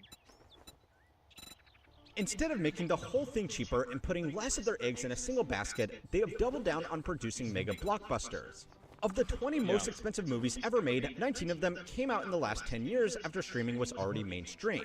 These figures also only count the production budget, not the marketing budget. And on the revenue side, the box office... Thank you very much. Now you can go fuck yourself. Like, hundreds of millions of dollars. It's not like marketing is small. It's a huge Alright, I can make bacon and eggs now. That's good. Paid out to movie theaters. With even extremely generous estimates of those arrangements, only about half of these releases made their money back. And some in particular, like the Marvels, Snow White, Dial of Destiny, and the latest Mission Impossible movie, are shaping up to be catastrophic So what the hell did it teach me? So far, studios have been able to justify these flagship productions to their investors by talking about their IP value, which can later be extracted by bringing in customers. Yeah, Ironheart, bro. Like, how's that going? Not so good, huh? To their streaming platforms. But that isn't really happening. Customers who join because they want to watch a single movie didn't tend to stay subscribed for very long compared it makes to those mineral who water. enjoy a That's deeper what it. library of mid-budget movies or TV shows. I don't know Mineral about you, water is better but I than tend to regular take my water. subscription to whatever streaming service is hosting The Office this month. These huge productions also put Well, everything's better than regular water, except for murky water. And that is I've always, like, I just have a subscription to... I have, like, Crunchyroll, and... Oh, I got Netflix. And that's about it. Like, I don't really have a lot of these. More often than not, increased prices, more ads, and worse overall service. Yeah, if it's not on there, now, I just I would don't forgive you watch for it. not feeling too sorry for I got Hollywood rid of studio Netflix like a year ago because there was like literally nothing on it, The harder man. they push back against the changing media landscape, the harder they push people towards the high seas. Yep. So anyway, now might be a good time to shamelessly plug that these videos are being I would think maybe like Spotify. So if you would prefer probably Paramount Plus would be better because Paramount is actual movie studios, so they got the rights to a lot more movies. I mean, if the movie's released by Paramount, they've got it on Paramount Plus, man. Plus, Paramount Plus is making TV shows and they own control the market. IPs. The moment that you start making content and developing your commercial product for the best interest of the people that are making money off of it is the moment that your commercial product begins to fail because you've lost connection with your actual audience here. If you think it's just streaming services that have been getting so bad, go and watch this video next to find out why making junk makes so much money. And don't forget to like and subscribe to keep on learning how money works. Well, I think that was a really good video. I think he gave some pretty good insight on it, especially with some of those graphs. I wasn't familiar with some of that too. And so I'm glad to see this. I'll link you guys the video. Make sure to give it a like. How money works. And I've watched these videos before. I don't know why I haven't seen it. But it's one of those things where, like, I think that we all know this is one of those realities, right? We all know this is, like, the reason, but it's good to actually see it. I slept well. No, she's a big victim, and how could this happen to her, and everybody's out to get her, and everything else. And again, if everybody's out to get you, and I had a short stream last night because basically I went back. I had to run out and do something this for right somebody. Here. So I guess this is Casey Tron's sister. I don't really know.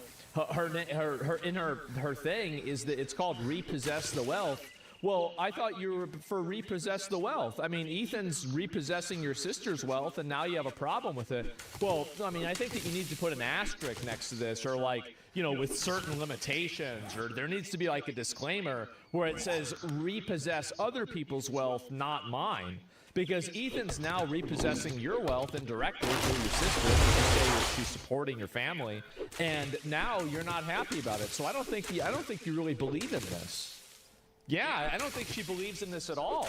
Yeah, we need like a footnote for this. Maybe you should just take it out. Just keep Free Palestine in there. That's fine. And so, considering the reach you have, if she was as bad as she tries to portray you, you could have packed her up years ago. Well, I'm not even really, like, again, I'm not even that active. I'm relatively nice. I mean, it could be a lot worse, I'll tell you that. And so, yeah, Keck, Free Palestine. I mean, yeah, I don't know.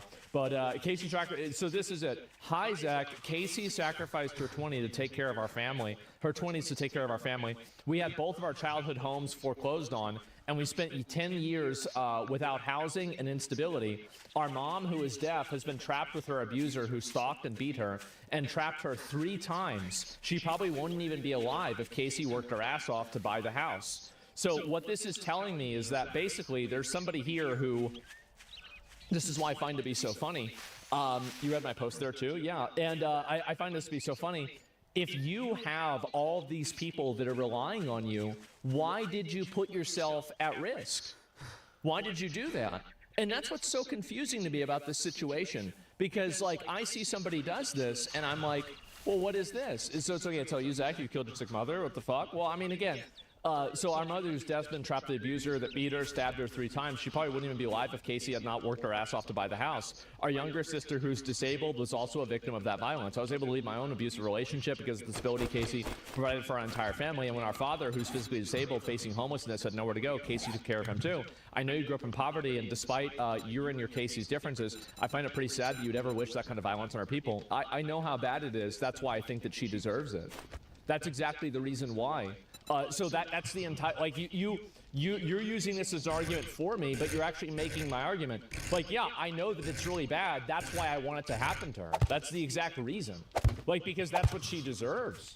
What do you mean? So you have, yeah, like, what is this? So if it was up to her, Ethan would be homeless, Ethan would be completely destitute, and Ethan would be out on the street with his kids and his wife. But for some reason, I don't know where they're at. Oh, Buddy's down there laying in his styrofoam. What's this here? Because it's nice and cool down there, because it's right under the air conditioner. And Shoujo's probably laying in the sun in the bathroom. That's what she usually, that's her morning routine. Is that the sun comes in the bathroom window, hits the floor, and she lays in the floor in the sun. But that's not going to work with me. It's just not. The more that you say that it's bad, the better I feel. The worse it is for you, the happier I am. Do you really think that I'm gonna feel bad? Like, oh, wow, I feel so terrible that this person who has launched harassment campaigns, lied against multiple people, and had all this bad stuff. You've been doing, she's been she has been a negative, malevolent force for over 10 years. And you want me to measure my criticism and my hostility towards that? I don't think so. I don't. And so, yeah, that's what's going to happen. The Bills do. Yeah, the Bills do, guys. Ethan had a co-host called Olivia. She got so much hate because of Caseytron that she was forced to quit online life and went to get mental health treatment. I want to let you know that it doesn't matter how bad it gets for you. It doesn't matter how much it's negative or how much you cry or how much you're suffering. I will never relent. I will never give up, and I will never feel sorry for you, and I will never even give you 1% of mercy. Not even a tiny little bit. Because that's what you would do. And that's what you deserve. That's just what's going to happen. And so anyway, no, it doesn't happen. Like, I don't care. It doesn't matter to me. It doesn't make a difference. I don't do that. That's just, again, you shouldn't have started this. You shouldn't have done it. Like, if you didn't want this to happen to you, you shouldn't have done it. I don't understand why this is complicated. If you didn't want somebody to fucking hate you and not like you, why did you spend years attacking them? Why did you spend years, like, harassing other people. This is the consequences of your own actions. And yeah, why are you wishing homelessness on our family? For drama? No, for justice. For justice. And also, maybe, you know what? You know the person who's really wishing homelessness on your family is Casey Tron. She's the one that's really wishing homelessness on your family. She's the one who couldn't put her ego aside. She wouldn't apologize to Ethan. She never admitted any fault. She did the thing that was obviously against the law in the first place, against copyright. Like, she maliciously did this, and it was very obvious. She stated as such. Well, that's cool. And so, it's always nice to all sleep this in. has happened. Yeah, this is karmic justice. There are very few points in my life where I'm able to do something or empower somebody else to do something that I think is justice. But whenever I have the opportunity, I will do it. And I will do it with literally no sympathy, no regard, and literally no mercy. Because that's the right way to do things. And I don't care what other people say. I don't care if people think it's wrong, if people think I'm mean, if people think that, oh, that's too much. I am not accountable to anybody else except for myself. And I just couldn't live with myself if I didn't do that. I couldn't live with myself if I didn't go all the way with stuff like this, right? Every single time. Yeah, it's just how it has to be. It just has to be. And like, you want me to feel bad about myself? I can't be cruel, not gonna lie. Well, it's not being cruel. This is what's fair. This is what's fair. And that's it. Crazy disability, being intoxicated 24/7, that's a disability. Casey Tron up there, GoFundMe. Well, good. I mean, that's good for Ethan. You know, he's going to be able to get some more money out of it, right? So, yeah, and he didn't sue her. Yeah, and also, I'm not even the one suing her. Like, that's what's so crazy about it. And this girl, like, maybe you should have gotten your sister under control before she put your entire family's livelihood at risk with her own stupid ego. And so anyway, I did reply, and then, this is what I said back to her. You react to videos all day, Zach. So...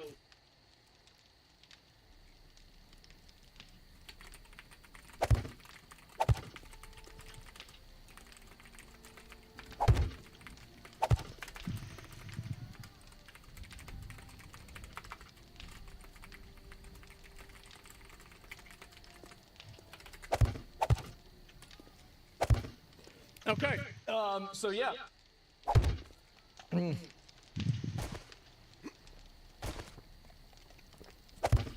What a stupid bitch, huh? Oh my God. Yep, there you go. And so, having so much fun reading these, I am. And I don't think these people realize the destructive shit she was pushing, legit ruining lives. Absolutely. And so anyway, fuck it, I'm just gonna make it a solid you room. react to videos all day. And this is the thing. This blatant dishonesty, this manipulation, etc., it's just not going to work. It's not going to work. And you can cry and get upset about it all you want. It's not even going to make 1% of a difference. And so that's it. She's so bad at it. Yes, I know. And what's this here? And so I said before, this is what I responded to her with. I said, I don't care. And if the shoe was on the other foot, you wouldn't either. Emotional blackmail to avoid accountability, manipulative and predictable, it won't save you. If she was supporting all of those people, why would she blatantly break the law and put that at risk? And so there you go. And so that's what happened. Sorry to get a job instead of talking shit. Yeah, I mean, I guess so. And it is sad to see this happen, but yeah, ChatGPT said I didn't commit the crime. Yep, there we go, guys. And if her handle is I need a dick down, nobody should take her seriously. I don't know what her handle is. I have no idea. And apparently nobody else does either. And so anyway, this is following. And so how did this happen? How did this get into it? And so there was a person yesterday, and this person's name is Anthony Sargon. I'm not familiar with who this is, but let's actually look at, this is their YouTube account. And this is, okay, so this is apparently, he's going to do a live stream about me. Okay, yep, there we go. Hasbro starts beef with me over Casey Tron lawsuit. I mean, just tell the truth, right? And anyway, Casey Tron bullying. I never liked Ludwig. So this is just somebody who, AB versus Chris, Ethan Klein and AB. So he's making videos negative about them. Ethan Klein pushes Olivia too far. So he's making all kinds, sexist Ethan. And so you've made all these videos that are negative about Ethan, and now you're trying to petition Ethan for some degree of, mercy. And this is what I think is funny. So he says, Ethan Klein just dropped the lawsuits. You're ruining people's lives and your own life in the process. How do you know that he's ruining his own life? Like, what a crazy thing to say. In this fucking cycle once and for all, Jesus Christ, man. The funny thing is that he actually is ending the cycle, because now every single person like her is going to think twice about what they do. I think Casey flew too close to the sun. I know, and it's funny watching him fall, isn't it? It really is funny.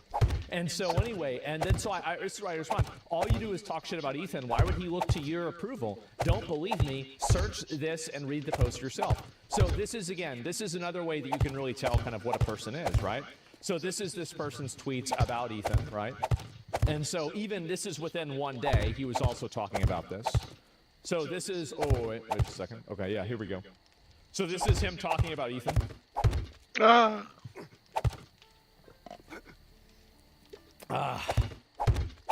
What a rat, that's right. And so you go and do this all the time. And now, it's not really going too well for you. It's a lot of talking, exactly. And so this is the person that wants to try to hold their approval up for giving it to Ethan. He's like, oh, well, I would respect you. No, you wouldn't. What are you talking about? What do you mean? You're just trying to manipulate him by using your meaningless fucking approval as some sort of a carrot on a stick to have him not enforce what he thinks is what's fair. So yeah, it's still going. Exactly. Who has that kind of time? A terminally online loser. And so he says, my approval is irrelevant at this point. He said, you're not asking in good faith. You want to lie and misrepresent someone while portraying yourself as the victim, which is exactly what's happening. And he says, my approval is irrelevant at this point, but I used to be a huge fan of H3, and I created, inspired my whole show. If he drops the lawsuits, I would absolutely give him credit. No, you wouldn't. You would just continue lying about him. Yeah, I'm having an alright day, man. Or an Israeli as a pejorative, and you would just keep pushing the same stuff that you've been doing for years. I should, hang on. I'm gonna look. I want to know what happened in the LA mayoral race, and nobody's talking about it yet. I guess I won't. We took Los Angeles 22 hours ago. Is she actually campaigning against herself?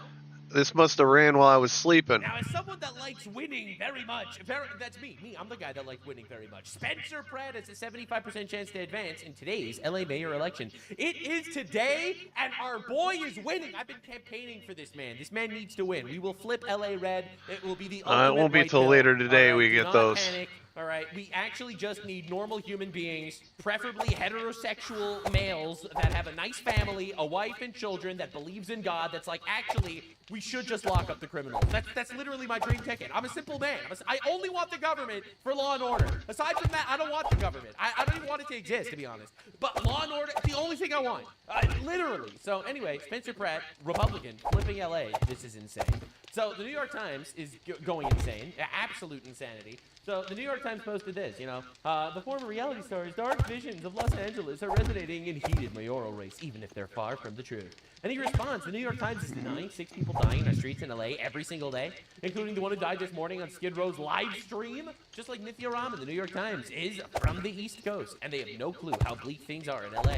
This is him being nice, but actually they're just lying and evil. All right? Like, this publication will go out there and say, oh my God, there's a transgender genocide because you don't want penises in the women's bathroom. And then the same article will be like, actually, hobos lighting dogs on fire is awesome, actually. Unironically. They're trying everything to get this man to lose. They're terrified that he's winning. And the craziest part is he's resonating among the liberals. The liberals are going for Spencer Pratt, like the normal libtards. There aren't a lot of them, but there are some apparently. Bill Maher, Trump derangement syndrome out the wazoo. He's been getting destroyed by Spencer Pratt. This is a state that is constantly overthinking everything and overregulating everything. Trust me, I know. I did whole bits about how it took me 3 years to get the solar turned on. Solar, something they want you to have. All right, you would think that Spencer Pratt would be like, yeah, the government's incompetent, but his answer is literally 1,000,000 times better than that. But now they're taxing you, I think, for having it. They are? I think so. What do you mean you think so? You I have think, to I don't have even to know about solar, Okay, I but- need to focus on making sure the moms are Okay. safe and the animals are not being abused. That's my party. I know, but if you're the mayor... The solar panels, that's going to be somebody I'm hiring. That's my right. deputy mayor is going to worry about the solar panels. Look, man, I hope your solar panels are fine. They're raping children on Skid Row. Spencer, I got bad news.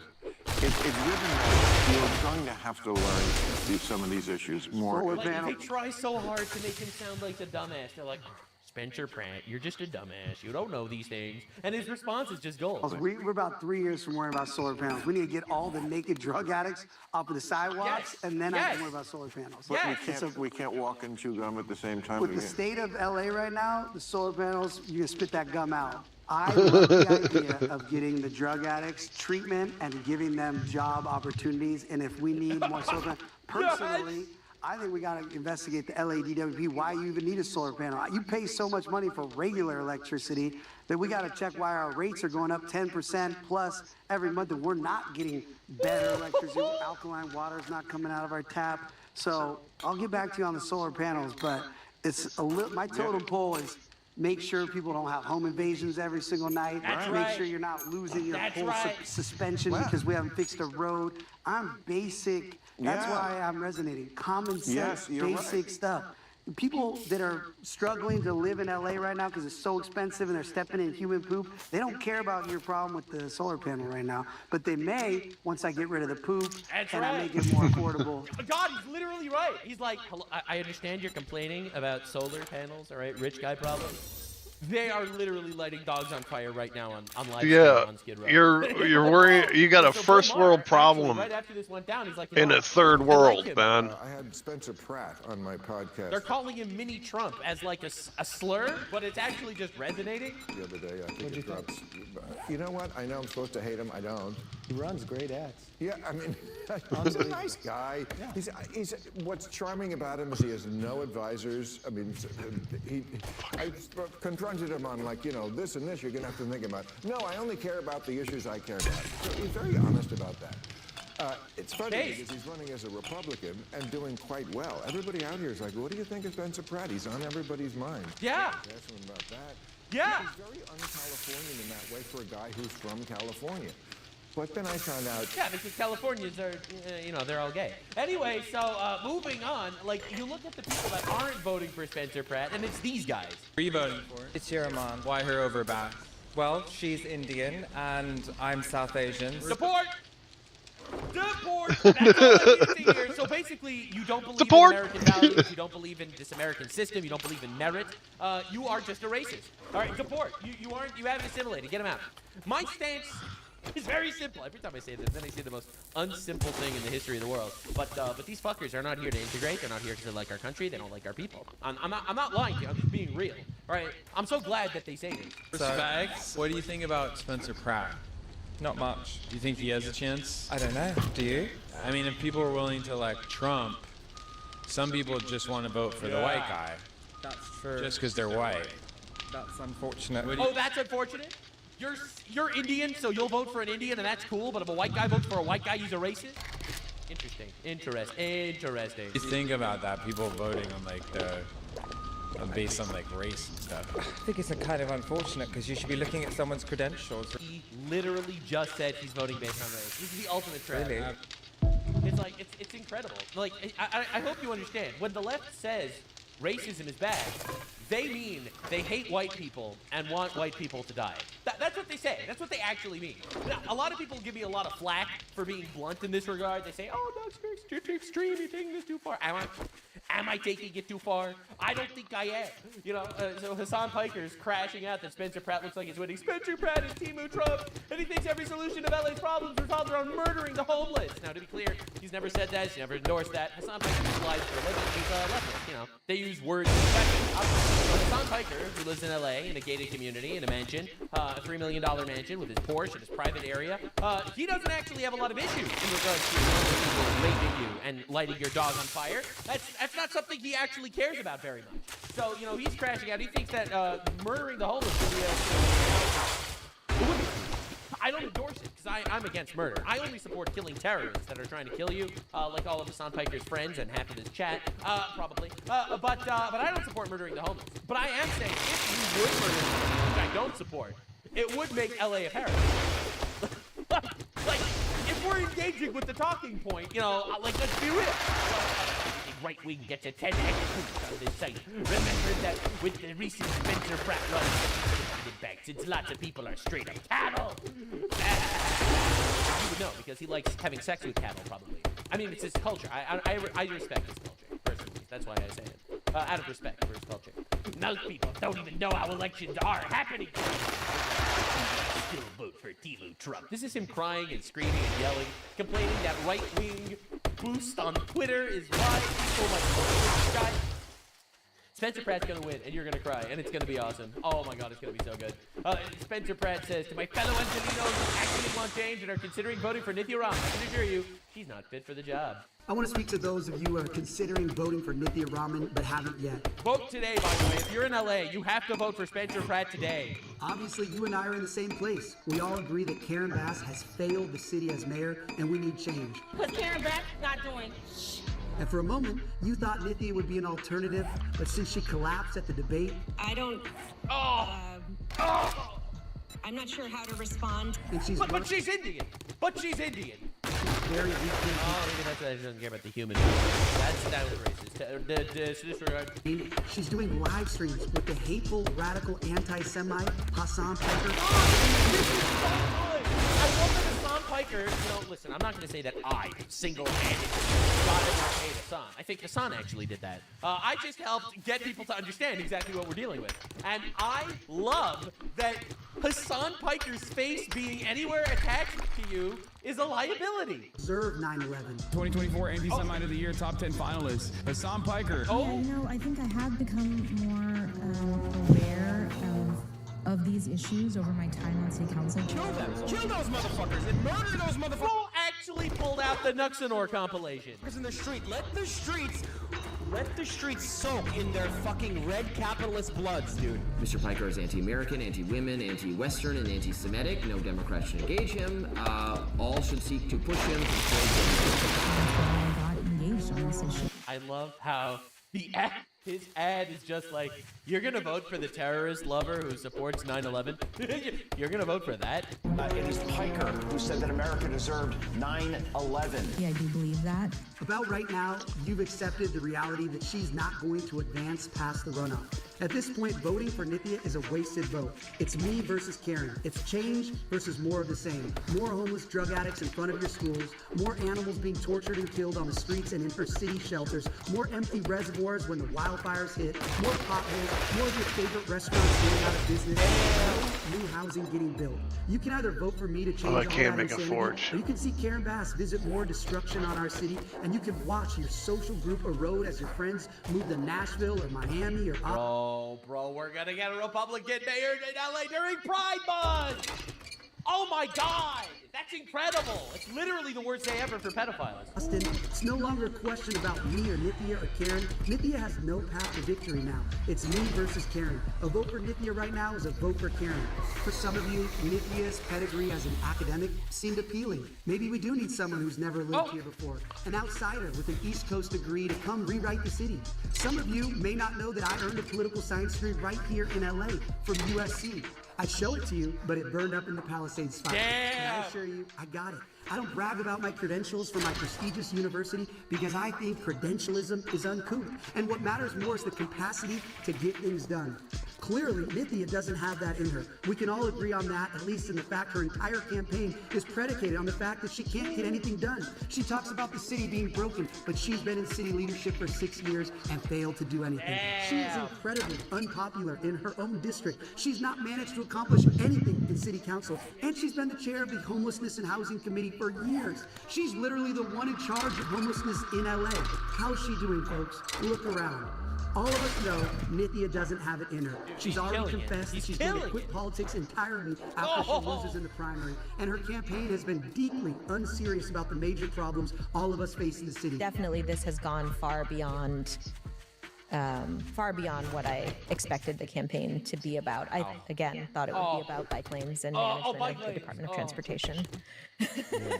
Now, for some of you, bike lanes actually might be the biggest problem. I'll admit, I envy you. I wish that were my biggest problem. I wish I had as privileged a life as her to where I only had to worry about bike lanes. But like many of you, I have real problems in the city. My home burned down with recent stuff because of failed city leadership that drained our reservoirs before the fire, cut the fire department budget. He's killing them. Absolutely slaughtering people. It's insane.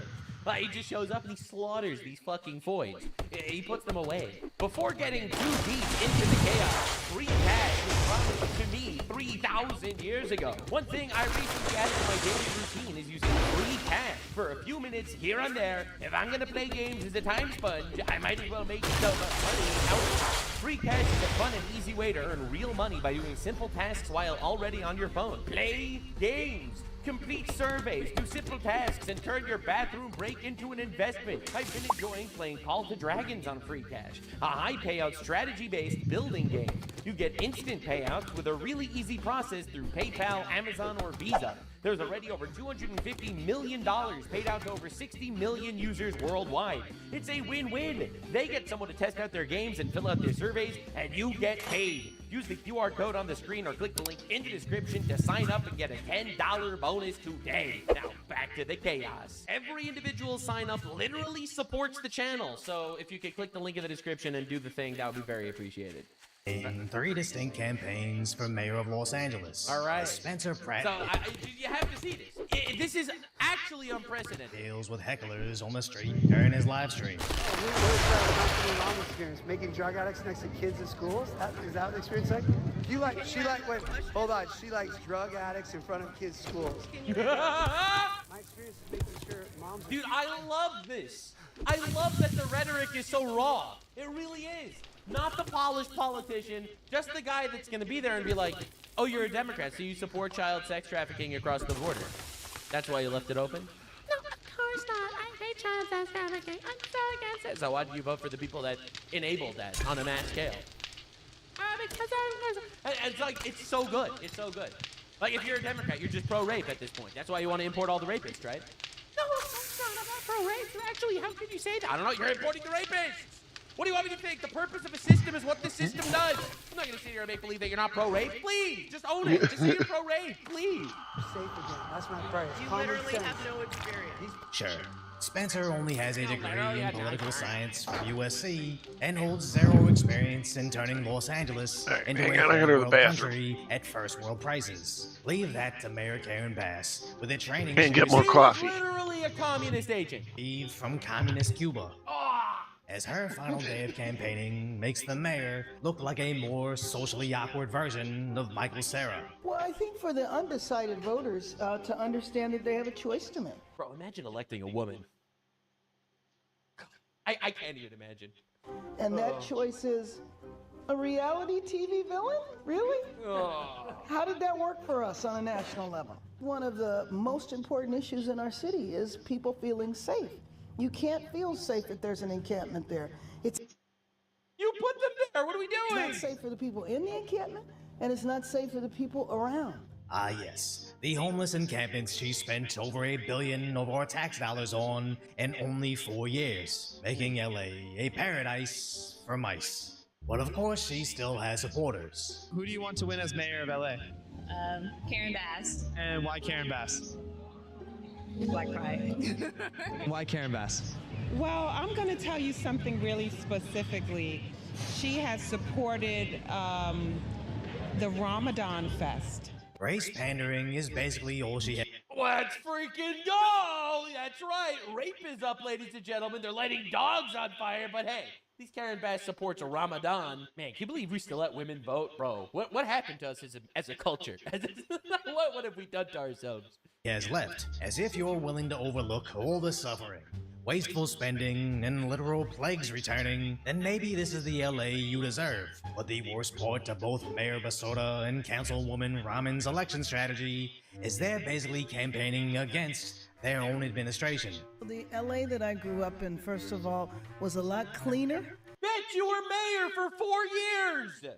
Why didn't you do something about it? Oh my God. These people are so pathetic. Imagine, dude, you're not even going to be able to imagine. Imagine, I can't even say what the name. Imagine electing a woman. Am I right, guys? Am I right? I'm sorry. I'm kidding. I'm kidding. Obviously, it's a joke. I'm kidding, guys. I'm on YouTube. Would I ever say that seriously on YouTube? There were not people sleeping on our streets. The city was actually affordable. You could rent an apartment, work part-time, and go to school. She has empathy for the drug dealers, so they give them more drugs. So it was a lot different. But unfortunately, the city isn't affordable now. And we do have... You were literally the one in charge. Like you have only yourself to blame. People sleeping on our streets, which is exactly why I ran... Is she actually campaigning against herself? These people are retarded. For mayor, because I know how our city can be, and we're gonna get there again.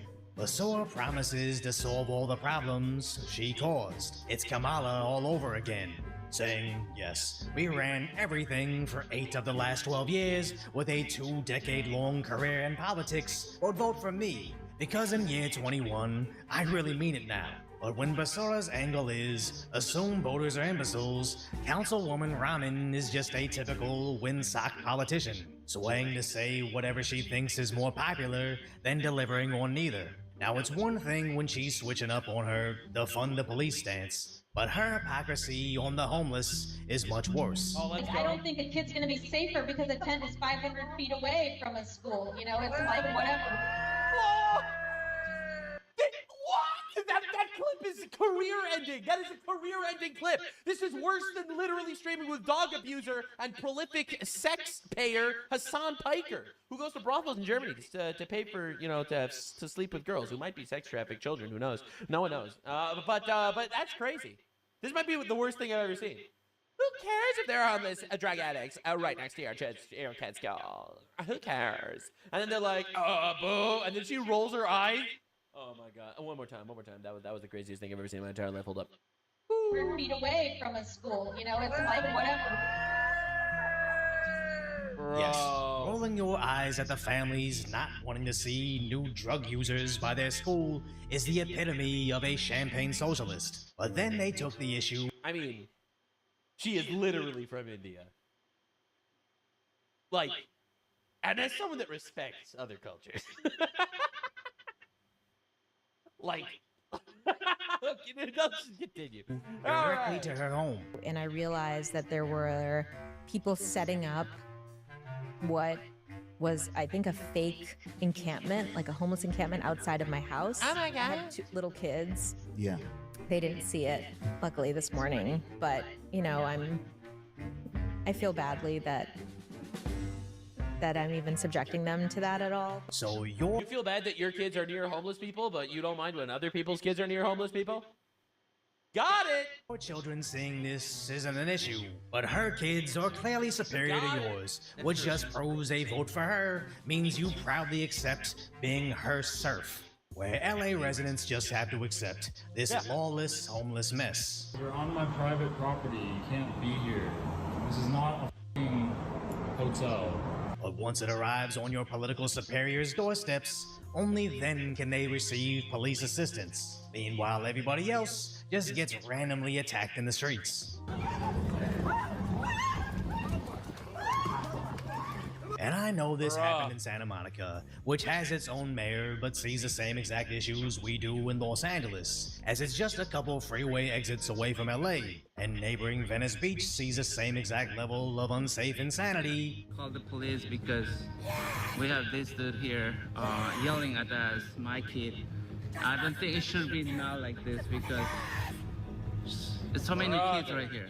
As random bum fights that look like medieval gladiator duels have been going down for years. Except way less entertaining. Do you understand how much more entertaining society would be if we make like a really big, nice coliseum in the middle of the city and put all the homeless people in the coliseum? I'm not saying we should, I'm just saying it would make life better for everyone else. See, a lot of people think that my ingenious ideas that would absolutely elevate the quality of life of the average person in LA. A lot of people think that these ideas are because I want this to happen. They're not. They're just thought experiments, okay? And it would make society better. All right, that's it. That's all I have to say. Like, you know, everyone would be against it until they realized that it would make society literally a million times better, and then they would actually just start paying to watch the gladiator matches. Now, as sadly when I searched for that specific incident in Venice, I had to scroll past nude, spiked club duels, brawls between the Birdman versus the Canvas Man, random 4x4 beatdowns over nothing. Dude, we're literally getting GTA 6 before GTA 6. Non-stop bedlam between everybody without a bed, as these social workers just sit there and do nothing. Oh, this is what your tax dollars are going to, by the way. But in Mayor Can Basota City, it almost seems like the law is optional, including election laws in Basora's own campaign ad. I saw this. This is a federal crime, by the way, I think. All right, thank you so much for all of your support. I know you have been walking precincts, you've been making phone calls, you've been over there at the headquarters.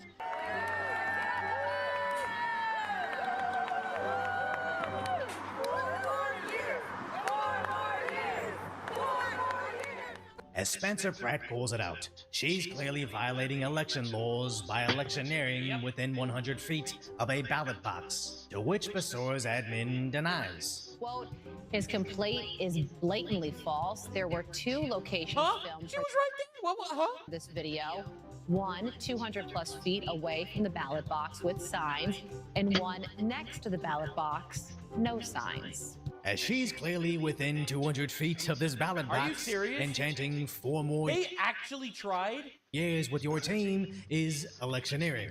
You can only get to this level of lies when you've gotten away with it for decades, with your supporters being too Alright, sorry I was waiting. Yeah, I'll spark. She posted this herself, but still I had to go to the bathroom and get more coffee. I took a little longer because I had to spray for ants around the coffee maker. Got the most useless people on the planet. But I'm back now, and I will read spark. words written by smarter people. I'm really glad that they endorsed her. Go in the streets and gather the people together. Not someone who's fighting. Karen Bass is that person. Which is hilarious, as people are superimposing his endorsement over her city. But I really think this is the next stage of champagne socialism. Not even trying to lie, saying we're gonna fix this, but getting their peasants to accept third world living at first world prices. Pop stars are starting to see if this will stick. Stop saying New York smells like piss and start saying that your piss smells like the best city in the world.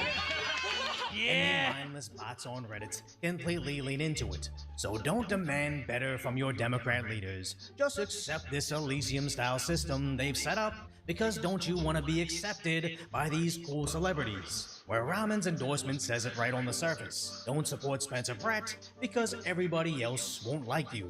Interesting how it isn't about policies, safety. It never is. It's Trump bad, it's Spencer Pratt bad, it's white man bad. It's literally the left. They're a demoralized system of evil and rot. They don't create anything. They only contort and destroy. They have no policies. Fraud or anything that's actually impacting us, it's all about. He's a MAGA Republican. And obviously, you'd rather get stabbed by an insane drug addict than also be called a MAGA Republican. And even though that looks like a fan-made ad, what Rahman's actually putting out herself is far worse. Especially, I think whoever's running her campaign secretly hates her. Even her professionally produced ad is somehow even worse. We have a mayor who's failed to lead this city. And on the other hand, a right-wing extremist powered by MAGA is channeling people's frustrations about this city into fear, anger, and hatred.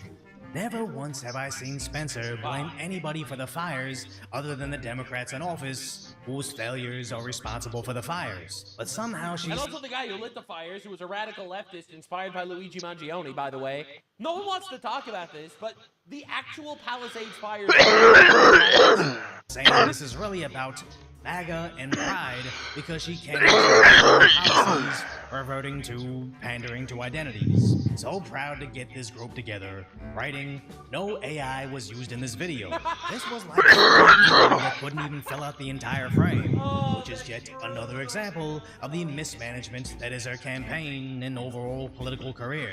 All this wasted space. A huge production crew to shoot 60 seconds of everything we already knew about you, and sadly, the other socialist is doing the same exact thing, with Mayor Basota seeking the max amount of spending you can waste to display what little movement you have. compared to Spencer getting support from absolutely every corner of the city, as Spencer has zero issues showing up in the hood, since South Central actually lives it. Meanwhile, billionaire liberal politicians and are immediately shook down for the reparations that they promised, as the city's really in a terrible situation.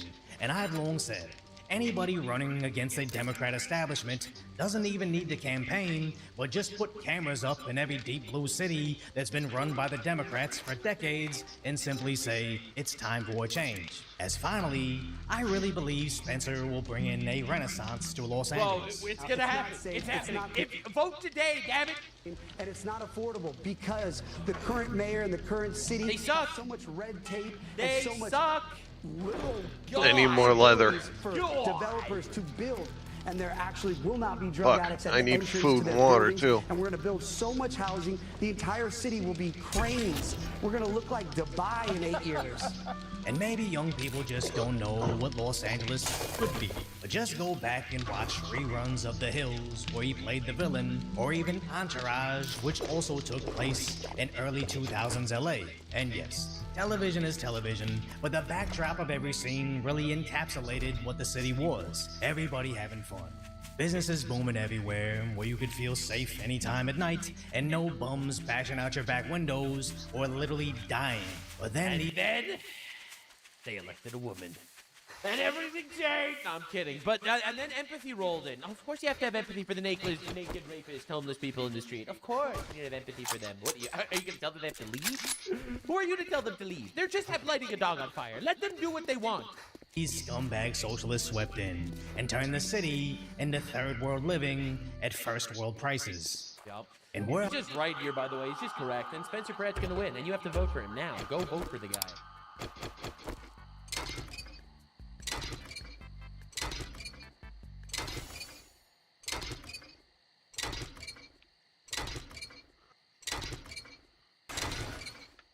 So mixtape, it's actually crazy that there's been more content that I think people have gotten out of talking about this game than about the game.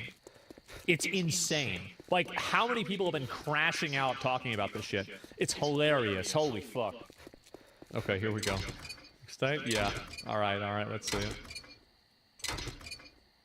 Pimps, can I be honest with you? I've got game movie fatigue. Year after year. Me too. We've got these game movie writers churning out some game movie slop, and I'm sick of it. First, they came for the AAA slop, and I said everything. Like, really, you could not shut me up if you tried. Then they came for our childhood, and I started a wall. I'm about to tear mixtape apart in a few minutes. I don't care what they say. Let those game movie actors watch. Now we've reached the last bastion of gaming. Oh my god. This was always supposed to be your safe harbor from AAA garbage. For years, people have said, well, if you don't like AAA games, just play indie games, Well, what are you going to do when they just brute force their way in here, too? Now you don't have to wonder anymore. This game movie bullshit. Now they want you to applaud their billion-dollar indie game like they did something special. But hey, maybe I'm just being jaded. Let's take a look at a special moment from the game. Hey, come on, let's give it a shot, guys.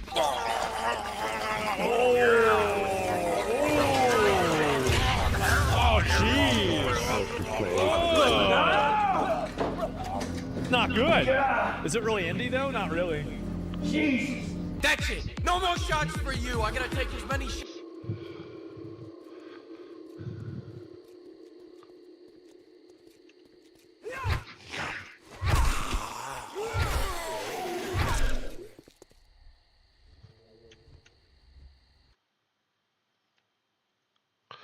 Was this?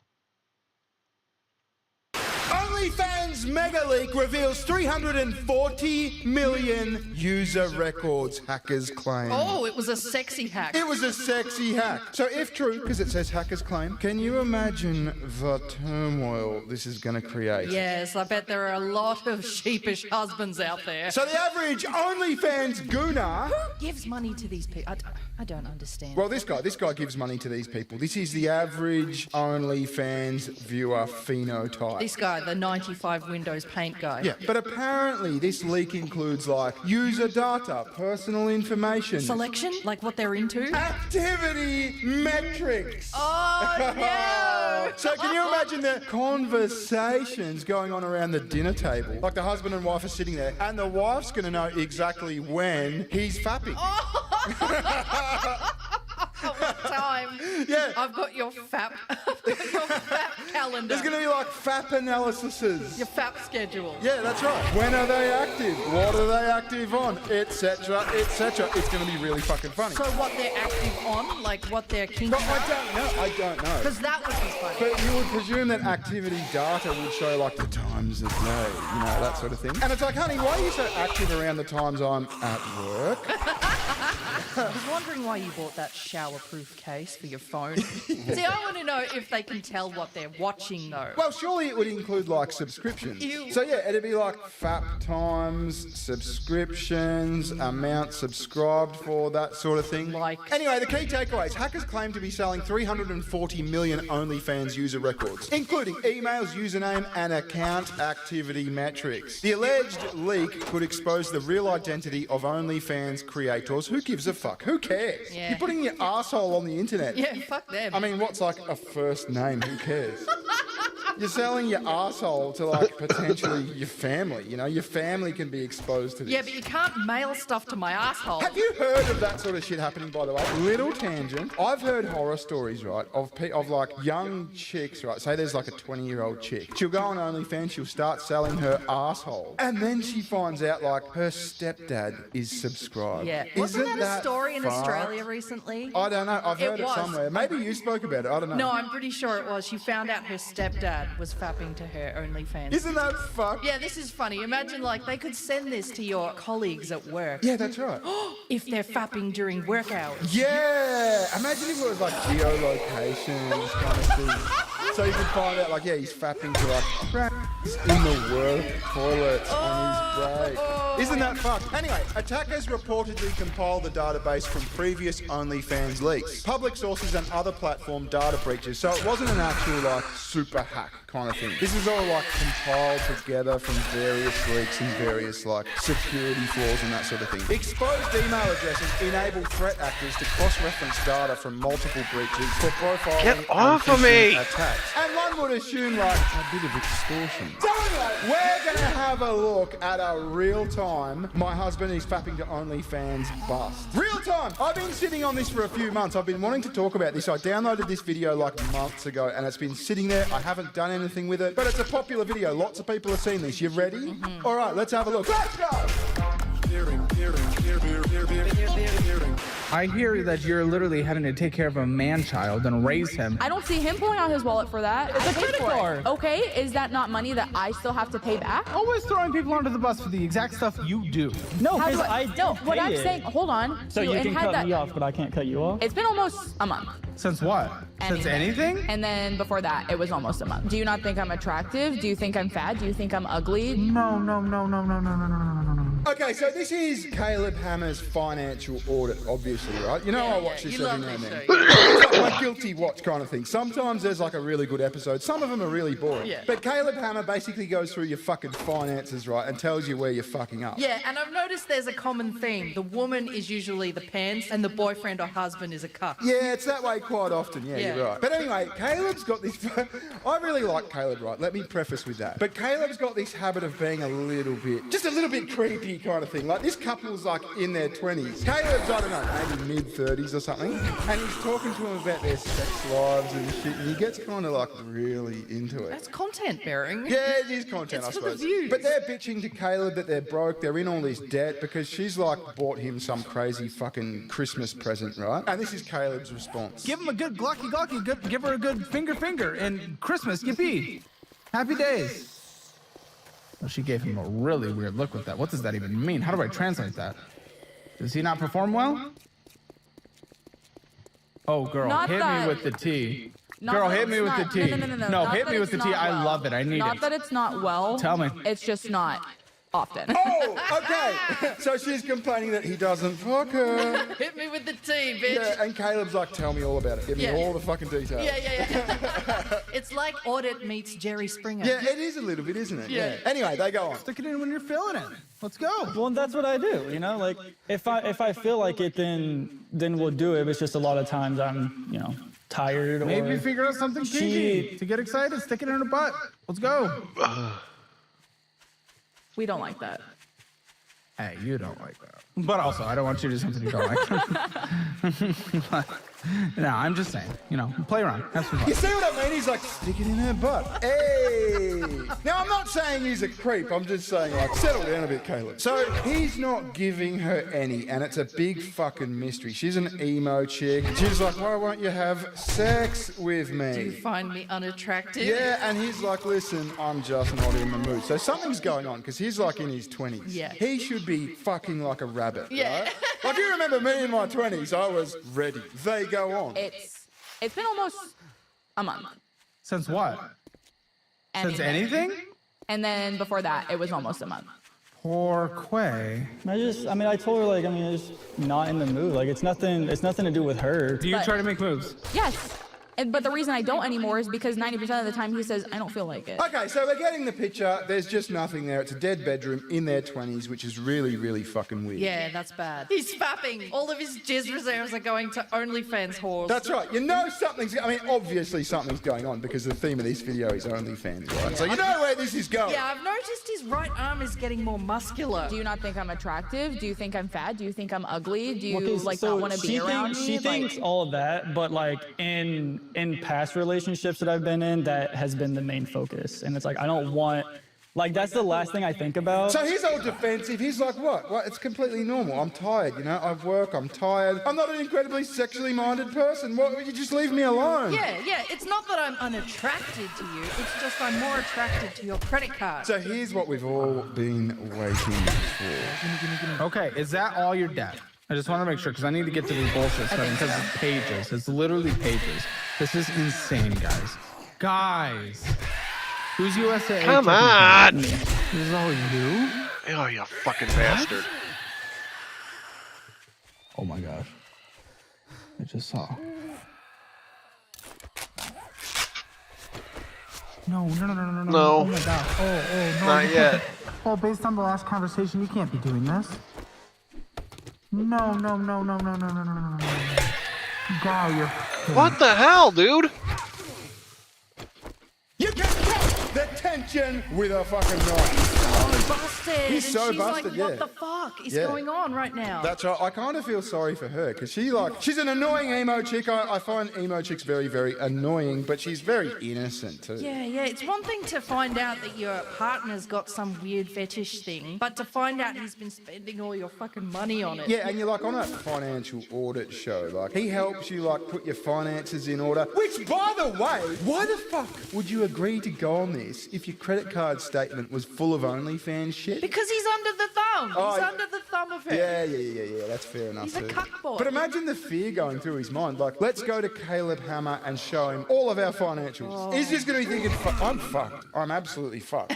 Our dramatic moment would be like, okay, who's going to the supermarket Yeah, and I've purchasing 500 got 'em. protein I bars buy a day? this stuff and called let's talk STEM. about these 600,000 It's an fucking all bubble teas a month. botanical The supermarket. ant And I have a loyalty to repellent. I think we need to That go works really well. Made protein powder. It's got whey in it. The fuck is whey anyway? I don't do And it's whey, not but- I mean, I'll toxic do to it sometimes pets. if I'm making like a smoothie or something. I usually just do the protein bars and the protein ice cream and eat lots of fucking meat and shit, and that covers me. Dude, that's all for your muscles, man. At least it's got some fucking nutritional value. What's bubble tea other than fucking water and a little bit of sugar? It's caffeine for someone who doesn't like to drink coffee. I need more protein and whey and creatine! You're gay. Fucking gym dickhead. I'm not a gym dickhead. I don't even go to the gym. I do all my exercise privately. What is it? He's spending a shit ton on only...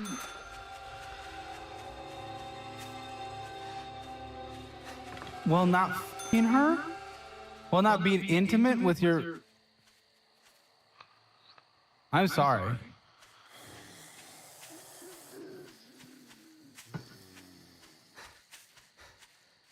Nice to know. Do you for that, I guess. He's not even surprised. He knew this was coming up. I mean, obviously he knew this was coming up, but yeah, she's about to fucking lose it. I feel so bad for her. She looks like she's gonna cry. I know. Fucking loser. What a fucking loser. I mean, it is pretty pathetic, isn't it? But like the extent of this shit, like I won't spoil it. Let's just watch. That's bottom of the barrel loser bullshit. You won't fuck your girlfriend and you're spending her money. Well, to it's fap happening to strangers. somebody else, so it's hilarious. It's both of their money. Oh, bullshit. How much of a percentage is hers? Well, I think I seem to remember, I haven't like cut these bits out to look at, but I seem to remember that she earned a lot more than him. So, but I think it's a case of like she pays most of the rent and she pays most of the shit, and he like has his money and like he's always broke, he's always behind on his credit card payments because it's all going to whores. He's You know a what I mean? fucking trophy wife. He's a Whores. I'm not saying there's anything trophy about him. I'm saying it's just what he's doing. They don't have a job. They get their allowance. Good lord. Like, genuinely, Q for that. Because why would you lie to me about that when you don't even want to be with me? I never said I didn't want to be with you. Then why would you rather do it somewhere else than with me? That is you directly not wanting to be with me. Not really. So then what is it? Then what is it if it's you doing it and not wanting to do it with me? I mean, I can get horny when you're not home. Oh man. Oh man. Oh. Horny when you're not. I told you. You release these fucking activity statements. It's all going to be when the wife's out, she's at work, she's going to get her nails done with her friends or whatever. You know what I mean? It's going to tell a funny tale. When are the fap times? Show us the fap times. Yeah. What kind of an excuse is that anyway? I mean, you're not even fucking her when she is home. Yeah. It's not an excuse. Yeah, and if you're not attracted to her, then break up with her and find someone that you are attracted Yeah, but to. he likes the sweet, sweet credit card. It's really fucking weird. She's paying for his sluts online. Well, look, I'll reiterate. I don't think she's paying for the sluts online. I think he is. But I think she's like, listen, I'm paying for a lot of shit and you're kind of fucking, you're always behind on your credit card. Why are you always behind on your credit card bills? And she's finding out. Didn't she just say before that I'm paying off the credit card? Well, they've got multiple credit cards. It's the classic story with these motherfuckers on Caleb Hammer. Yeah. They've always got fucking 8 credit cards or something. So this is his one credit card that he's like, yeah, this is my credit card and this is my thing. Oh, fanfics too? Oh, so it's not only OnlyFans, it's... Is that another one? I assume so. Fanfics. I assume so. Yeah, fanfics. Yeah. Get my fix. I'm gonna get my fix. Fat fix. Fat fix. That's what it should be called. That did not... Sugar Tits was just doing a masturbation gesture. A man masturbating. It was really, really off-putting, yeah. My legs are... I don't know what that is because I've looked at it That's and another one. I can't cancel it. Like I've gone to it and I don't even have a subscription on there. And I've even contacted the support about it. I'm sorry. Yeah, I am too. I can't cancel it, Baring. I've lost my password. Well, isn't that... I was going to say, like, isn't that just another level of goonery? Like, when you're in touch with the fucking support services of these fucking websites, like you've got a ticket open, you know what I mean? Dude, I am so glad I'm listening to this. Support This is ticket. hilarious. Yeah, isn't that fucking weird? And like on the website's side, do you think they just like don't cancel motherfuckers on purpose? It's like, what are you gonna do? What are you gonna sue us? Yeah. You know what I mean? You're gonna make a big public thing about it. So now, right, Caleb Hammer, this is funny as fuck. He goes, show us your phone. And he gives him the phone? He logs into fucking OnlyFans and gives him the phone. So I'll never understand people who do this. It's like that. No, Matt, no! I know it is, isn't it? Don't show it! So Caleb Hammer's all of a sudden, he's not just a financial auditor, he's a porn auditor. He's like, what are you looking at, motherfucker? Okay, thank you.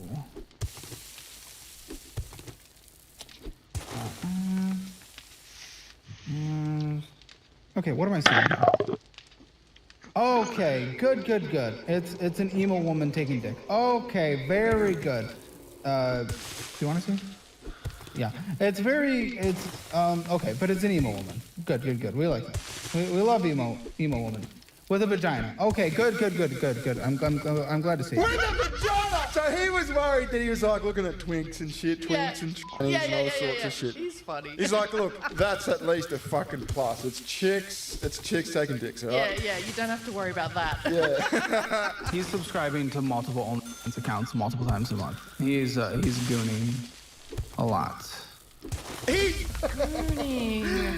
gooning a lot. So multiple OnlyFans subscriptions a month. I think they count to like 5 a month or something. Now keep in mind they're like $35 each. So this is a young couple in their 20s. So they can't be making much money. I don't remember them being like fucking lawyers. I mean, they're clearly not lawyers in doctors. They probably work in fucking IT or at Hot Topic or some shit like that. He's spending like 150 US. Yeah, a probably. month Yeah, something like that. on online hoes. Yeah, and she's just finding out live on fucking Caleb Hammer. What's the whole incentive to getting memberships? You know, like YouTube, you've got the we'll answer The your emojis. emojis and yeah. Snapchat, and, you know, we'll DM you and stuff. Well, I suppose, I mean, on OnlyFans, I would guess that it's like, here's my titties, but like sign up and you can see my pussy, that sort of thing, you know?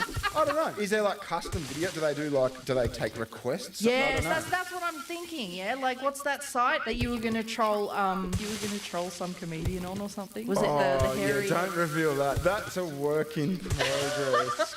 Cameo. Yeah, that's a work in progress. That's top secret. They do like tailorized fat videos. No, it's not. Oh, you mean OnlyFans? Yeah. Not Cameo. God, no, I don't want to think of her with the fat video. Okay, all his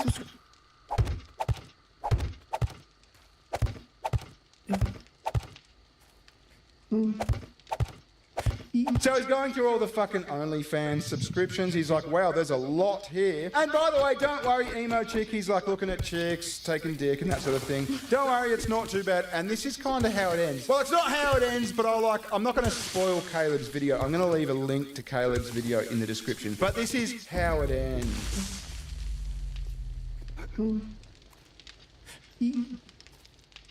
Okay. I unfortunately think, ladies and gentlemen, that we are going to end this conversation. Oh! What did he discover? Something that YouTube wouldn't have liked. Or that the girlfriend. I mean, my take on that is that, like, this is going to be too much for the girl to emotionally handle, and we don't want to do this on camera because it's going to fuck her up. So that's what it looks like to be busted being an OnlyFans gooner in real time. Visit Sugar Dick, she's got a channel. Yes, I do. Thanks for watching. We'll catch you later. Ta-ta. Bye. See ya. That's a little loud. But dude, that was... Holy shit, I was so glad I listened to that. That was hilarious.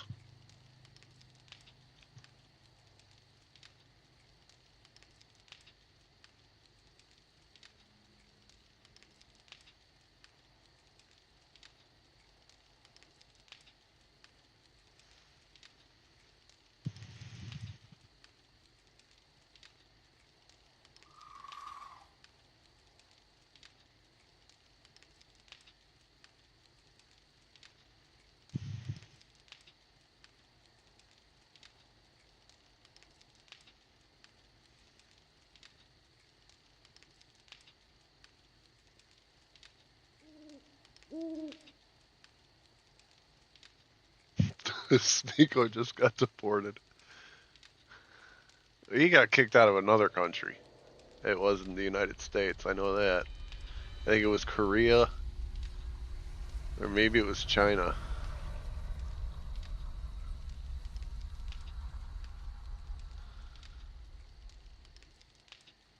The entitlement is unreal. Okay. My entitled neighbors demanded access to my private pool. What about me? Can I have access? Pretty please. This is from Am I the A-hole, and it's Am I the A-hole for not letting my neighbors access our pool. My spouse, 45, and I, 46, bought a house in February with a pool. It's a non-HOA single-family home. We keep to ourselves, have friends over occasionally, and we enjoyed having people over for food, drinks, and of course, swimming pool parties, now that the weather allows for it. We fit in the neighborhood, or so we thought. Until neighbors from three surrounding homes and us got into a weird conversation around their expectations to access the pool for weekend and holiday pool parties. Excuse me?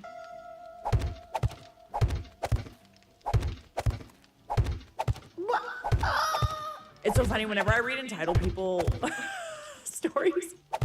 It's almost like I squint my eyes because I'm trying to see I'm trying to see their point, but I'm having a hard time. I'm gonna need my glasses, and I don't wear glasses. I got 20/20 vision, honey. I wish I needed glasses. Let me just prop those up. I fail to see how this is their business. So out of curiosity, are they, you know, in exchange for access to the pool, are they paying for any of the fees that are associated with the pool? You know, like cleaning the pool, general maintenance, are they gonna clean up after themselves? Or are they just like, can just go use your pool, like whenever they want, because they said so? Apparently, the owners before us had kids and were friends with the neighborhood kids. Yeah, so? Okay, so the kids were friends with the kids, and then you have new neighbors, and now automatically you think that you get the same rights to use the pool? Like, no. See, if these people were smart, they would like invite OP and their family, you know, over for dinner. They'd start a relationship, you know, because it's like everybody loves a friend with a pool, but it's like we don't just demand access to the pool. We like can manipulate them completely. You know, we like cook them dinner. We bring over bottles of wine and cookies, and we butter them up a bit. And even then, you know, they still have a right to refuse us access to their pool. But like, if they were smart, they'd go about this a different way. So the neighborhood kids and adults would use the pool when they wanted to. The gate was always open, and they even had their inflatables nearby and had arranged paying for the maintenance of the pool. Well, that's good. At least they paid for part of the maintenance. I don't mind that. There's also, like, to be honest, though, I get that, like, you know, it was friendly and shit, but there's no lifeguard on duty, I'm assuming. What were to happen if there was some sort of accident and it was on your property? Dude. I'm only saying this because I know someone who willingly did something dangerous on someone else's property that I know, got into a massive accident, and they're still dealing with the lawsuit. Like years later. Yeah, I would say that this is honestly just like an insurance thing, a safety thing, kids going and being able to use the pool whenever they wanted, and like just the gate being open. No, thank you. I'm not about that life. I think that's an accident waiting to happen and a lawsuit waiting to happen, to be honest. So we told them that we're fairly private people and we enjoy our privacy and don't see ourselves letting neighbors have access to our backyard whenever they want. Each time any of us are wandering around outside, they ask us over and try to sell us the idea of having access to it. Well, this is just dumb. They offer money and sharing the maintenance fees and such. I mean, I don't hate that they're offering to at least pay for part of the upkeep, but like, there's no lifeguard at this pool. You have a right to your private space. It's a safety issue. And also just the sheer audacity of like them assuming that they'll get access to it. I don't love that. That would make me like not want to do it just because they just walk in there and they're like, well, the last people let us do it, so can we do it? We literally don't even have a relationship. Like, what do you mean you can just walk onto our property and like use our pool? What? How are you not embarrassed asking that? This is so embarrassing.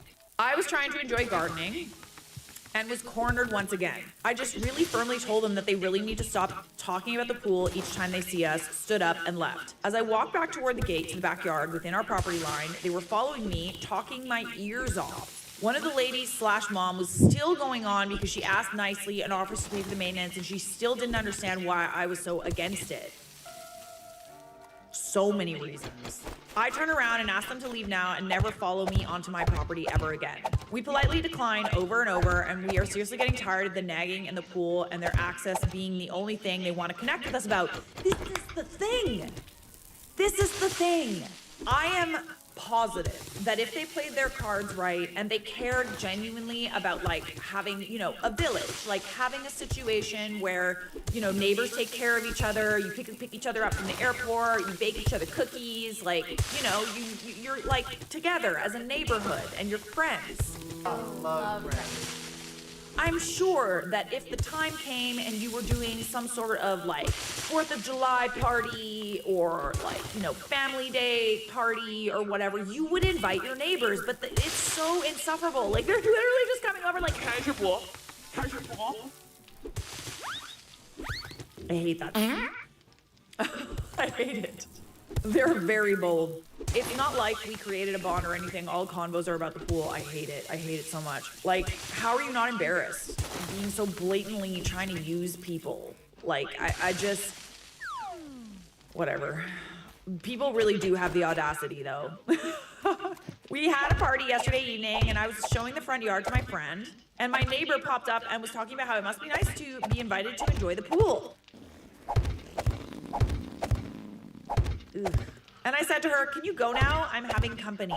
Am I the a-hole for not wanting neighbors to have access to my property and seriously losing my patience with their expectations? You don't even have to ask that. Like, this is so weird. So weird. This is a time where I would get cameras and I would also get a little sprinkler system. There's multiple things going on here. They're blatant, like them trying to use you without creating any sort of relationship beforehand. That's their first mistake. Bothering you constantly, which would just piss me off, honestly. Like, I wouldn't want to, like, if someone just like kept coming over to my house and demanding I let them use something of mine without like even knowing them, like, it's like, seriously? But then also, you're private people, okay? And it's a safety issue. Just leaving the door open so that people could, like, kids can just run and go in the pool as much as they want. Like, I'm sorry, but that is based on like recent developments, like things that have happened, like to people who have pools and younger children. Like, I just really feel like this is a lot more trouble than it's worth. Not the a-hole, in my opinion, but let's see what Reddit had to say. Not the a-hole. Those are some entitled, persistent neighbors. Also, the liability of having an open gate for everyone's access. This is what I'm saying. Like, this is so dangerous. What if a kid wandered and drowned? That will be on you. And that's the thing. Like, it actually will be on you because it was on your property. That's the law. You know, even if it wasn't adults that, like, willingly put themselves in a situation to be, you know, like in a dangerous situation, if that took place on your property, lawsuit. They might not win, but like, lawsuit. Stand your ground, I would do the same, good luck. Yeah, I'd be double bolting that gate there, bud. Everyone in the comments is like, you need to consider a lock on the gate if there isn't already one, and cameras near the gate and the pool just in case. No trespassing sign. If they think you're out of town, they might help themselves to a swim, and that's a huge liability. If these people are pestering you about the pool, they likely won't hesitate to sue if one of them drowns. Exactly. Or gets injured, too. Like, people slip on pool decks all the time. Because CFOP updated in the comments. They're gonna get a no trespassing sign. They don't have one yet. The pool's covered when they don't use it. Cameras, they have. Yeah, I mean, like, I think this is pretty self-explanatory. You're not the a-hole. And the sheer audacity of those neighbors, wow. Wow. You are not the a-hole, my dear.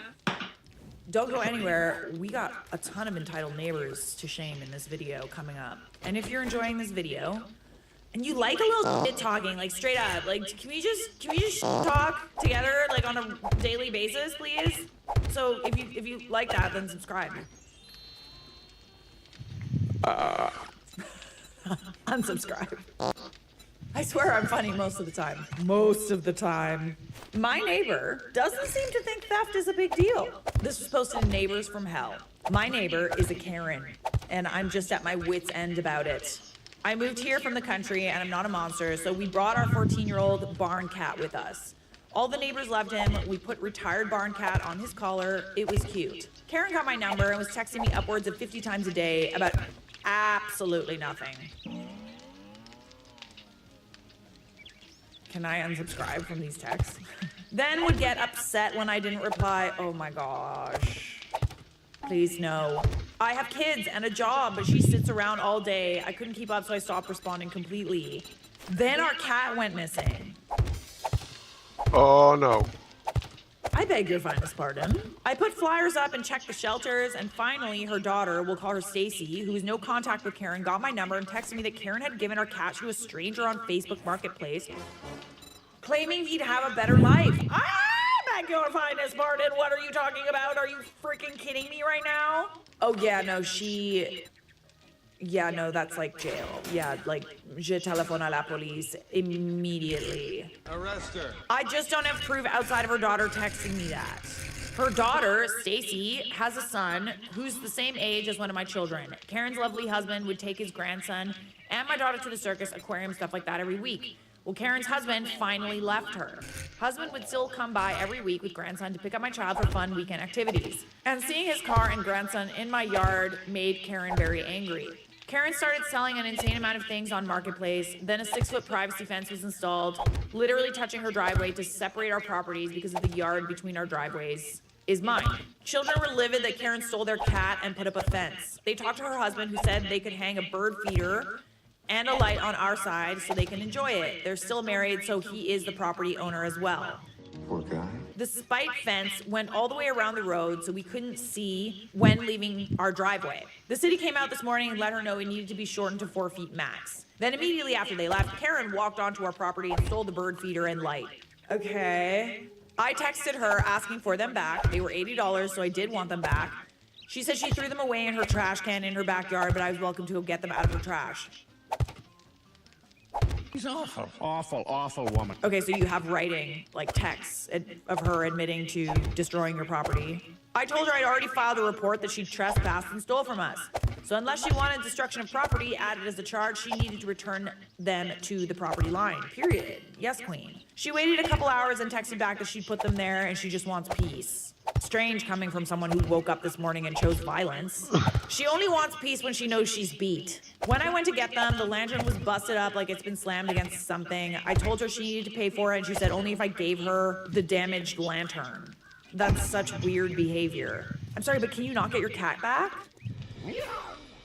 Wait, like, I want you to get your cat back. Can you not, like, find out where it is and, like, find out what happened? Anyways, I've now bought shepherd hooks to put in my yard near the giant fence to hang the bird feeder and light so my very feral kids aren't trying to wage war on her. Having a Karen neighbor is horrible and I hate it. I'm not usually one to call the police or be petty, but I think I've been too passive now and I'm not sure how much is too much or how little is too little.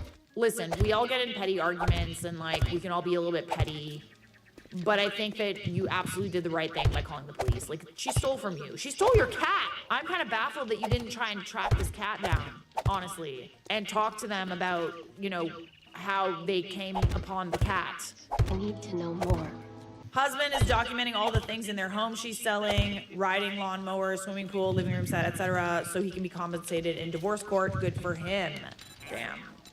I mean, I hate to be messy, but I see why they're getting a divorce. I don't hate to be messy, I love it. So everybody's like really up in arms about this cat. I am too. I don't understand why nothing's being done. OP said they didn't get their cat back as of 12 days ago of this recording. We did not get our cat back. We're looking. It's been since October. I'm keeping his flyers replaced and his posts are updated frequently. He is microchipped as well and flagged as stolen since we haven't registered, but no such luck. But, like, can't you call animal control and track down the cat? That's literally what microchips are for. If his microchip gets scanned, it'll say he was stolen, but I guess no one has taken him to a vet. Oh. He's a senior barn cat and would absolutely not go in a litter box and will rip the door frame off trying to get outside. We tried when we moved here, so I doubt someone would keep him inside for long. I think I'll always be looking for him. Oh my goodness. This poor cat. This person said, release the children! If someone steals my cat, they're gonna be DEAD. Release the feral children. Sick 'em. Sick 'em. I am so sorry. This is crazy. I just don't understand, like, why you would want to live and create such hostility in your neighborhood. And why is it always the people that are so unbelievably bored? You know, they have absolutely nothing else going on. They're retired. They're stay-at-home moms. They're like, you know, they just sit around all day and create fake narratives in their head and bother people and, like, start fights with people. Like, it's always the same, you know? So grateful that me and my neighbors have a good rapport because, like, I'm not saying that it would be bad for me.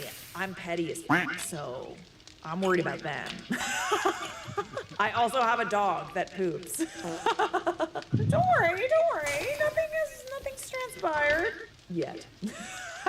Well, there's no update. I'm very curious to know if you ever find your cat. I would not back down about that. Like, that in and of itself has to be a crime. Has to be. May the force be with you. Hope you find your cat. Good luck. Ooh. Ooh, we have a passive-aggressive note, you guys. Yay. I found this letter taped to our door 8 hours after getting the keys to our new apartment. I love a cheeky passive-aggressive note. Me and my girlfriend moved into our new home yesterday afternoon. This is our first apartment together without another roommate, and we were so excited to start this chapter of our lives. Came home from dinner to find this lovely note on our door. Hey, it's day one for you, and you're already interrupting all of your neighbors' lives. Your disrespectful, slamming doors, yelling, stomping will not be tolerated. This is a strata. With strata rules, noise will not be tolerated. Should you continue, there will be a noise violation, warning from our strata. Then fines will start, which can lead to eviction. We paid very good money to purchase these homes to get away from tenant and disrespectful renters. Read your booklet of rules. Scribble. Let's get some context. To give some context, we began moving small things in at around 2 p.m. We would do a trip home at a time from car to apartment without leaving any boxes, containers, or anything in the hallways and common areas. From 2 p.m. to 4 p.m., we ran into 2 people in the elevator, and both were super nice, welcomed us into the building, and wished us good luck with the move. The only other thing we moved was our mattress at around 6:30 p.m., and again, we didn't see anyone on the elevator or halls. However, we did notice a woman, probably in her 60s, on her balcony 5 units down, staring right into our unit. Told you. They're always sitting around, retired, nothing else to do. The average person doesn't spend that much time at home, unless you're me. Well, no, I think, listen, I know what my audience is. I know you're all a bunch of introverts like me. That's fair. But I'm assuming that a lot of you have jobs, right? In this economy? Like, I'm assuming that a lot of you, you know, go out for coffee or dinner once in a while, and like, you're not just sitting around at home like all day, every day. I'm sure you leave the house sometimes, but then there's other people who really just don't. They, like, that's their life. So we closed the blinds. She quickly went inside. When we left, we noticed her staring at us from the window. Scoping you out, eh? If I had to guess who wrote that letter, my money would be on her. 1000% it was her. But I have no idea what she's basing these claims on. We don't even walk past her unit when we take the elevator. It doesn't even sound like you've been doing anything like late either. The latest you said you're moving your mattress at 6:30 p.m. I actually don't even think that you're, depending on building rules, I don't even think that they can call the police or anything. That's too bad for them. It depends on the building rules, honestly. I did live in a quiet building more than once. Noise was not supposed to transfer from unit to unit unless you gave like a heads up to the building and like the neighbors beforehand. I would think moving where you're speaking to people sometimes in the hallways, you know, what does she complain about? Slamming doors, yelling, stomping will not be tolerated. Like, you're not even playing music. Like, this is just, unfortunately, this is the reality of living in an apartment building. It's the reality of living in a city with neighbors. If you want peace and quiet, you gotta leave, unfortunately.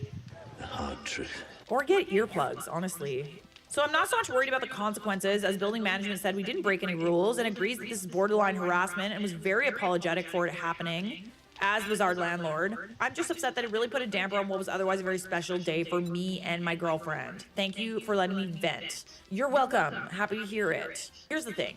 When someone chooses violence like this, when someone just like wakes up one day, this is a territory thing.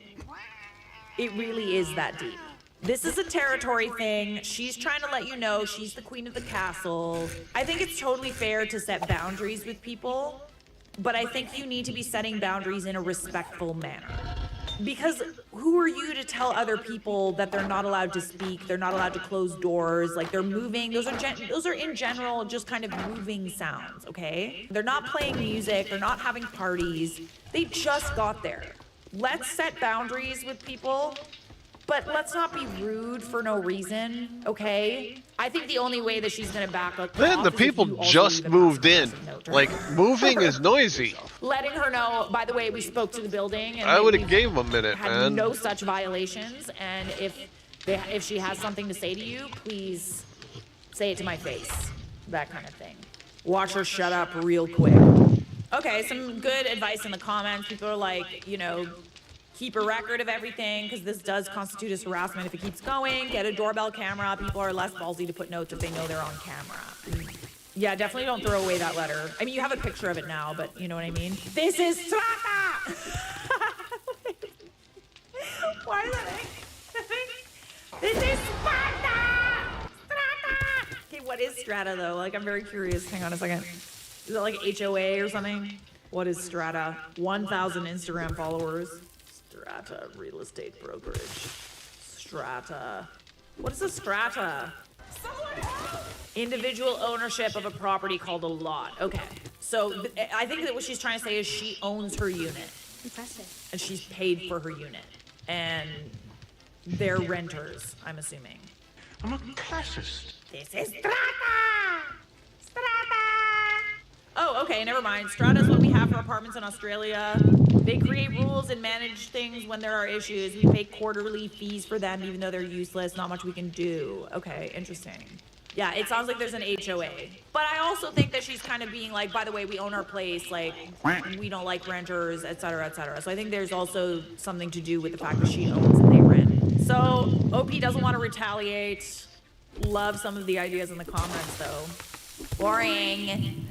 We have lived individually and together with roommates in several strata condos over the years and never gotten noise complaints and know how to be respectful of our neighbors. Yeah, they probably, like, I'm guessing you're young, you know, like you didn't leave your age, but I for sure, just the way that you're writing this, like you're probably in your 20s or 30s or something. Unfortunately, she probably saw you and is just like, I'm gonna nip this in the bud right now. You young people, be quiet.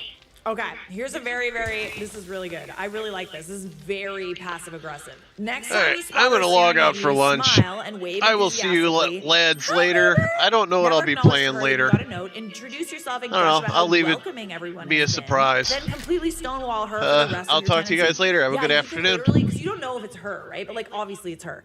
You don't know